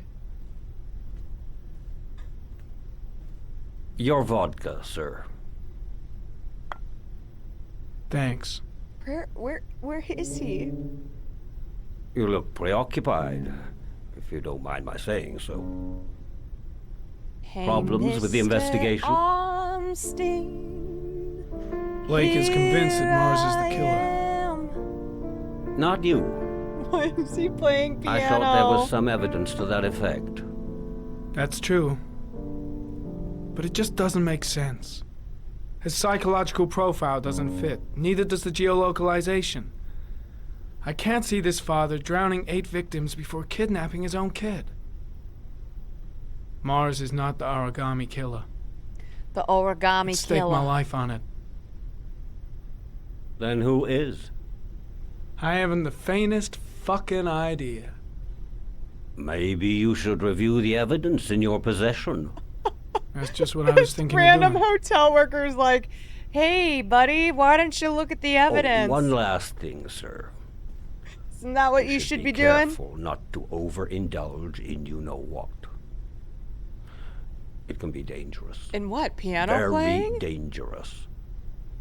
I'm trying to keep a handle on it, but That's difficult. What does that mean? It gets more and more difficult. Bussy? It'll end up killing you if you're not careful. Is it the shades? That would be most unfortunate, sir.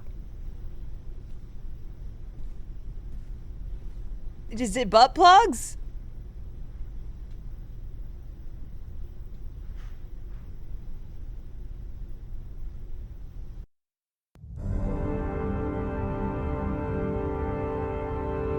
I like how there's no explanation for why he's got these fucking shades. Well. Looks like there's something new. The video recording from near the park on the afternoon Sean Mars disappeared. I doubt there's anything on it, but you never know. Thank God that hotel worker told me to look at the clues. Or else I'd be lost. I'd be sitting there still playing piano. A Chevrolet model corresponding to the tire prints passed at 1602 heading for the park, when in the opposite direction at 1637. That could fit the time that Sean Mars disappeared. Yeah. Could it be the killer's car? Yeah.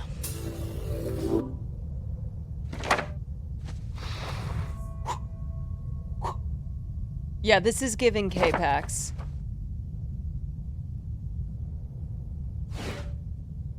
Okay, tire tracks.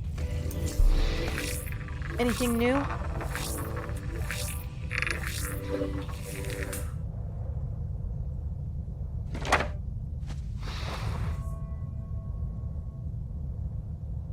This guy looks so cool.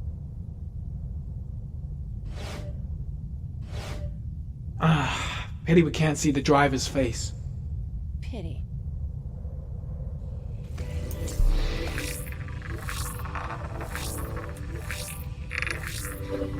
The car was stolen. Let's see. A certain Jackson Neville was suspected of stealing it, but the charges were dropped. Not enough evidence. Computer zoom. Computer enhance. Okay, clear. Oh. Oh, what happened? Clear all. Okay, this is not doing it. Maybe there is something wrong with my... Oh, I gotta joik it like that. Okay, files.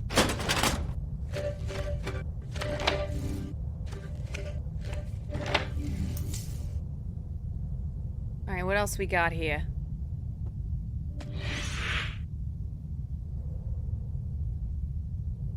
I think I've seen all this, correct?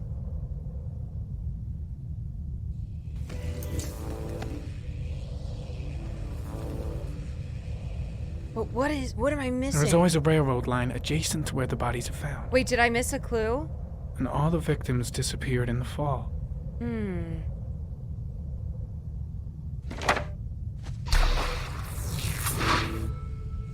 What am I missing?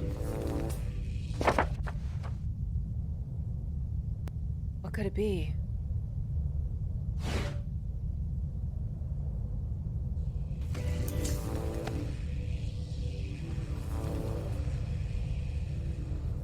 The killer is white, analyze. aged between 30 and 45. Come on, guys. He's You watch a intelligent, lot of true crime. calm, and Or you watch a determined. lot of Law and Order. Figure An it out. organized type. He has a car. He's probably employed, but his work allows him free time.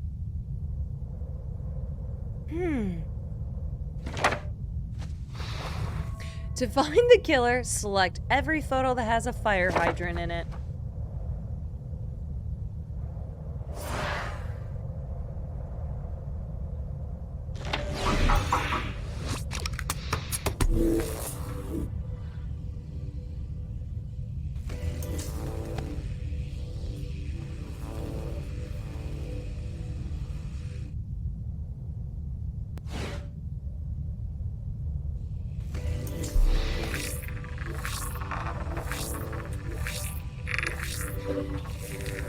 Okay, wait. I think...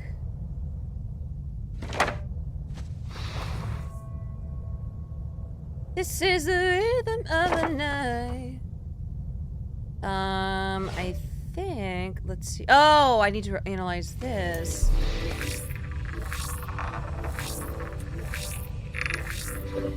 Jackson Neville, aka Mad Jack, involved in several cases of buying and selling stolen vehicles. Considered to be very dangerous. This guy might have provided the killer with a car. Yeah, have we It's a pretty considered slim whether or lead, but not it's the all I have right the now. kids just had bad vibes, you know? Have we?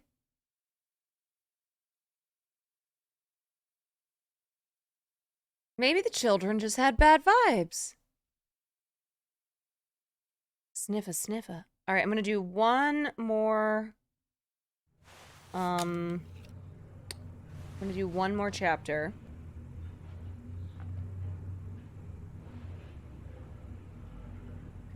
Pulse to the yeah.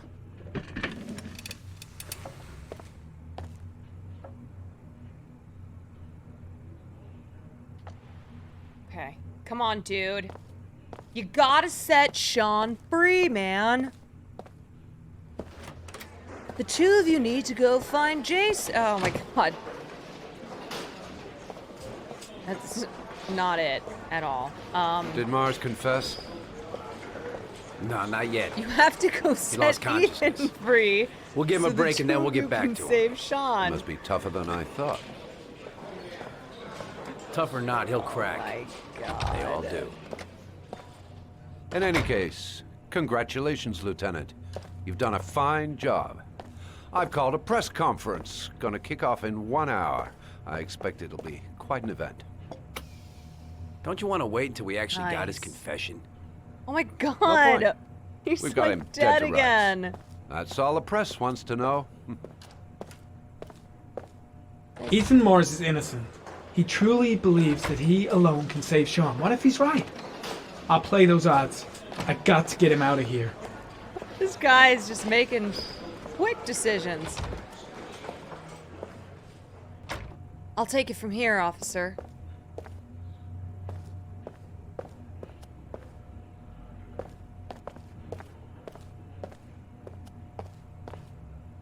Leave us alone. Lieutenant Blake said to... Please, leave us alone. Right, I'll be at the door if you need anything. Yeah, goddamn, Ethan has spent half of this game, actually 3/4 of this game, just dying. Just having his ass beat.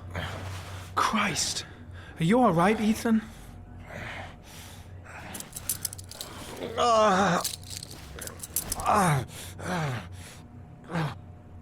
Come on, dude. I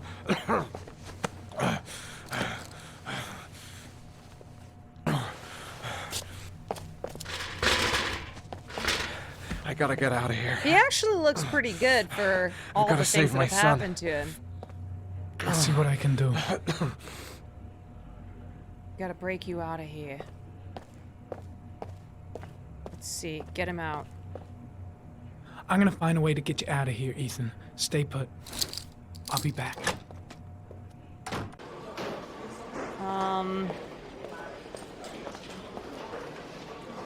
Gotta find some way to get rid of the guard if I want to free Mars.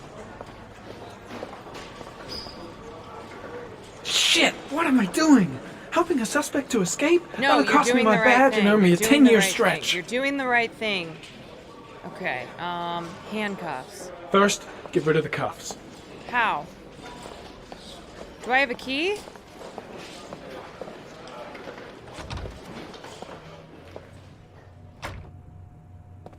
How do I get rid of these cuffs? Do I have to take them from... Do I have to go get them from Bozo? Bozo the clown? Second, antibiotics. Hello, sir? I need a key. There should be officers' raincoats all over the place.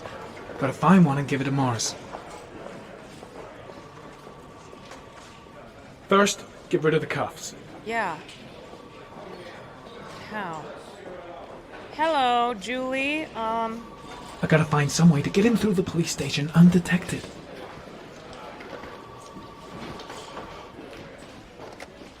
Should be able to get him out of here without being noticed. Where? I gotta find some way to get him through the police station undetected. Yeah, just cut off his hand. Easy.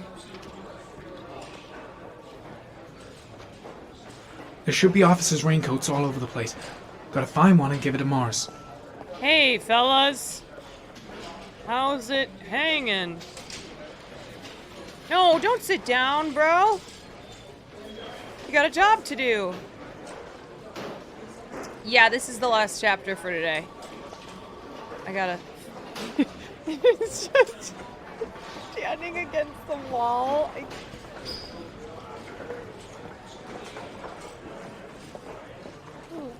Nothing to see here, folks. Nothing to see here. Just a man being a man.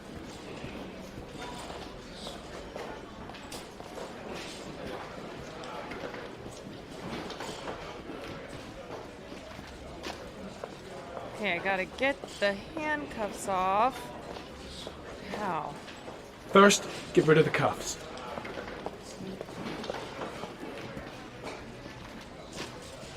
Hi, do you have keys?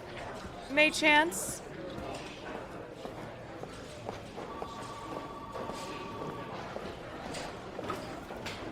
No? What are you doing? This is not out here.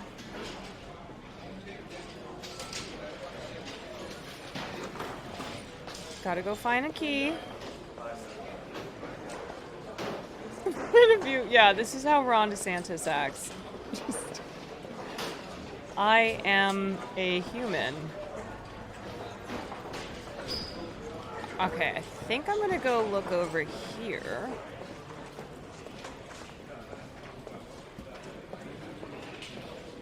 I gotta find some way to get him through the police station undetected. Okay, this is my office.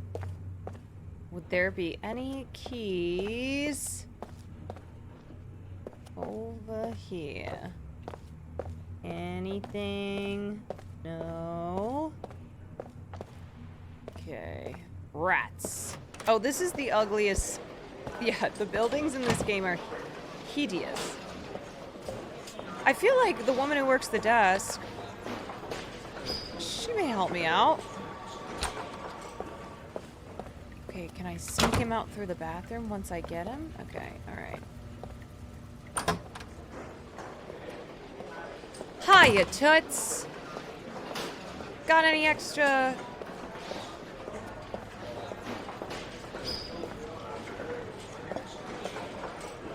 See, I just gotta take her shit. Fuck, this is hard.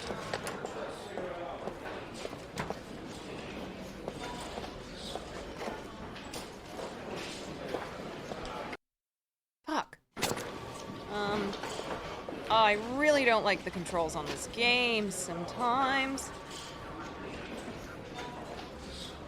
Okay, next one. Let's try this room.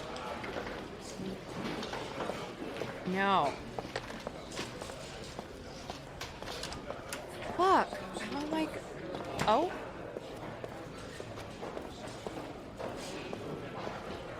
Bro is just walking. Come on, you fucking idiot.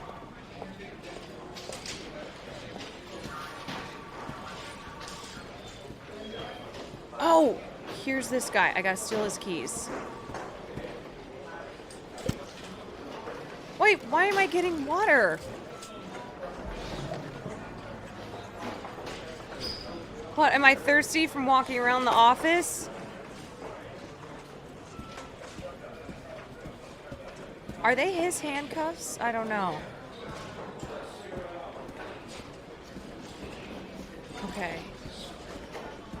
How am I supposed to figure... Ah! I got some stupid water, but no keys. Where?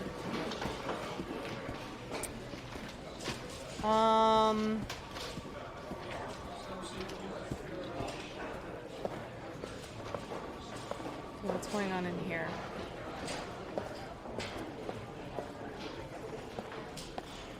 Shit.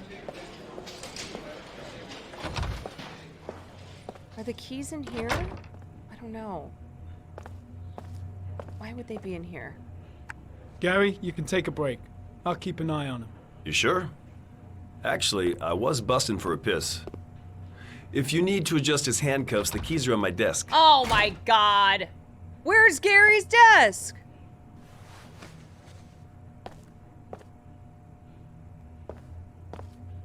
Fuck. Gary's busting for a piss? God damn it. Okay. Alright, hold on, Ethan. Hold on, buddy. Busting for a piss. God damn it. Okay.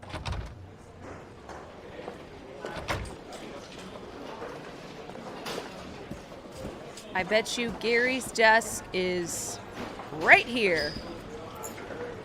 Smooth. And now it's time to bust out the criminal. Gary's busting for a piss. I'm busting to get Ethan out. If he's busting for a piss, that means it's gonna be at least a solid 90 seconds of piss. That's it. You're free. Let's go, bro. We don't have time. Here, put this on. They're having a break. If you're quick, you'll be able to slip out without being noticed. Head straight to the exit. Don't stop, don't talk, don't even think. Just walk. I don't know what to say. Just say you're gonna save your son. Well, he's gonna try. I hope I won't. No guarantees.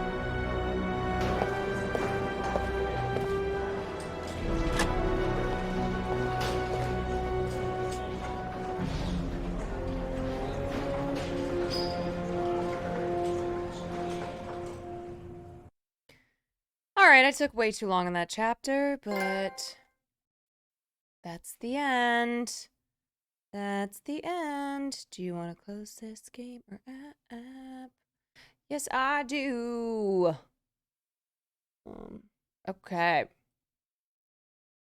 More. Guess what? I have a 24-hour stream coming up, so there is going to be... it's gonna be plenty of streaming. So, I even did a 5-hour stream, and I said I wasn't going to do a lot of streams, or long streams this week.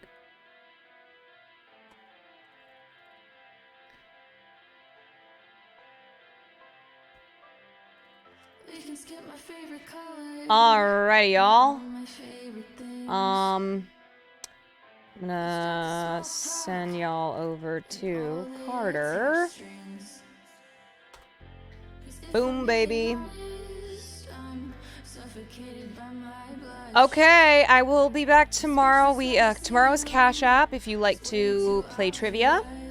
4 o'clock Pacific time.